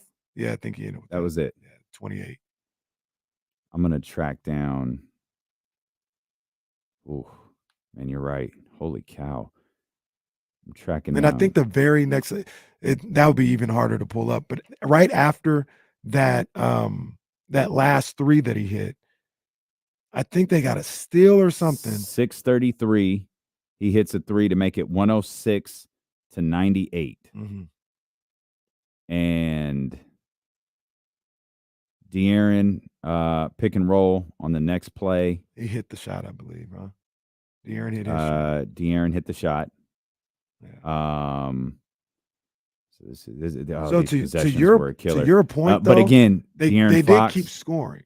Like Yeah. those guys who were shooting, I think they scored on the next 3 or 4 possessions, I think, in a row. De'Aaron Fox spot up jumper, Kevin Huerter transition, shot to the basket, De'Aaron short jumper, De'Aaron transition jumper, De'Aaron missed that one. He missed. It must have been like the 4th shot after. But your point of they didn't get some of them are transition baskets, so it's a little bit harder. There's not as much. Remember, the Miami was struggling at that point, so there wasn't as much half court offense in that. And De'Aaron got the ball in those transition plays. De'Aaron, with the exception of one, Huerter got it. De'Aaron every time was attacking the basket. And like you said earlier, they were making shots. I think they went the next 4 or 5 possessions scoring. Yep. Every time down. So it worked out in that respect. But I just remember in that moment, I would have been like, yo, let me feed Keegan. Like I said, I think they got a steal or something like that. And they were in a little bit of a transition, a delayed break. And I was like, yo, find Keegan, hit him with a cross court or get a dribble handoff so he can get another shot up right now because this guy's on fire. And it didn't happen that way. So there was a play. It's 114-108. De'Aaron turns the ball over. He kind of gets stripped. You can see him. Obviously, I don't know. I'm reading into De'Aaron here. He tries to swipe through. You could see him kind of pick his head up a little bit right before the ball gets swiped. Keegan is all by himself in the opposite corner. Just watching this, I've not discussed this with De'Aaron Fox. He's going to the basket knowing, again, there's no one near Keegan. Right. Anyone close to him is closing in on him because he's hit 3 of his last 4 shots in the key. Right. He's going to Keegan, who's just kicking it Buddy Hield style, or at least the way Buddy Hield thinks he was in the corner. Shout out Buddy, man. Are we bringing back the daily Buddy slander of the day? I'm all for it. You have access to this app, right? Yeah. Okay, Yeah. let's make sure. Yeah. You're listening to D-Lo and KC on KIFM West Sacramento, KRXQ HD2 Sacramento, ESPN 1320. Always live on the free Odyssey app. Appreciate you being with us wherever you are. You can tap in 1320 TV. That's YouTube and Twitter as well. It's Twitch. .tv/ESPN 1320. You want to jump on the phone lines? First time we'll open those up today. 916-909-1320. We'd love to hear from you for the next 2 hours. Our man James Ham going to join us at the top of the 3 o'clock hour. Will Z will be with us coming up in about 15 minutes. The Z-Cast. Did you get a chance to peep any of those? I didn't, but I see that it's out there. It's flowing. Shout out to the Z-Cast, man. Yeah, Will trying to up his social media game and get things going out there. That. I think the when talking about Keegan, the idea of a franchise changer, right? The idea of, all right, the Kings have, 3 big dogs here that all of the goofs not named Kendrick Perkins are going to laugh about on ESPN is his defense. That's where he sets. That's the thing that sets him apart. Because it's great to have another scorer. Like we talk about all the time, the third scorer. Who's the third man in that whole deal? If De'Aaron is man 1 and Domas is man 2 and Keegan is man 3 on the offensive end, like cool. Keegan's man 1 on the defensive end. I think the Sacramento Kings are in really good shape.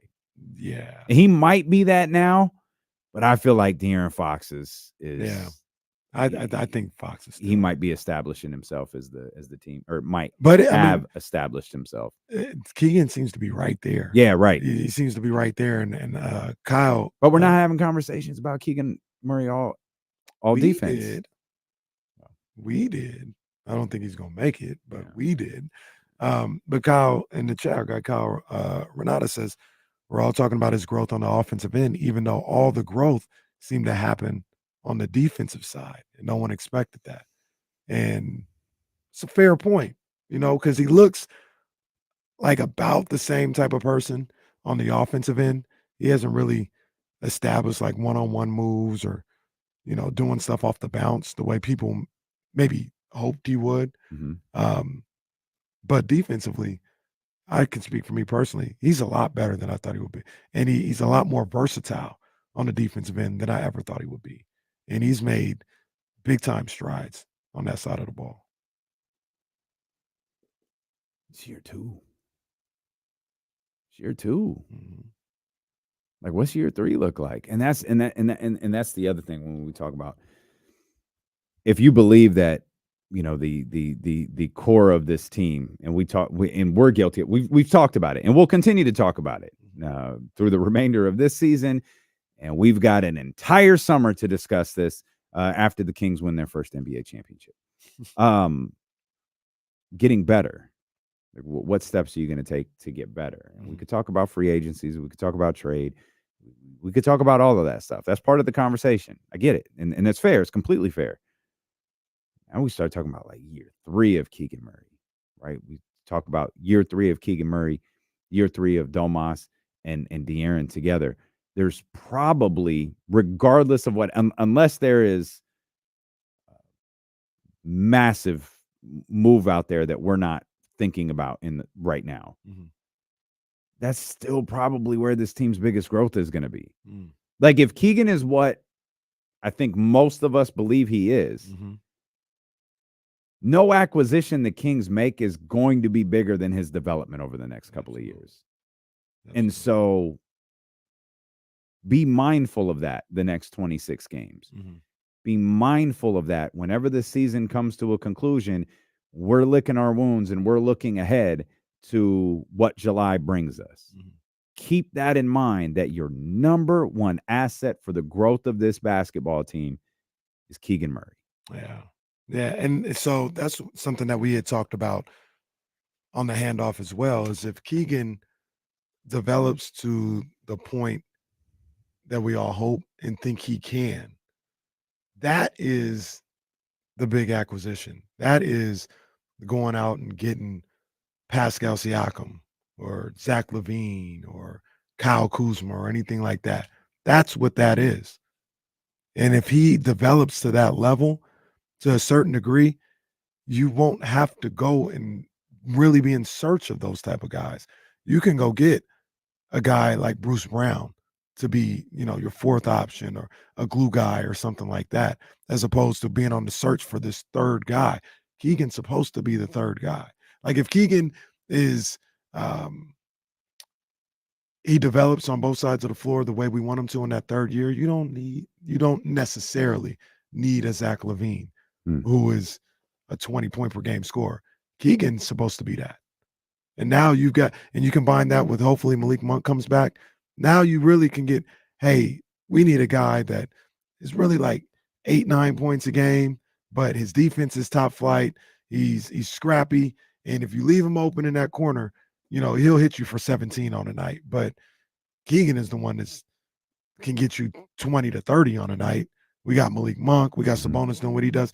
It just changes, to your point, the whole trajectory and what this team could be in a major way, major way, because now what you're looking for, and also what you're looking for, may be more attainable for what you're willing to give up. Like, you probably can go get, and Bruce Brown just keeps coming to mind, but you can go get a Bruce Brown with, and I'm not trying to trade these guys, I'm just talking, you can go get him with a Herter Davion in a 1st rounder or something like that. You might not be able to get Kyle Kuzma with that same type of trade package. That's not enough. You need more. But if Keegan is reaching where we all hope he can, now those guys, those Bruce Brown types, are more attainable through trade, or hell, even through free agency possibly. It really is a game changer, man. Because I really don't know. We talked yesterday a lot about making moves and improving this team. It's going to be tough. They don't have, even if they make the playoffs and they retain that 1st round, they don't have a lot of assets that, because it has to be through trade. Yeah. Because they're not. Yeah. We've established the money. Yeah. Vlade or Malik Monk, or one of those two, that's the biggest free agency signing the Kings have had. And you don't have, I don't know if they have Like people are like, go get, Pascal or whatever. Like they gave too up. late. Yeah. Well, even then they gave up like pretty good guys and pretty good, the combination of pretty good guy and the draft pick to go get him. I don't know if Barnes or Herter or netting that. While also having a ton of cap space. Yeah. I don't know. Same thing the Knicks did. Exactly. The Knicks gave up, and you can feel how you want to feel about this guy, but they gave up Emmanuel Quickly and RJ Barrett. Which might have been their version of Herter and Barnes. Might have been. Might have been. But you would know better, of course. But I think Knicks fans at least, I think they really liked Emmanuel Quickly. They were like, yo, we You can did. win with this guy. Yeah. And this guy, he's probably going to get paid in a major way. And the Knicks didn't want to necessarily do that for a guy that was going to be a six-man type. But I think the market for a guy like Emmanuel Quickly was higher than Herter or Barnes. Do you see, like, as the team evolves, let's go with best case scenario, Malik is back with the Sacramento Kings. I think there's a situation where he's starting. I don't think so. Next year, if they trade Kevin Herter, I guess in the offseason. Right. That's what I'm thinking. And I'm not championing a trade of Kevin Herter. I'm just thinking like maybe it doesn't net the guy, like whatever people have in their head, but that's a really, really good player coming off the bench. I feel like if you're trading Kevin Herter, you're trading him for another starting caliber wing. And a guy that's probably a little better defensively, probably takes a little bit off on the offensive end, but defensively, he gets this Kings team, or Mike Brown will feel like he gets this Kings team where they need to be for the next level. Like a Doug Christie. Doug Christie was a starting two guard that defended his ass off. I need Mike to wrap his arms around Kevin Herter. I do too. Yeah. I think Kevin Herter changes everything about this team. So, and you need, we've said it, you need Kevin Herter to win. You need it, regardless how you feel about him. You're right. You need right. him on this team to be super successful. You're right.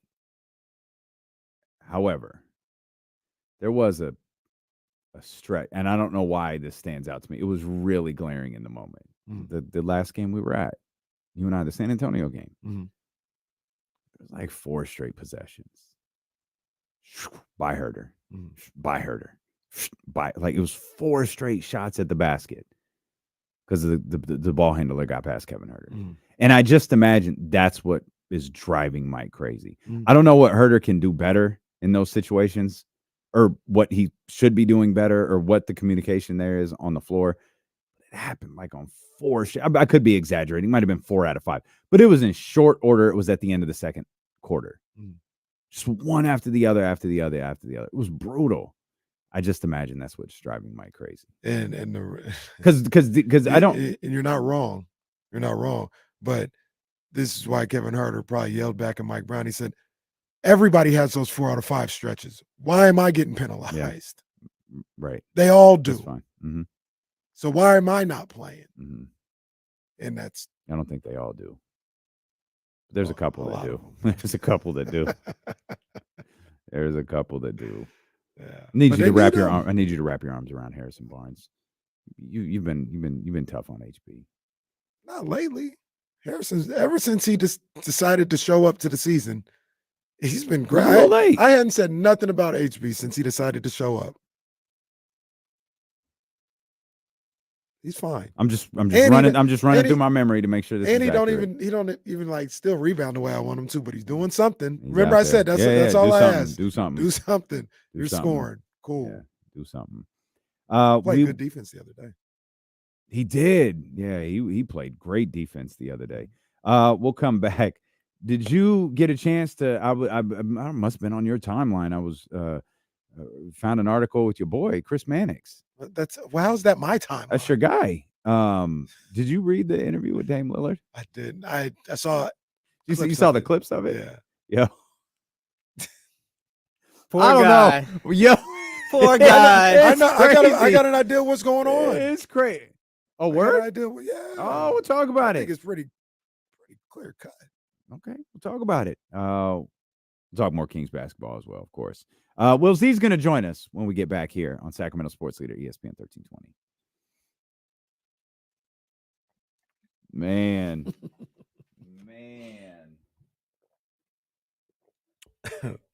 Hey, are you here at like 4:30?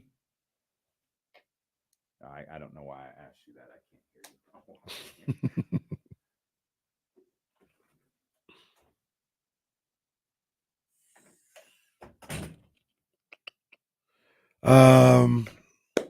No 13th round today. No kicking it with KC either. I'll have that for tomorrow because that's usually Thursday.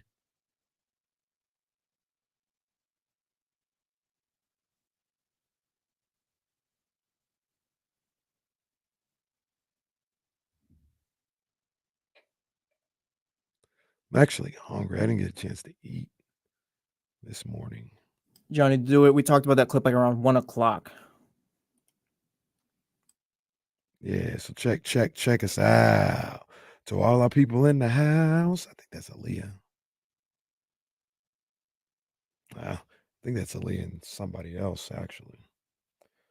Somebody that will not be named.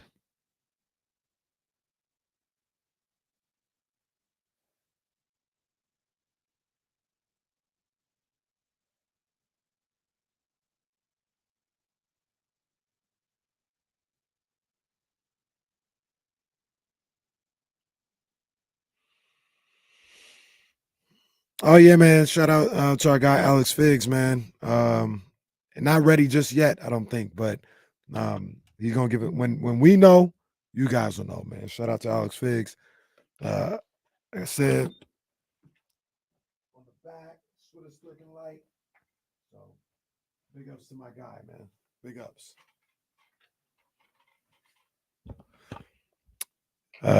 Hoop shoe recommendation for someone who hasn't bought any in years. You guys know I love the book ones.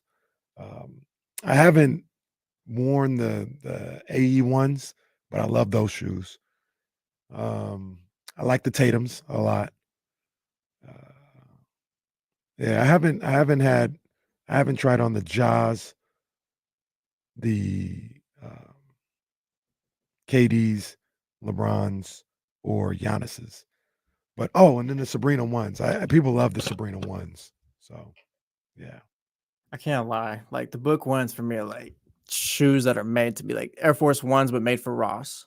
Hey, them book ones, they got me, bro. They got me. Them things is official. Like they got the Adidas Superstar ones with the little just white shoe with the 3 stripes, but they have these ones that they sell like at Ross that are a lot cheaper. I feel like those are the book ones. Them book ones, man. I'm a big fan. I'm a big fan. He got me on those. He got some black ones coming out too. Woo wee. Woo.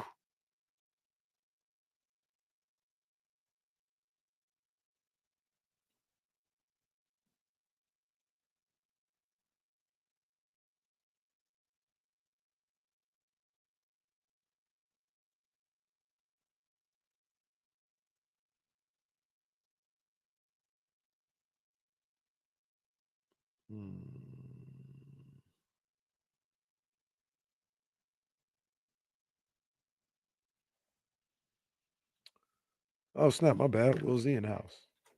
My bad. Will Z, what's up, man? It's all good. What's up, Kenny? Another day, another dollar, man. Oh yeah.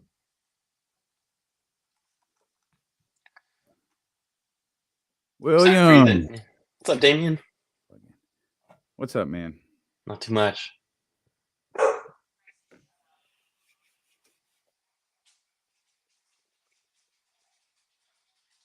Sorry, 1 second, Will. Oh, you're good.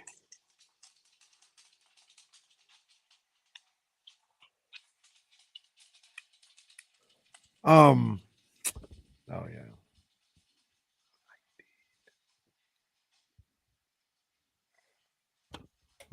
Real quick, can I clarify something? Just real quick. Yeah. Just real It's quick. never good when you have to clarify something. Something. So during the break and during Kicking It with KC, I think 2 weeks ago. Great show. I showed my undying love for the book one Devin Booker shoes that came out. And Tyler Jennings, he said, "Didn't you say they were whack when the book ones came out, KC?" Absolutely, I did. I hated the shoes. I absolutely hated them when they first came out. But I kept seeing them. And I was like, I kind of see the vision. And then when I got the book one Mirages in my hands and I saw them, I said, these shoes are fire. Absolutely fire. I love the book ones. Yes, I did a complete 180. Did you purchase? I didn't get them. I didn't get them. Yeah, but I'm getting the black ones though. You got some black ones coming out there. They're gonna be my hoop shoes. There are some that I didn't from the shoe construction. I never thought it was bad. Like I never thought like this looks bad. I didn't like some of the colors that they had coming out. But I thought I hate this them. really. But and then you got the orange ones. What do you think about Devin Booker? Yeah, what do you think about Devin Booker though? He's a good ball player. What else? I don't know. Okay. Oh, that reminds me. So you don't know. No, Miss P, what you think? Ask Miss P. Miss P, just put it in the chat. Matter of fact, text it to us because tweet it. Shout out to Bruce and everybody of his ilk. Reese says yesterday, and I don't know which show he was talking about, but he's like, yeah, these second graders came up. They're big fans of your show. Oh, God. It's done. Oh, God. I said, well, what show are they talking about? He said, I don't know. They just told me we listen to your dad all the time. It's incredible. Oh. Bro, just think about today, the first Bro, hour. why didn't you lead the show with that? Why Would change the whole day. 220. Kenny, we brought up Meek Mill. I thought, guys, look, they don't get out of school till 2:50. We got to So clean it up. I'm thinking it's 102.5, which is a whole nother problem if we talk about some of the songs you're listening to. But either that or they're big James Ham fans. Yeah, I don't think they were listening today. Today was early out too, but I don't think they were listening today. We gotta. He said like two or three second graders. Oh, we love listening to your dad. We gotta be. It's incredible. We have to do better. I'll clean it up. It's my bad. Yeah, first of all, it starts with you, Yeah. Will. Yeah. You've been a bad influence on us from the moment we met, however many years ago that was. Man, Will got us talking today. Let's get your opinion. You put out the tweet about the Kings being, was it 15-5 against teams below 500. What did that little bit of research that you did with teams against below 500 teams? What did that little bit of research tell you anything? I think one of the things that stood out to me the most was where the Kings kind of stood. If you just look at the total games played, they have, and I'm pulling it back up now, I think like second or third most games against teams with a record over 500, and the second or fewest least. Yeah, so they've played the fewest games against opponents with bad records, most games against opponents with good records. So that's one of the things that stood out to me the most too, other than just they've been better against the bad teams than I think the perception has been, is just kind of that weird quirky bit of the schedule. And I think that just comes into the West is really good all around, is you don't have that many bad teams in the West that the Kings are playing over and over and over again. Yeah, that's what stood out to me too, to a certain degree. 18 and 19 is a lot of games over with teams over 500, and that 15-5.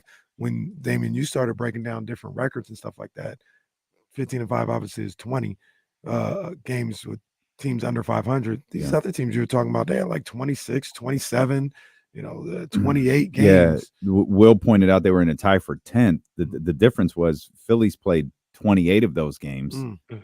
Orlando's played 24, and as you just pointed out, the Kings have only played 20. Yeah, which is I'm still kind of baffled because according to Tankathon, they got like the Kings, they have like the 6th hardest schedule left in the season. When are we That's ever the part that playing doesn't make these teams? sense. When are we Never, ever playing these teams under 500? I guess we just don't. So if you look at it, the most games against teams with records over 500, Portland and Houston tied for 39, which makes sense. You're going to see most of these teams are teams that don't get to play themselves. So Portland, Houston, Washington, Utah, Memphis, and then a three-way tie between the Spurs, Kings, and Nets at 37 each. So you just don't see a lot of teams that are where the Kings are with that high of a count of games against those high percentage teams. And again, Is it does that make sense, Kenny, Miami? like you said. Is that already played or remaining against? Already played. And again, these are all records as of today. There's not one. I think the teams you just read off, there's not even one team close to the playoffs in that cluster. Closest is Golden State at 36. Warriors, Yeah, and then you get 18-3. down Orlando 35, Timberwolves are there 35. So it starts to get a little closer, but just one of those things that stood out to me with it. And then the other thing was I think that it's not really the bad teams that they're losing to and what fans get so much so upset about. I think it's just the players not playing because that's not factored into this at all. Will, you started a new little project over the weekend, the Zcast. Yeah. Your social media game is already pretty strong, man. So I'm excited to watch these little mini reels, TikToks, little short, podcast episodes that you do in lieu of the preview by the numbers that you do over on the website. I know you still do a lot of writing over at willzstats.com. So I encourage everybody to make that a regular visit for your Kings coverage. But what was the breakdown today in the Zcast, available on social media everywhere? Yeah, so main thing I think with the Nuggets is, especially if Fox is out, the way that the Kings have beat the Nuggets so far is really with a well-rounded approach. And it's just, again, I don't know why they match up so well with them, but they do. And to be able to go in and try and sweep the defending champions is just, even that in and of itself is pretty wild. It's something that the Kings haven't done since the 1978-79 season. So they've never swept a defending champion in the following season since in Sacramento franchise history.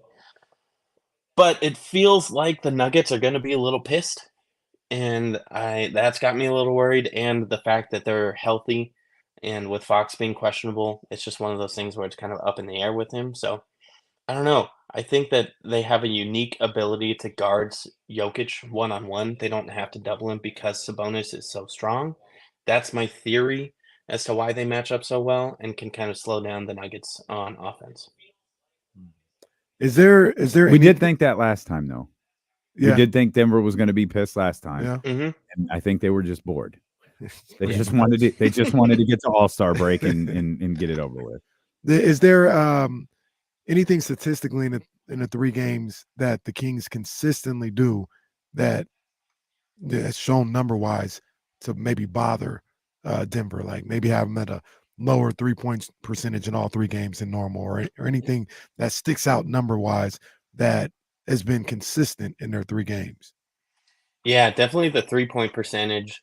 So the Nuggets in the 3 games, starting most recent to longest ago, 27.3%, 34.5%, and 24%. So on the season, they're definitely better than that. And I can pull it up real quick. They've just been able to defend the 3 against the Nuggets really well, which why the Nuggets and not anyone else on the season, they're 36.6%. So it's one of those things where they just either have defended it well or gotten lucky, maybe a little bit of both. Cancels out some of the bad luck that they have against other teams. The other thing, and this is the swing stat for tonight, is fast break points. So in the wins, the Kings have won the fast point break battle every game, 13-6, 16-6, and 19. Know that when the Kings get out and run, we got you. No, that was a little weird. No, we got you. No, that was it's like I switched spots. I don't think I've ever seen that before, but like Will apparently doesn't know that. Will just completely left the screen and then reemerged out of nowhere. But yeah, fast break points. The Kings have won it each game, and I think it's something where we all know they're really good when they get out and run. and that's something that I'd like to see them do tonight. Obviously going to be harder with Fox out, but those are the two things that stood out, Kenny. Well, Fox, to be clear, Fox is not ruled out, right? Oh, is he in? Did I miss Questionable. that? I didn't see it. No. Yeah, I don't think Fox has been ruled out. I think he's questionable. He went through the warm-up today. If he's been ruled out, I sincerly apologize. I missed. Oh, it's just questionable. Yeah, he's questionable. seen He went through a full shoot around today, which at worst to me means he's going to be a game time decision. But Will Z, I think he'll play. in the words of the great Usher Raymond, don't play like that. Do you know who Usher Raymond is? I don't. Will? No, I it's don't. fine. It's good. I didn't think you did. I'm still helping Kenny learn the audience when he does like references like that. But that's fine. Well, he got it. Usher Raymond is in fact Usher. Oh, that makes sense. I love you so much, Will. I love you so much, man. I don't think you said. Do we got a swing stat for tonight? Yeah, the fast break points. That might have been when I cut that's out. the one. Okay. Yeah. All right. Fast break points. All right. I don't know, man. How do you? I will bring you into this conversation before you. It's not like a specific number question. It's more just like a thought. How do you feel about Keegan's second season? I don't know. Excited, but also a little let down. I think it's really just. I don't know if. I'm trying to think of how to phrase it. I think I expected more on offense, obviously less on defense. But I just don't know if that's because of opportunities and with the way this team is built and they have so many guys that can go out and score. I just expected a little bit more variety to his game. And we've seen it. We've seen his numbers, his off the dribble numbers are up, but they aren't up, I think, as much as we all hoped and expected. And I don't know. Maybe that leads it keeps me excited for more because we've seen flashes of it. I think it's just the consistency that we haven't seen, and that's why I'm a little bummed. I don't know. Man, Will Z's tough. He's Yes. bummed. Head over to willzstats.com for trade Keegan Murray articles all off season. Oh, I'm gonna get in trouble. But it's like y'all better jump him the way you jumped me when I asked Domantas Sabonis to shoot two more times again. No, we understand what Will's saying. Y'all makes sense. That's cold. I think a lot of it too is just the pairing with him and Barnes is so limited in its effectiveness because they both, especially on offense, they both need the ball, and that's how they impact the game is by scoring. You don't have any other way to get effectiveness out of Barnes like you do with Keegan. I think that's why we're seeing him more focused on the defense. With Barnes, it's scoring or nothing. I think that we've kind of gotten to that point with him, and that's fine. But to pair that type of wing player with Keegan seems to me to hinder Keegan's ability to affect the game as much as he can. I see. Well, hopefully Harrison can have a couple of more defensive efforts like he did a few nights ago. Yeah, he was so good 2 nights ago or 2 games ago, and then wasn't. Hey guys, I did a little, just a little math, just a little forecasting. Oh, this is very inexact. I don't even know if the percentages match up. Okay, but the Kings have 25 games remaining. Okay, 16 of those games are against teams over 500. That means 9 are against teams under 500. Okay. I tried to go as close to what they've done so far, right? Okay. So I had them going 8-8 in those 16 against teams with 500. Mm-hmm. I had them going 6-3 against the nine games with the teams under 500. I don't know if that's 47 wins. 47-35. Is that enough? I don't think it is. I don't think that's wild. Enough. I don't think it's enough to get you to the 6. Yeah. It's gonna be right there though. It's so close. 47 and gonna be right 35 there. would mean Phoenix, who has a very tough schedule, Yeah. would have to be one game better than you in these final 25 games, right? At least, right? Or no, are they... it's 2-2, right? Well, but I'm saying, like, you think record-wise, like in the final 25 games with the schedule Phoenix has, you think they'll be able to go 15 and 10? Yeah. I don't know. Man. That doesn't seem that hard for them. Their schedule is kind of nasty. Remember what we said percentage. yesterday? They got like of the top 5 teams in the league. Yeah. They got like 2 games against each of them. Yeah, we did. Right. And that means they'd have to probably win like the majority of their below 500. So yeah, I guess the safest thing to do in this scenario is split the games with Dallas. Yes. Right, because obviously Dallas is above 500, so you split the games with Dallas. You can't lose both of them and make them up elsewhere. You split those two. I don't know. Maybe it does. I really don't know. I don't know. 47 wins. I don't know. Great radio. This is tremendous. Yeah, none of us know I anything. love the quick math. That's great. This is great. Oh, and once again, got me thinking. That's just playing how they've played all year long. Maybe they go 8-1 against those teams under 500. Maybe 7-2. Maybe they get an extra win against a team over 500. I don't know, but just doing as close as I can the math to the percentages of what they've done so far this year. So this is like tough. I want to. I'm not going to do last year for obvious reasons. You got to go back, and I got to skip the 75 game seasons. Oh, yeah. Wait a minute. When no, that or 72 games. That was a 72 game season. Go back even further.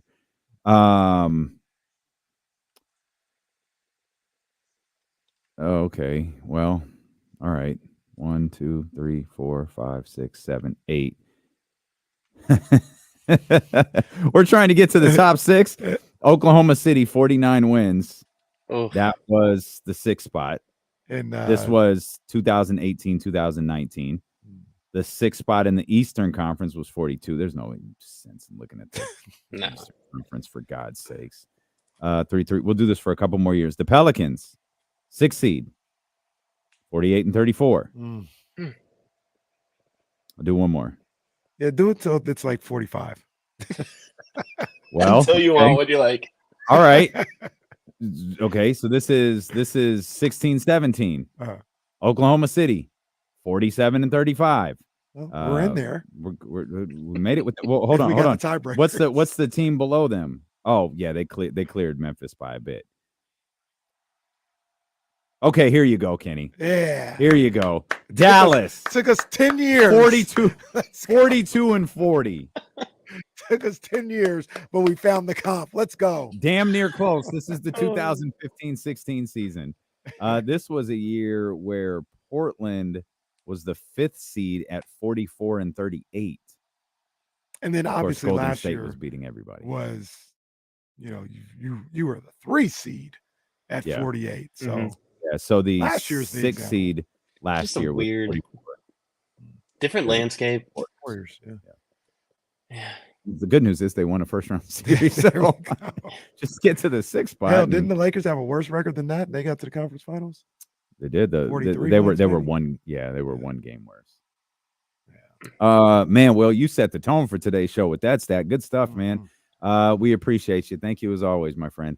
Yeah. Thanks, guys. Have a good one. All right, take care. So, man, Will Z right there. Check out the Zcast wherever you follow Will on social media, whether it's Twitter, Instagram, or over on TikTok. Will is there.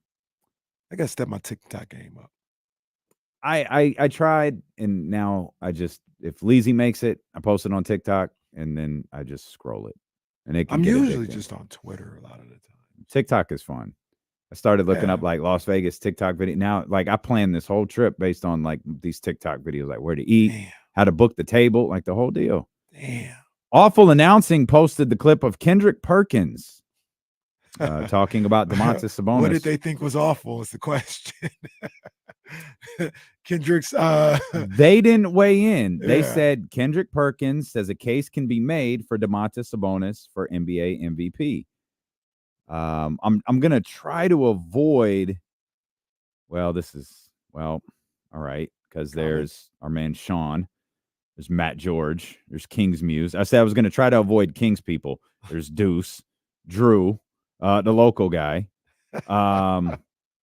Sack Kings, Tyler. Like, okay, maybe we just need to go to everyone's screen grabbing the faces of the three analysts and the host.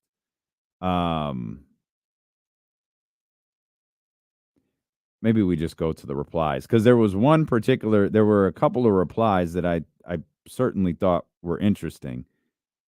And these, to the best of my knowledge, these aren't Kings people. I'm gonna check. Okay. Yep. All right. Kendrick isn't saying Sabonis should be MVP. He just made a case for him to be in the conversation, just as Luka is. If Sabonis was on any other team, he'd be in the conversation.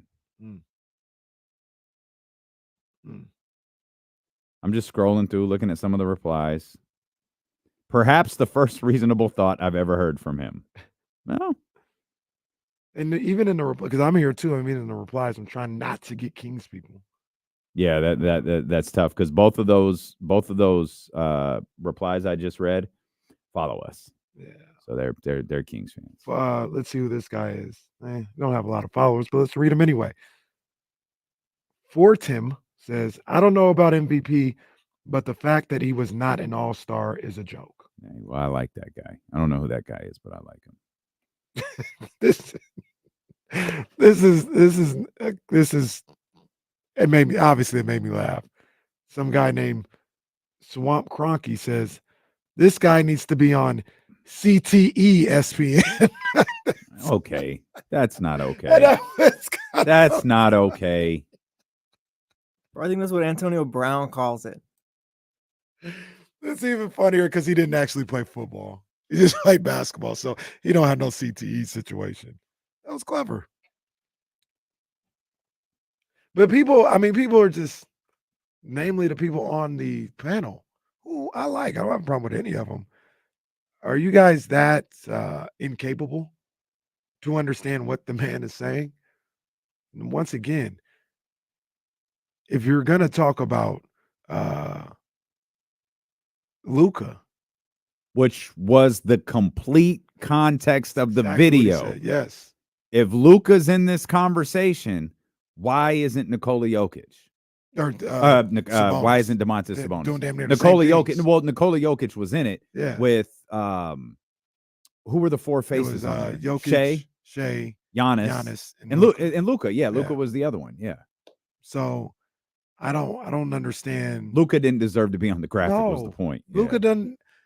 Once again, I'm not making the case for Sabonis. That's my guy. You know what I'm saying? But I'm not making the case for him to be MVP. I don't think he should.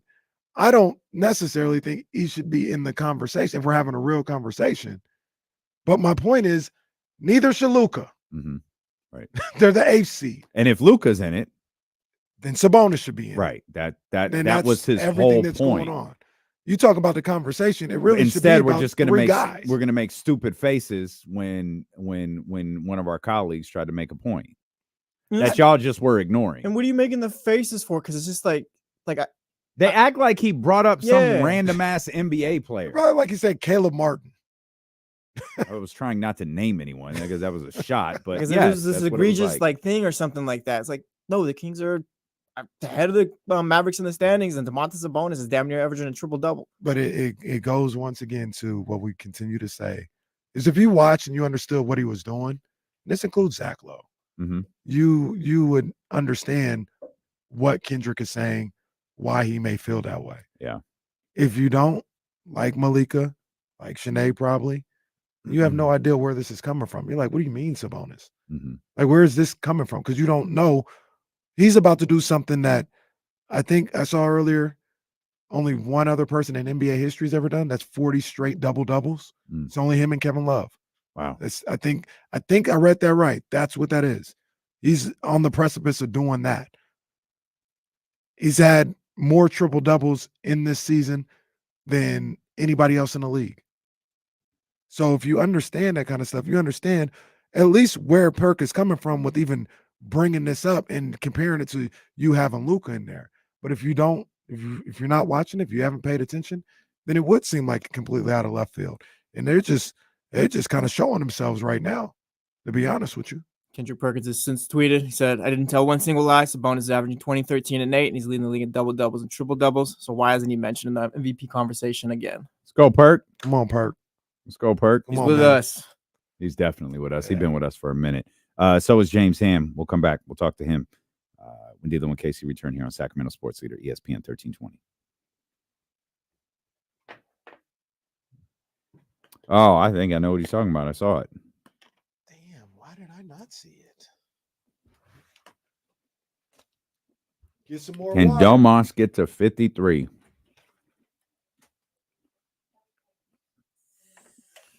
Can you get to 53?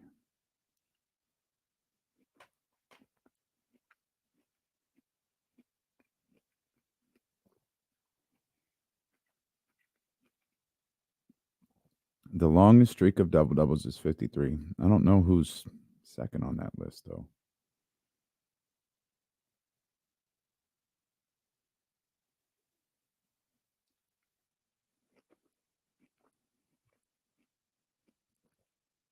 Wait, what?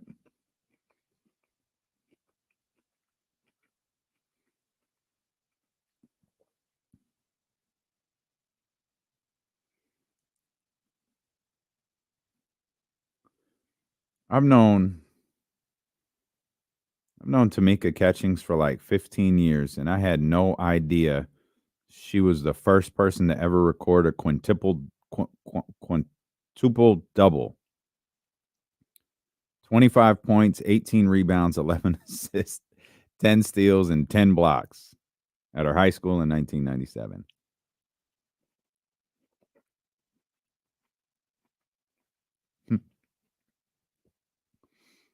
Will Chamberlain allegedly did it, but no one knows for sure.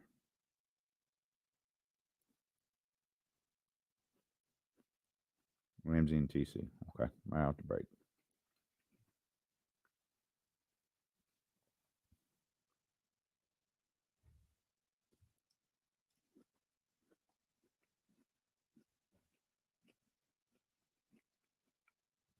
I feel like commercials are short today.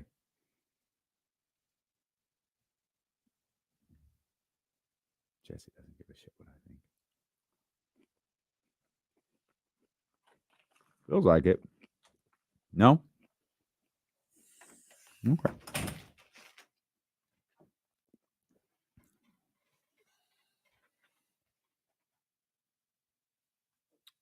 Oh, Andrew. Did you know Andrew Wiggins was away for personal reasons? Damn. Hope everything's all right.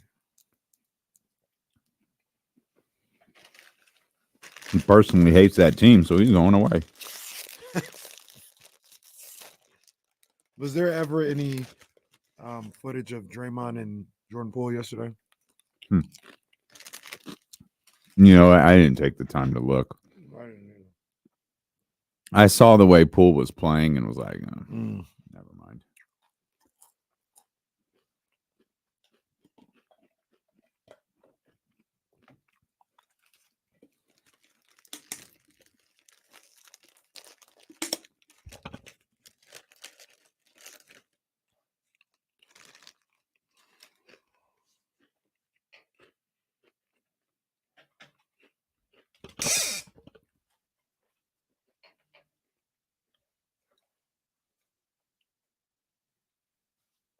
Ramsey and TC.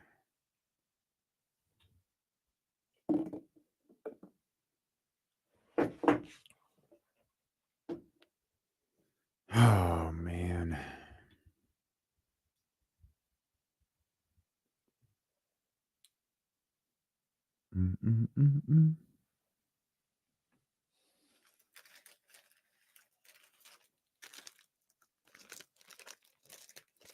Malik Monk is probably going to win Sixth Man of the Year. He's getting props for his play. Said it was my favorite off the bench all year. That's what's up. Okay. I told the Chatty House this. I just learned this looking up the double thing. Do you know who the first known person to ever record a quintuple double was? Hakeem? It's not an NBA player. There's only 4 known quintuple doubles, and that Wilt allegedly had one, but no one knows for sure. There's only 4 according to Wikipedia, and I think they're all women. But the first one shocked me. I'll give you a hint. I've known this person for 15 years and had no idea. It's not Lisa Leslie. Well, I've known Lisa. I know Lisa. No, it's Tamika. Tamika had 25 points, 18 rebounds, 11 assists, 10 steals, and 10 blocks in 1997.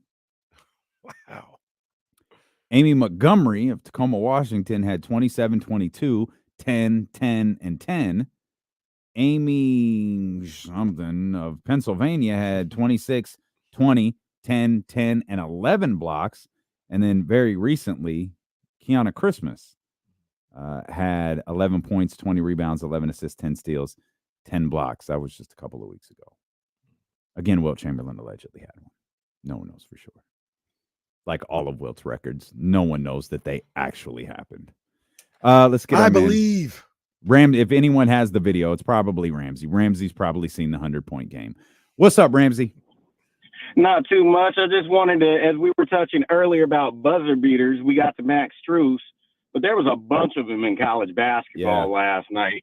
First and foremost, shout out to Jared Lucas from UNR Nevada Reno for hitting as about as long of a half-court shot as Max Strus did to win the game against Colorado State. Also got to give a shout-out to Reed Shepard from Kentucky with his game winner, and Darius Brown from Utah State. His just sent the game to overtime, but it was a wild night in basketball seeing game winners. Ramsey's one of the most fascinating individuals. He is, man. He was big on it. I'm also, I'm starting to get into my college basketball back a little bit. Are you? Yeah, a little bit. Starting to get into it. I was watching a lot of college basketball on Saturday. And now it's tournament time. Like I said, CIAA tournament is on my screen right now. Nobody's ever gonna ask me about this, but no.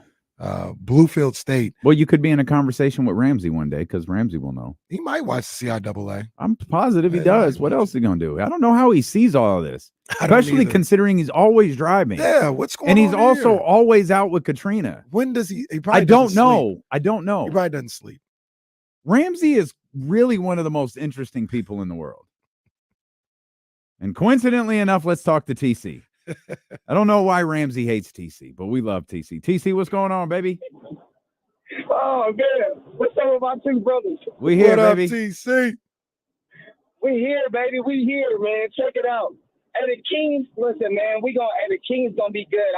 I'm with you on the Domas, the MVP talk, but quite frankly, bro, I really don't care about that situation. Hey, I just want the van to get 5th or 6th seed, bro. We ain't jumping up into the top 4 unless something crazy happens.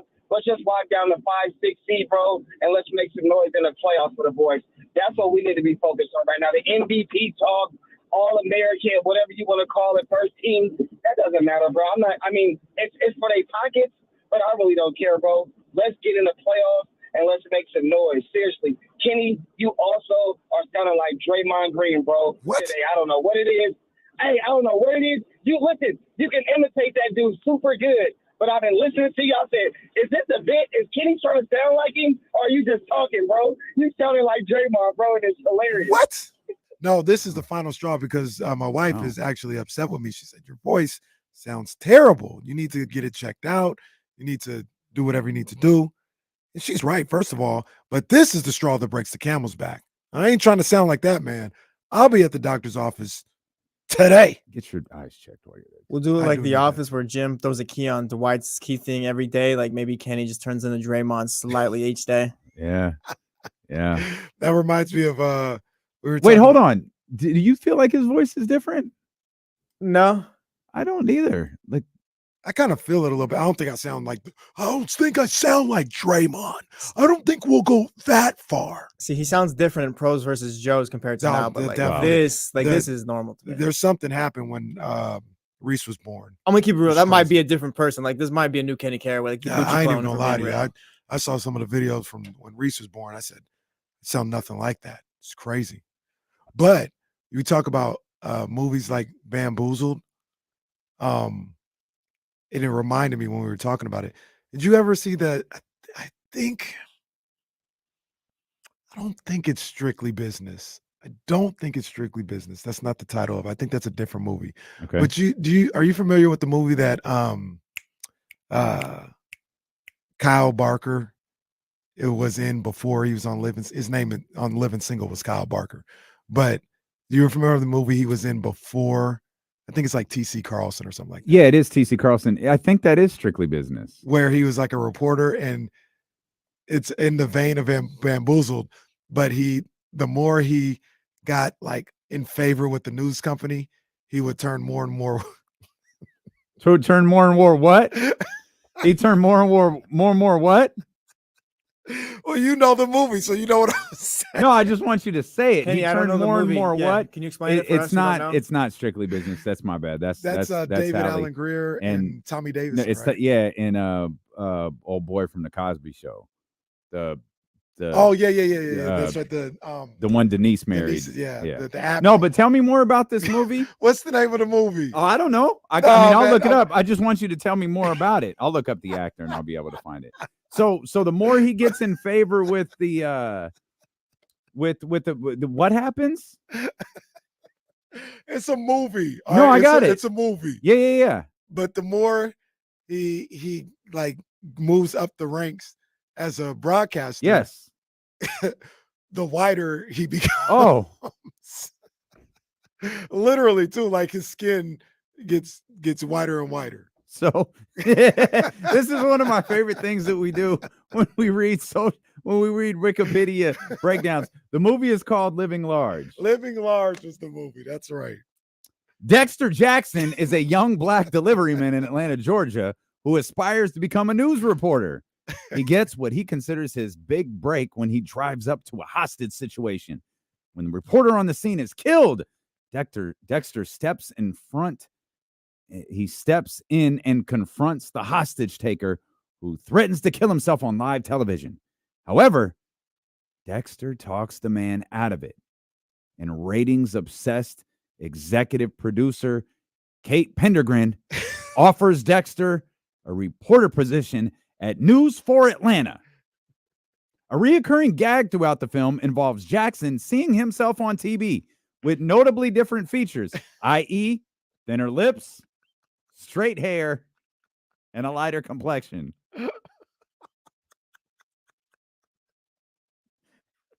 As Kate tries to transform Dexter's urban image, he begins questioning whether he's starting to sell out as he becomes more and more successful. In other words, he wonders whether becoming successful go ahead also means becoming white. I'm sorry. We got to pull this trailer up. I'm looking at the trailer right now. I gotta see. What's the name of the movie again? Have you ever seen the movie? Living Large. Have you ever seen it? I don't think so. This is 1991. I don't think I've seen this. Yeah. No other standout names are in this. Well, the I forget her name, but the lady from you'll see it in the trailer, but the lady who is in Waiting to Excel and This Christmas. What is my girl's name? Oh man, Loretta Devine. She's in it.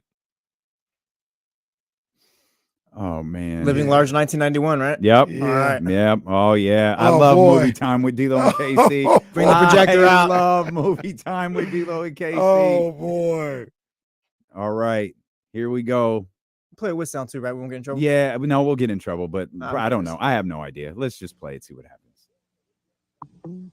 Presenting the film the New York Times called one of the best pop comedies of the season. This is Clifford Worthy, News 4 Atlanta. Dexter Jackson always had a dream of living large. Yep. Yeah, Living Large. Hey, man. He used to deliver laundry. They're not gonna put you on the news. Then he got a shot It's time for I'm Charles Hempstead, coming to you live at delivering the news. Sniper, shot and kill, Charles Hempstead. Oh God! We're all missing.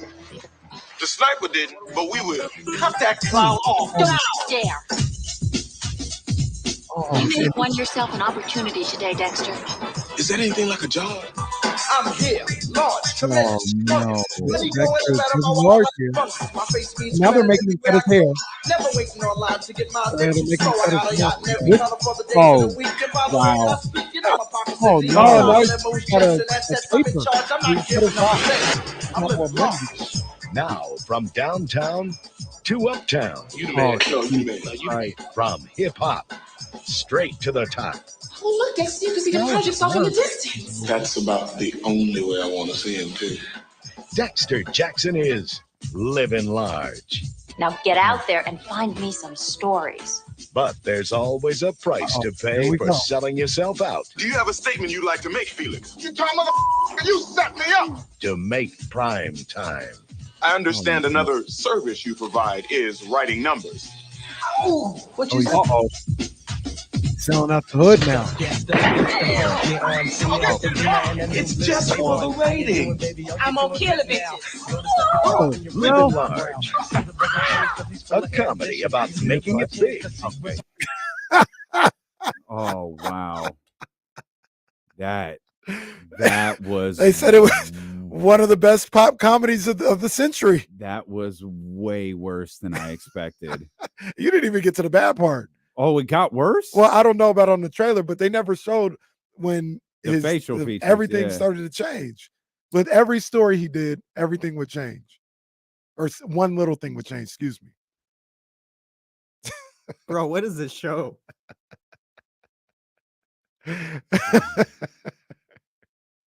I'm trying to read like a review on it. The reviews are not favorable. No, the movie was terrible.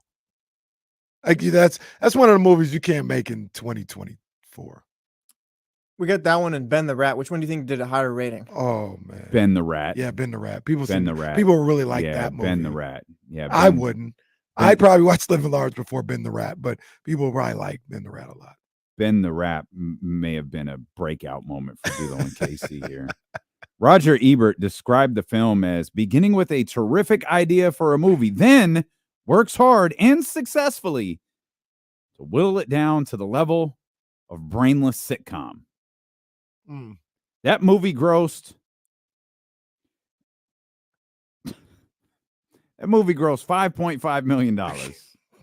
So I need to look up something real quick. How much it cost to make it? No, that's not on here. No. Its total gross was $5.5 million. For comparison purposes, we're going to go to James here in just a second. For comparison purposes, the 1989 blockbuster No Holds Barred. That's got to be 15. $16 million at the box office. Is that a win? No. Is that a No. Oh, not even a game. Sit down. We're sir. on All-Star break right now. Sir, sit We're on an down. All-Star break. What are you talking about? James, you've seen a lot of movies in your day. Have you seen the movie Living Large? I don't think so. They could make a nice little fun date night for you and Mrs. Ham. I can tell you this. If I see the cover, I will know if I've seen it or not. I have. No. I have not. I have not seen. I highly doubt you've seen this one. Living Large. No. I don't think so. It's got what is the? I mean, is that Martin like the blocking? No, the title. That's the title. That's looks just, like that's 90s. That's just a 90s. That's just 90s. That's like a 90s font. That's essentially what it is. The color and everything is just 90s. Font. This movie just screamed early 90s as we just watched the trailer. Wow. How do we get on this subject? James, don't ask, bro. Like you should know, but I don't know. This is way more up my alley, though. I know more movies than WWE. We could rope you into some of the conversations we had earlier if you want. Uh-oh. Are you okay? Yeah, let's just not go back there. Never mind. Sometimes I think stuff is funny in my head and I want to say it out loud and it would probably make everybody uncomfortable. Well, what are dumb buns for? James, yeah, no, I know it. James, do any update? It sounds like De'Aaron's a go tonight. Obviously, you're with us in Sacramento, and not in Denver. Chris Peterman says De'Aaron went through a full shoot around. He was listed as questionable last night. I believe he's still listed as questionable now. But this feels a lot like Domas of a couple of nights ago, where he went through the full shoot around and strong. He's going to play vibes. Yeah. Okay. So when he was walking up to this stage the other night when we got him after the game, he was walking gingerly, and I saw it early, like that he got hit, but we didn't know what it was. And then when he went to get up and walk away from the podium, I said, "Hey, did you hit your knee?" And he said, "Yeah, I knocked knees with Jaime Jaquez." He's like, I said, "You all good?" He's like, "Yeah, I'm good. I'm good." He's like, "I'm just sore." So I'm gonna guess that he's okay. That it's a bone bruise type deal. Not even maybe a bone bruise as much as it is just a bruise, you know. So yeah, I would be surprised, although you never know. I mean, again, he takes a lot of abuse, and you know, there are times where he's gonna need to take a break. Yeah. No, I think about this group, and remember last year the fact that they played all the time was almost looked at as like a bad thing. Like they play all the time, that's why they win. Well, yeah, that's a good thing. This team, it wasn't just a one-off. Like for the most part, they're all pretty damn tough when it comes to, if I can play, I'm gonna go through it. Yeah. And I feel that way about any injury that comes up. Like if De'Aaron right now said, I'm not going to be able to go, I would think it's something that's really keeping them from being able to play, because these guys, they show up and they play if they're able to. Yeah, I mean, that was like who they were all last season, and it's been who they are this season as well. Very, very few games missed due to injury. Of course, Sasha's out now and will be out probably for a while. Alex Len missed some time early in the season. Trey Lyles missed some time early in the season. Fox missed 5 games at one point. But overall, this kind of has the same feel where, if someone is out, they're out for a game or 2 games. It's nothing long term that we've seen. But I also think it plays into a larger picture that, number one, these guys are playing for each other. Like that's part of it, that they know that they don't want to let their teammates down. And so they're trying to gut out some of these games. But also that, this training staff has done a great job of keeping these guys taped together. And it's something we saw last year. You can't ignore it. Like it's part of it's luck. Part of it's the fact that you didn't bring in a bunch of players who are injury prone. And even, the guy that I would say is injury prone that you did bring in is Chris Duarte, and he's been reasonably healthy throughout the season. Again, some bumps and bruises here and there. Yeah, that grade 2 ankle sprain. But I think the training staff has done a really good job just keeping these guys, on the up and up and, on the court. Yeah, and you guys talked to Domas following that game where he had been a little under the weather, and he's like, "Yeah, I'm going to play." And it feels like that's the mentality of this team, as you just laid out there, Hammer. And they're entering this crazy stretch where everyone's just kind of all over the place. Like we saw the way Dallas lost last night, and we saw the way the Pelicans won. The Sun are never playing again, so we'll just deal with that as it happens, as they've got the longest break in history. But here we are entering another game with Denver, coming off of a loss, thinking, well, Denver is going to be pissed off at some point, aren't they? And the Sacramento Kings just seem to match up well with the squad, and I feel like they have, James, really for the last couple of years. Yeah, I totally agree. For whatever reason, they do match up well. And I don't think that, like this kills Michael Malone. Michael Malone absolutely hates losing to the Sacramento Kings. He's trying to pull every trick out to beat this team. I'd also say this season in particular, it feels like every time they've played Denver, there's been like a little bit of an asterisk. Like it's a good win for sure, right? But like the first 2 times they played, Denver was on the second night of a back-to-back. The last time the Kings played, the last time the Kings beat them, the Kings were on the second night of a back-to-back. but Denver had Jamal Murray and Kentavious Caldwell-Pope out. I think one other game they had Michael Porter Jr. out. They've been missing at least one starter in each of the games that I can remember. And this will be the first time that Denver's at full strength. And I kind of want to see how the Kings look against this Denver team at full strength. Yeah, I agree with you. I mean, we talked about it earlier. Mike Malone, he gonna have his boys ready to go. He said, "Ain't no way we getting swept by the Sacramento Kings. I don't care how good they are. I'm not getting swept. I mean, we're not getting swept by the Sacramento Kings." So yeah, he's gonna have those guys ready to go tonight. But I agree with you, Damien. I mean, I think it's a bit of a matchup thing. I would feel this in the regular season. I would feel this if they met up in the playoffs. Denver is a title contender. They're one of the best teams in basketball, but I just think the Kings match up well with them. They can combat some of the things that Denver likes to do to other teams, and they have a couple of things that they have a couple of things on their side that gives Denver fits. I think it's a good matchup. Yeah, I think it's interesting if you really go position by position. Like Kendavius Caldwell-Pope is a really good defender, and I think he matches up really well against Kevin Huerter. But Kevin Huerter is also a really big shooting guard, and he matches up well on the other end against Kentavious Caldwell-Pope. And you can talk about how good of a player Jamal Murray is during the playoffs, but during the regular season, De'Aaron Fox is just a much better player. He's faster. He's a better scorer.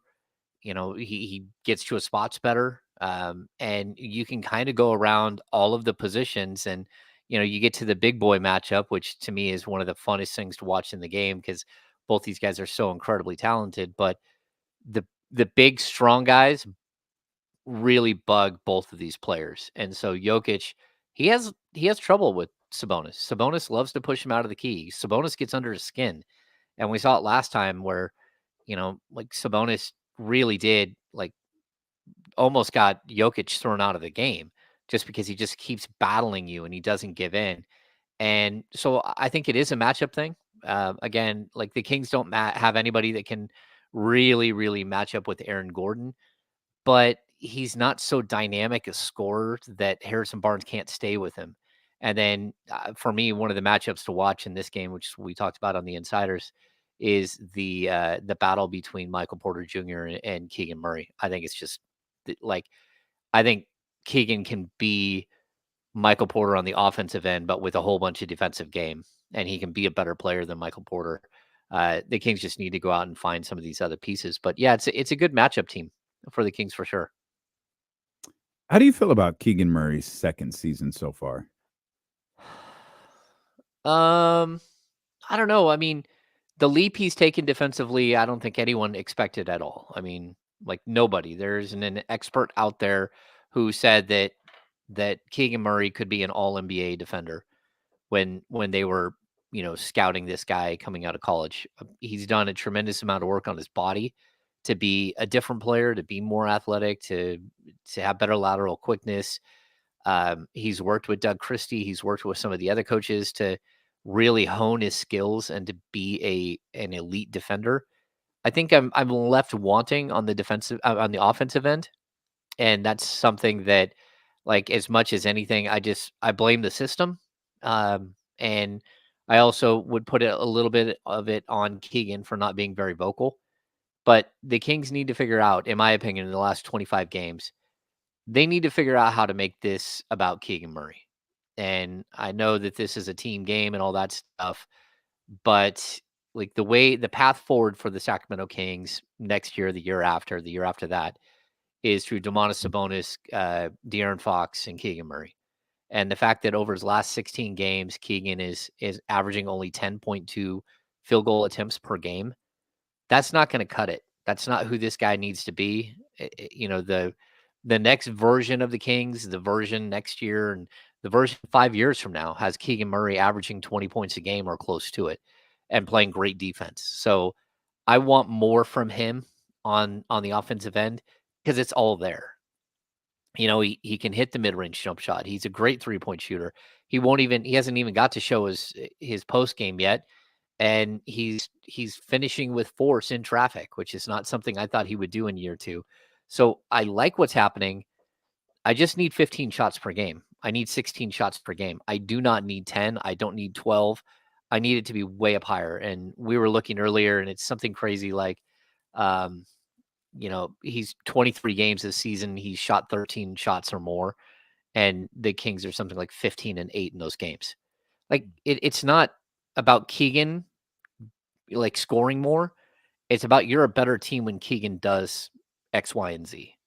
And the Kings need to figure that out. They need to figure out that they're like 8-3 when he scores 21 or more. Like he's one of your better scorers. He's efficient. He stretches a defense, and you need to find ways to get him involved and keep him involved and not let him have a huge first quarter and a huge fourth quarter. And then you forgot about him for 2 quarters in the middle. Where do you, whose responsibility do you think that is? I think it's everyone's. I think when you look at the Kings offense, it is what they quote unquote equal opportunity offense, right? Everybody has a chance to be good, and that's fine. But I also know that De'Aaron Fox is averaging, he's second in the league in field goal attempts per game at almost 21 a game. So it's not really equal opportunity because De'Aaron just goes out there and I'm not blaming De'Aaron. I'm saying De'Aaron can go out in this offense and go be himself and go do that. And I know he gets a little bit longer leash than anyone else, but I don't know whether it's where Keegan lines up, whether it's how they're trying to get him involved, whatever it is, they need to do more and more and more of it down the stretch because that's, again, it's the path. That's the path forward for this franchise. And that's not a disrespect on Harrison Barnes or Kevin Huerter. It's just a reality. Like if this team is going to be great in the future, it's going to be a big 3 of Fox and Sabonis and Murray.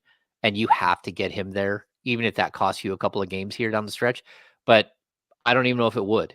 Like he's very good. And the more you feed him, the more you get him involved, the better he gets. And that's kind of where I'm at. That's not disrespectful. I don't think anybody goes, Harrison Barnes is the future of the Sacramento Kings. Like no, we know what it is. Like it's De'Aaron Domas and it's the emergence of Keegan. Like we talked, this conversation kind of started earlier, Hammer. We were trying to kind of assess what this second season has looked like for Keegan, and as important as we all believe this upcoming offseason is, regardless of how the next 20 some odd games go, there's probably not a bigger improvement or bigger step forward that the Kings are going to take than whatever improvement Keegan Murray makes. Like there probably isn't a trade or a free agent acquisition that's going to be more important than Keegan Murray's third year. Yeah, I mean, you hope that there's some sort of chance out there that they can land a big fish that would help you change the trajectory slightly of this team, but it's probably not out there. And the whatever upgrade you're going to do is probably going to be more of a lateral upgrade as far as talent, but a tweak in what the player does. So, as opposed to a guy who is a pure shooter like Kevin Huerter, or a guy who's like a multi-tool player like Harrison Barnes, who does a little bit of everything. I think that this team is going to be more designed around 3-and-D players that support the trio of Fox and Sabonis and Murray moving forward. That's kind of where you have to hone in on and really change the look of this. So that means that there will be more shots for Keegan, because the guys that you're probably going to have manning those positions for the bulk of his career are going to be guys who are okay taking 7 to 10 shots per game. And those are going to be wide open looks from the corner or transition buckets or every once in a while a back cut or something, while these other guys take the bulk of the shots. And I think there's something to like having a team that's versatile and has a bunch of scoring options. But there also comes a point where you typically grow out of that and you start needing more and more specialty players. I mean, look at the way the Phoenix Suns are built, where, you've got your big 3, but then the rest of the guys, Josh Okogie or, Royce O'Neal, like these are guys that are okay if they walk out of a game with 5 shots or 6 shots. They know their role. Their role is to defend. So these other guys can do what they do. And I'd even look at the way Kentavious Caldwell-Pope is one of those guys that I'm talking about. The guys that are okay taking secondary roles. And they're going to do what they do, which is on the defensive end and making an impact there, physicality and all that, while the stars get to shine bright. And that's kind of where the Kings will head eventually. They're just not there yet. They're still at a point where you have to have these major scoring support pieces because Keegan is still coming along, not just as a player and a weapon, but also as a personality and as somebody who demands these things. And there does need to come a point where whether it's Mike pulling aside Demonis and De'Aaron and having this discussion, there has to be a point though where Keegan is the focal point, not over those guys, but supported by those guys, where they are the ones in his ear all game long saying, hey, look, no more passing that up. Hey, we need you to cut harder so you're open more. We need you to as opposed to starting in the corner, we need you to race and get to the other spot so you have more of an opportunity to get involved in the offense. Like, we need to switch you up and not have you just be the guy in the corner. On occasion, that's fine to let him have a break, especially if he's got a tough defensive assignment. But overall, they need him to start developing and start taking on these things. And we see it. And I'm not asking him to go do something that he's uncomfortable with or that he isn't ready to do or isn't built to do. We've seen everything that we need to see that's going to make him a great player. We just need a lot more of it. That makes sense. No, for sure. I think one of the things that we should also be asking is when and if and when they try to say, hey, Keegan, let's step it up here to close this season and let's have you perform at a certain level. Are one of, if not both, Harrison Barnes and Kevin Huerter able to continue to be as productive as they've been in the last couple of weeks with maybe more looks going to Keegan? And can they find a way to stay in rhythm with their offense or play defense at a certain level or go create their own opportunities to, like, because I think that was a lot of the issue early in the season, right? Keegan was averaging 16, almost 17 points a game, but Harrison felt like, and I'm not saying he personally said this, but felt like, oh, I only got 2 looks today. You know what I mean? Or Kevin couldn't get in a rhythm. If they, whoever it is, it really doesn't matter between those 3. If somebody's getting more of an offensive opportunity, can the other 1 or 2 still find a way to be involved in this game? Is going to be probably the story of the end of the season. Yeah, it's really tough because what I'm kind of venturing, the area that I'm venturing into is that wins and losses, they matter, but the true future of this team is maybe more important than a win here, a win there. Like, you need to bring along a young player in the right way. And I think to date they have. But at this point, you need to push him. You need to push him to become that guy. And the other players that we're talking about, the Harrison Barnes and Kevin Huerters and, name that player on the Kings, they should all be on board with this because they understand that they're all in second and third contracts. They are who they are as players. They know what their future is in the league and that they're secure in what they're doing. But at a certain point, if you're a good teammate and if you're part of a program that's pushing forward, you also have to understand where the future is. It's not crazy to think that everyone on that team knows how good Keegan Murray is. They all do. They all see it in practice. They see a lot more than we do. They know how good he can be. Now that it's on them to kind of pull it, to push and push and push until he gets there. And that's just part of being a good teammate and part of being on, a winning program, that at a certain point, it does have to be about like elevating specific players in order for you to have a better opportunity as a team. And like, look, if Keegan Murray becomes the player that we've seen flashes of throughout this season, that makes life a lot easier on Harrison Barnes and on Kevin Huerter. Like, it does. Like, they're going to get more open looks. The next evolution of Keegan is to score more, but then you can see he's not a selfish player. After he starts scoring more and he starts getting more comfortable with that role, The next move for him is to start distributing and finding those guys for open looks, because he's not a bad passer. He's just not someone who's been asked to do that. Does he need to get more aggressive and assertive with his shot? Does he need to get more demanding? Does he need to do the, hey, give me the ball when he's hit 2-3 threes in a row? Maybe.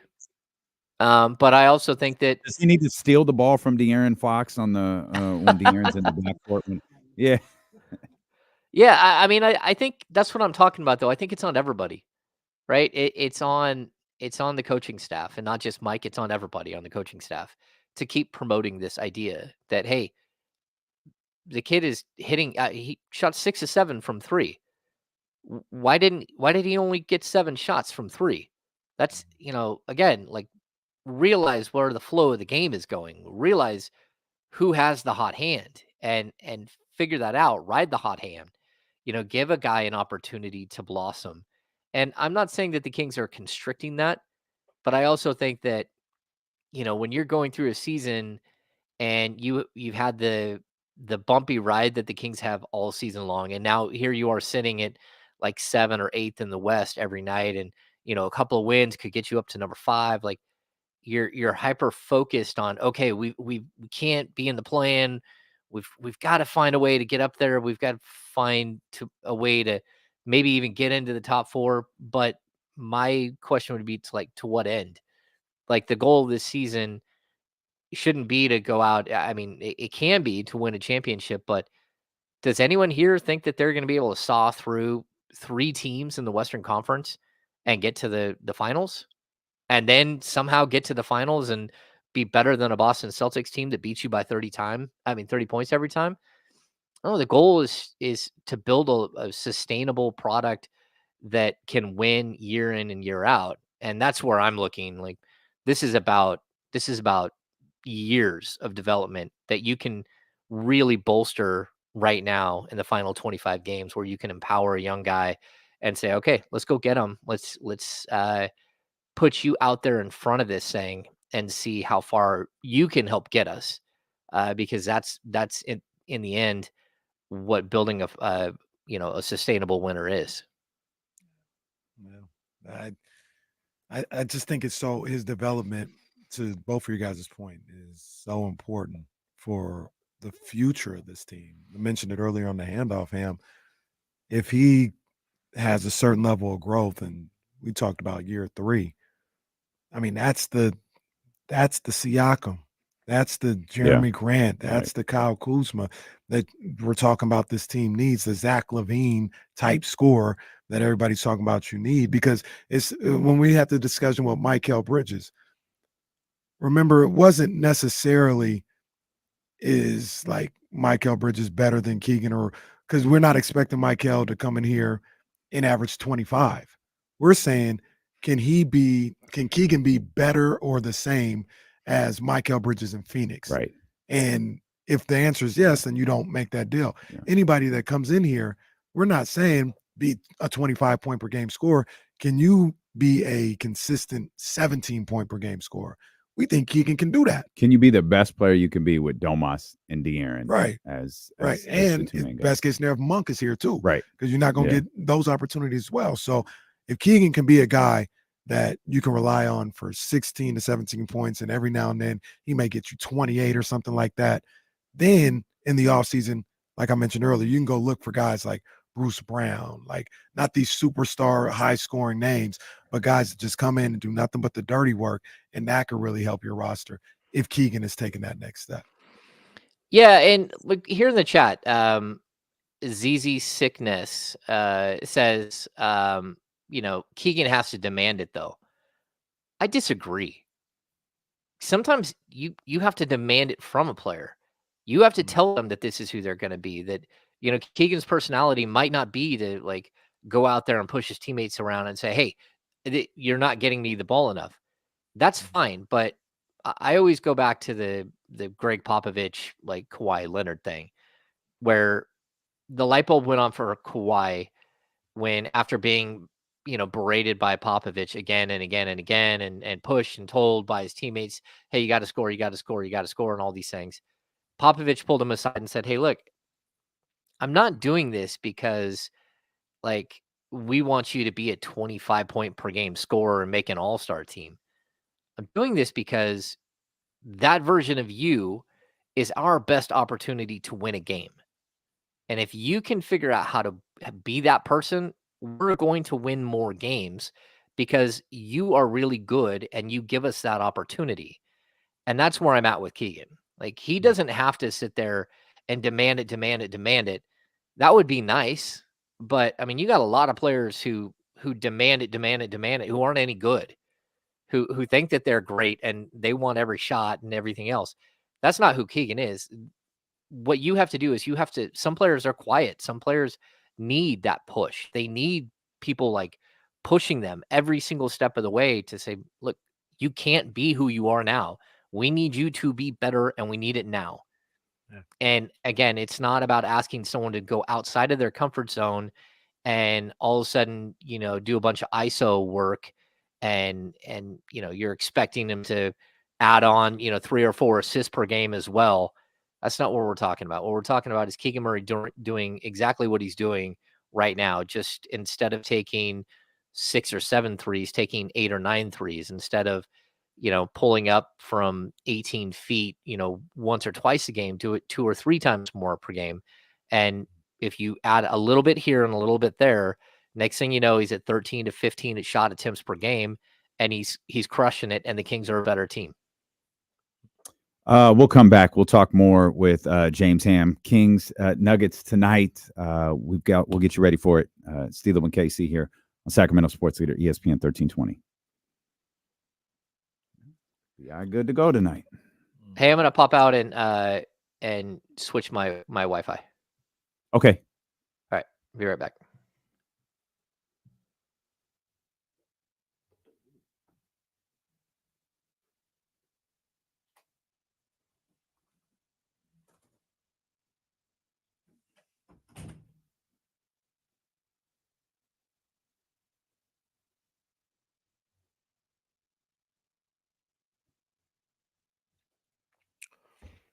Looking at these highlights, they was turned up in Lubbock, Texas. Oh.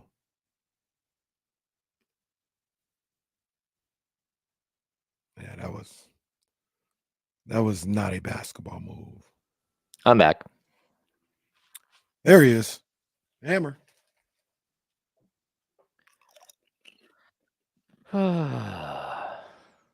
Yeah, I have 2 different Wi-Fis I use. Hopefully this one works better. Look good here. Look better.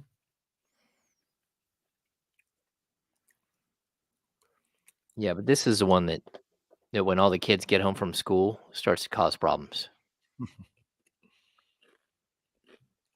Oh my gosh. This guy getting hauled off in handcuffs at this Texas Tech game. Oh. What happened? There was a flagrant foul from this guy from Texas. No skirmish, like no punches, but things were, escalating. One of the guys from Texas, the Texas guy who did it, he got thrown out. And then some fan, I think he might have threw something on the floor. They had like 6 guys carrying him out of the arena, handcuffed behind his back. Yeah, I'm hoping that the guy who, like during the Pelicans Heat fight that started throwing stuff at the players, I'm hoping he got caught. And then I don't know if anyone noticed during right before the Kings game the other night, a fan made it all the way out to like half court, like right before the start of the game, right before the players came out, and he got super close. Yeah, Golden One. He got super close to Scott Freshour, and Scott like looked around and like all of a sudden security was on him, but somebody wasn't paying attention and the dude snuck all the way out onto the floor. And then they took that guy out and dragged him out of there and like, no, you got to go. These people be tripping. Hey, is that Sharon Baltimore in the house? There she is. What up? No. Hey, Shaw, I was watching the CIAA tournament out there in Baltimore. They love basketball out there. Sure, and the whole family, they love basketball. So I didn't know if you guys were going to any of those games. Adam Marks, that guy looked wasted, which is crazy because like the game it hadn't even started yet. Like, what is going on?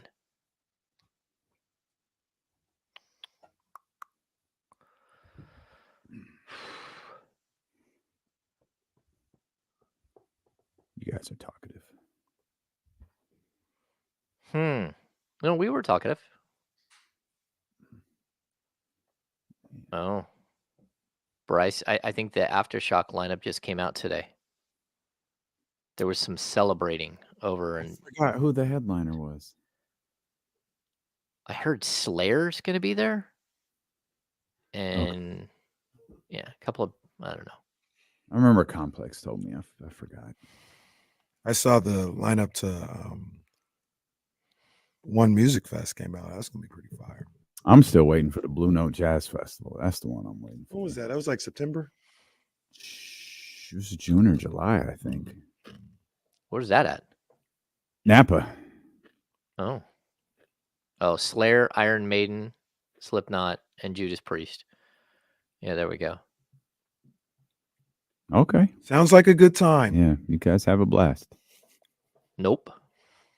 We're back, Hammer. Hang on.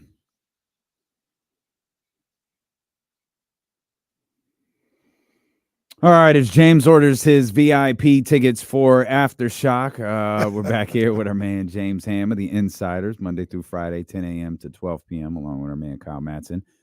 James, we got the Sacramento Kings and the Denver Nuggets tonight. Will Z tracked down a stat on. It started with the New York Knicks. Knicks lost last night. Knicks got roughed up quite a bit by the Pelicans last night.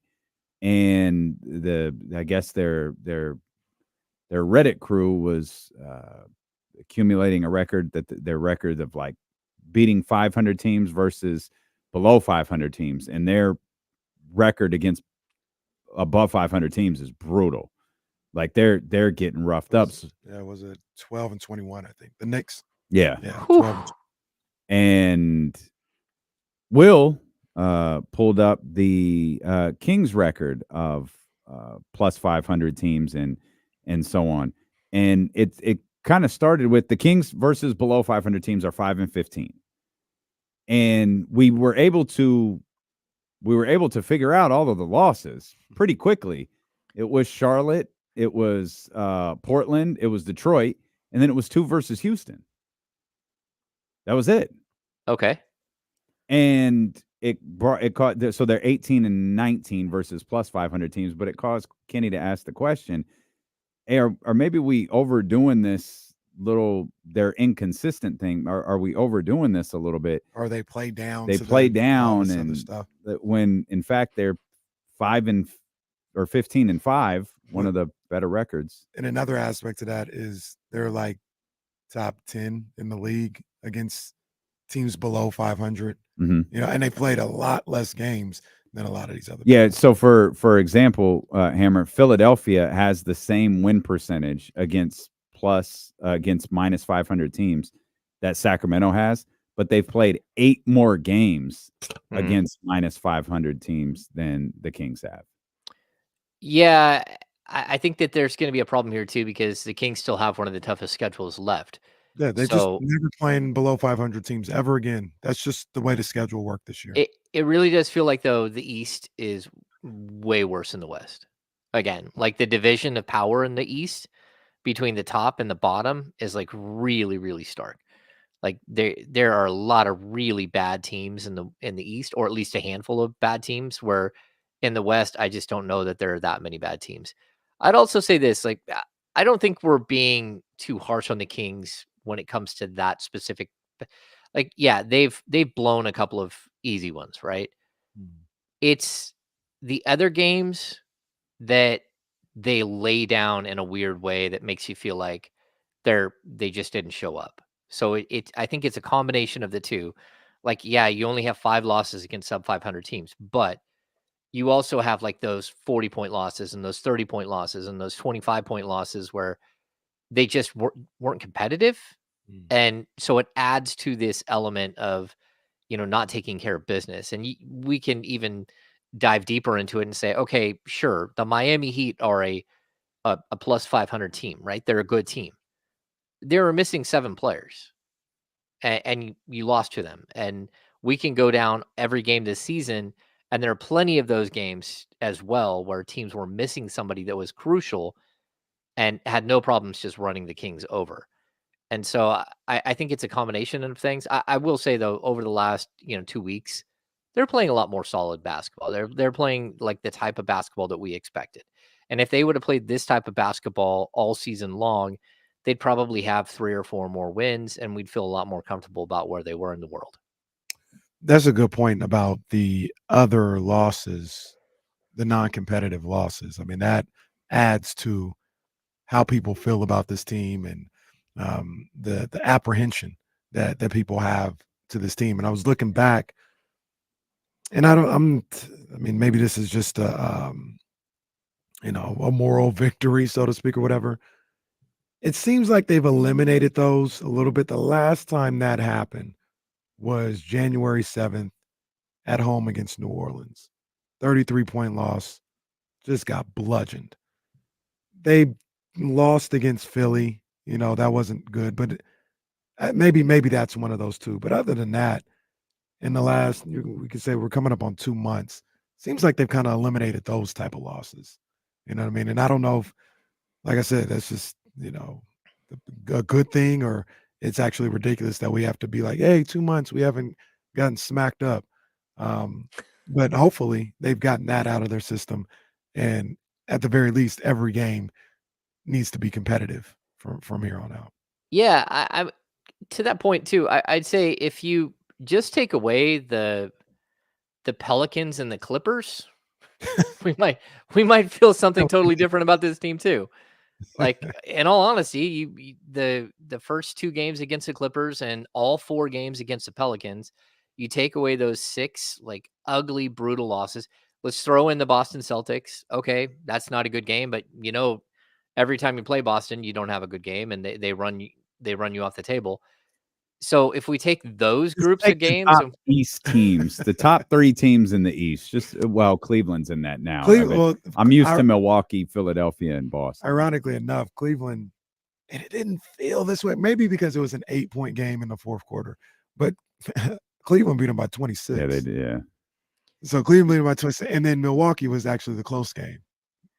Right. Yeah, but you have to remember that the Kings also beat Cleveland 132-120 this season, and not only that, but the Bucks. They had the Bucks, and they missed 3 free throws in the final 18 seconds, and got busted by a Damian Lillard 3-pointer from 30 something feet. That if that didn't go down, or if they would have just hit their free throws, they would have survived the 3. So they just missed, out of his mind. Poor Dame Lillard. We didn't get to talk about that today. We'll say. Yeah. Everybody go read the Dame Lillard, Chris Mannix article. You got homework. It's unintentionally funny. It's unintentionally funny. Dame thinks he's Max Strus out here. That Max Strus shot. Hey, Max Strus, Kings legend. That was he gets Kings legend status for making sure Dallas loses. Hey, and big props. I don't know who called that game. Spectacular call. They let the game breathe. So, they call the score on one end, and even before that, the color commentator says, all you need is a deflection right here. And then the other guy chimes in, they get the deflection, they get the steal. Luka finds PJ Washington, they hit the bucket, and it lays it out. The Cleveland doesn't have a timeout. There's 2.5 seconds left. Inbounds, kicks it back to Strus. Strus buries a shot, and it's like he screams 3 times. He hit it. Oh my gosh, blah, blah, blah. And then just lets the crowd go. And that place is bedlam. It's going nuts. I miss that. I miss why do we have to talk? I'm all everyone for talking, more screaming. Yeah. I'm serious. Okay. I have no problem with it. I don't have no problem with that call either. It was fine, but I'm not bothered by, Oh my gosh, from 58 feet, he hit it. I can't believe it. Harriet, Harriet. I don't know problem. At some point, you got to let the game breathe, at least a little bit. I mean, everyone wants to know if you're listening to a game on the radio. The radio call was funny, by the way. You got to hear the Dallas radio call because they get, oh, Max Strus from half court. Oh no! Oh no! Oh no! That's how the call was is Dallas. That's Dallas. Yeah, yeah. That's awesome. It's yeah. tremendous. I'll ask you this: what call are we gonna remember? That call, or the Vikings missing a field goal? Oh, the Vikings missing the field, but that was a radio call, wasn't it? It was a radio the Vikings call. missing. Yeah, the Vikings missing the field goal was a radio call. Or the Favre interception. The Favre interception. There's some good. There's yeah. That's You what I'm can't let it breathe on the radio. You gotta talk on the radio. I think though you can, if the crowd erupts a little bit, your job is to paint the picture, right? And sometimes the picture is the bedlam that ensues, and just the noise level and the shock and the fan reaction. That it's such a crucial part. And what it does is it makes everyone who's listening feel like they're part of it. You feel like you're hearing what everyone there is feeling. And so I think that it's a lost art, the lost art of letting a game breathe. You just got to get your catchphrases in, James. Or at least somebody's catchphrases. Zabo, see, I'm just gonna go to the chat. Zabo said in the chat, he said, imagine if there was the Hornets announcer. Oh my God. That Hornets announcer. Either way, win or loss, he would have been on one. That Hornets announcer's he is special. Special. But the MO on the season, Hammer, would be the Kings beating the Nuggets tonight, wouldn't it be? You come back and again, I'm going to say this repeatedly because I think some fans feel other way. I'll state my opinion only. This Miami Heat loss is not in the same vein of Portland. It's not in the same vein of Charlotte or Detroit. It's nothing even close. If you want to be frustrated, they were shorthanded, fine. But you got to look at the totality of who the Miami Heat are and how that they are coached. This, to me, is a loss on the season. It sucks. You wanted them to get it, especially the way that they were playing, especially knowing what they've got coming up today, what they got coming up again Friday. But the story of the season says they might just go out there and beat Denver tonight. I get that's the story. Mike Malone will throw his face through a wall. Oh, Mike Malone getting thrown out if they're down. Oh yeah, Mike. Not you will not ruin this for me. I mean us. Just like this one in particular, like I don't know what's going to happen in Minnesota. I think they've got like a puncher shot in Minnesota. I just feel like tonight, and it has nothing to do with the Miami game. I think the Nuggets are going to be a different type of motivated tonight, and it's going to be a really, really difficult game for the Kings. That's just my own opinion. That's all right. Don't need to be easy. Yeah. Get out there and fight. Yeah. Get out there and fight. Fight Owens fight. Well, I'm fine with that too. Not a KO guy, but James is a big KO guy. If I don't know who KO is, but that's okay. That's fine. Actually, let's look back at something here real quick. You guys probably remember off the top of your head. It's hard to look. I wanted to go back and, I mean, De'Aaron had 30. De'Aaron played almost 43 minutes in that last game against Denver. I wanted to go back and look who played really well. But that game's tough because no one wanted to play basketball that day. So it was really just De'Aaron who came in and did his thing. I remember Duarte had good minutes. Kevin Huerter played good before. I don't think he played at all in the fourth quarter. You know who played really well? I'm going to go back one more game. Alex Lynn. In the 135-106 game. Alex Lynn played really well in that one, and it was a really balanced scoring day. You had 4, 5, 6. You had 7 guys in double digits in that one. One of them, that was Trey Lyles. Trey Lyles, who got big minutes at the end of that Miami game. He was a part of that team that made the run. Do you think Mike handled that the right way, by the way? Should Malik have come back in the fourth quarter? I don't know.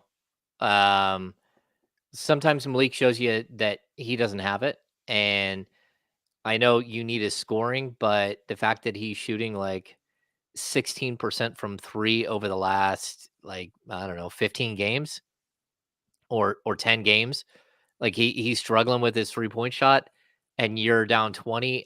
Yeah, like there's a point where maybe, but the Kings built momentum, and that the 3 threes in a row, kind of woke them up and got them back in. The crowd was great. And at a certain point, you got to roll with what's working and what got you back in the game, not try to go back to what got you in the hole. And it's possible you could have got a little more boost, but I don't know. Every game has a life of its own. And, if we go back to the game before and Mike pulls De'Aaron Fox to give him a break at like the 6-minute mark, and we're all panicking, like, Bob Myers is freaking out. How in the world are the Kings going to score without De'Aaron Fox on the court? A team that scores 120 and a guy who scores 30 points a game. Like, somebody else scores those other 90, Bob. But the point, though, is like, it's okay sometimes for the other guys to go out and win the game and for them to be impactful. And if they are doing the right things and they are playing the right way and they are giving you a chance, go ahead and stick with them a little bit longer. Give them an extra minute, give them an extra 2 minutes. And if it plays out to be 8 minutes, that's one of those games where I could see Harrison Barnes. They go, "Hey, you want to go back in?" And he would go, "Trey's handling himself just fine right now. Go ahead and leave him in there." That's one of those things where, being a good teammate sometimes means that you sit from the bench and watch, and you don't make a big bunch of noise afterwards. That's just, he played 4 guys 12 minutes in that quarter. That's tough. That's tough. Like, especially given how much energy you had to exert on both ends of the floor. I didn't mean it so much as, oh, this Malik always closes, go back to him. It was more of, you had Keegan, I think, played like 9 and some change, and Chris Duarte played the other 2 and some change. That was the only substitution in the quarter. And, we talked about this the next day, Hammer, how it's such a fine line when riding that wave and understanding, okay, the wave is over now. We are settling back into a basketball game. And it's one of the most difficult, in my opinion, it's one of the most difficult jobs a coach has. Yeah, I totally agree. And I would point out, like, the NBA, I know everyone gets sick and tired of hearing, is like a game of runs, right? But to go on a run where you build a 20-point lead, it's not that difficult, especially like in the third quarter. Like, you hit a couple of shots, they turn the ball over a couple of times. What happened to the Kings? Like, the Kings turned the ball over like 4 or 5 times in like a 6 or 7 minute stretch in the early third quarter. And next thing you know, the Heat hit a couple of shots in outside of what they were normally doing, and it goes from like a 7-point lead to a 20-point lead like super quick. To chase a team down once you build a 20-point lead, that's not how it goes, because the other team, when a team has a 20-point lead, their goal now is to slow the game down and to not make mistakes and to force you to get stops. And that's where it becomes really, really difficult, because you're expending so much energy on one end trying to get a defensive stop, not an easy turnover that leads to a fast break bucket. That might happen here and there, but overall, it usually takes legitimate stops, boxing out, rebounding, all these things to take a lot of energy. And then on the other end, you got to race down, you got to get a bucket quick so we can go back while they're trying to drag the game out and take all 24 seconds. So it does just take a tremendous amount of energy. And then what happens in the Heat game, you left the door open for them to, like, you're rallying all the way back and you're still playing that great defense. But when you let a team have confidence, that's when Bam hit that like miracle shot at the end of the shot clock. It was just ridiculous. That was so well defended. And then Jaime Jaquez has a couple of like unbelievably crazy shots go in. And that's why you lose games like that, because you had to spend all this energy getting back into it, but you leave a door open, and NBA players, any player that's in the NBA can score, and they can find a way to get a bucket here and there, and you lose a tough game. Yeah. And we there was no Jimmy Butler, but Jaime Jaquez played like Jimmy Butler on that day. I mean, he was really, really good. It wasn't like some scrub just did anything. Like, he's a good ball player, and he showed out. He had some really impressive shots. Yeah, he's that guy that you're like, hey, how many first-round picks does it take to get Jaime Jaquez out of your hands? Because that's, again, one of those missing link guys that the Kings could use. That's one of those guys that changes like almost everything. A guy who plays defense, a guy who does all of the dirty work, and it doesn't always look like pretty. It doesn't matter. His footwork's unbelievable. He plays with force and energy, and the Kings what they need to do is just like full on go Watergate on these guys and steal the Miami Heat's like draft game plan the night before and go find the guys that they're going to draft, because you need the guys that the Heat have. Every player on the Heat would look really good in the Sacramento Kings uniform, except for Duncan Robinson. He wouldn't look good in a Kings uniform, but most of the other guys, you're like, well, that and Tyler Hero. I wouldn't want Tyler Hero either, but but so many of these other guys, these 6'7", 6'8", 6'9" dudes that multi-positional, like play with force, defensive minded guys. Yeah, I'll take them. Craziest thing about Watergate, you didn't need to do it. No. Kings, however, do need this. So if you can go rip off some secrets from the Miami Heat, like that'd be a good look. I don't know what Tyler Hero did to James Ham, but I guess we'll leave that to. Figure out another day. What did Hero do? I don't know. That there seems to be a league-wide dislike of poor Tyler Hero. I'll take Tyler Hero. Yeah, I get James's point, but Tyler Hero might be a upgrade over some. Just a couple. Some. Are you okay? Will you do what your wife said? Okay? Go get your throat checked. Go get your voice. Well, yeah.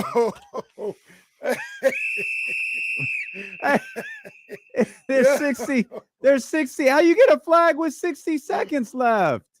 Sir, I gotta call the game. I played a clean game. Game's not over, fella. Played a clean game. Play through the whistle, man. It's never over until it's over, Damien. I hope Reese's class. That was Leon Lett fumbling right before the end zone. That's right. Oh no. Crazy. Well, I guess on that note, I'll just leave. We'll run it back, and then we got the pregame show coming up right after that to get you ready for the Sacramento Kings and the Denver Nuggets. Stay locked in here to Sacramento Sports Leader, and make sure that you're back with us tomorrow beginning at 10 a.m. to recap it all with James Ham and Kyle Matson on the Insiders. You're on Sacramento Sports Leader, ESPN 1320. Vamos Kings like the beam. Getting a flag on the last try. Leon Lett. What a joke. Thanks, Chatty House, for tuning in all day long. Yeah, good stuff, man. We appreciate you guys. We're going to head over to 102.5. We got some 21 Savage tickets to give away. Yeah, man. And then we'll watch Kings basketball and see y'all tomorrow. Appreciate you guys. Hit the thumbs up before you go. Hit the subscribe buttons. Thanks for hanging out with Dr. Flo as well as we, changed the tempo of the show there for a little bit. We appreciate you guys and your support of that. And we'll see you guys tomorrow. Let's go, Kings.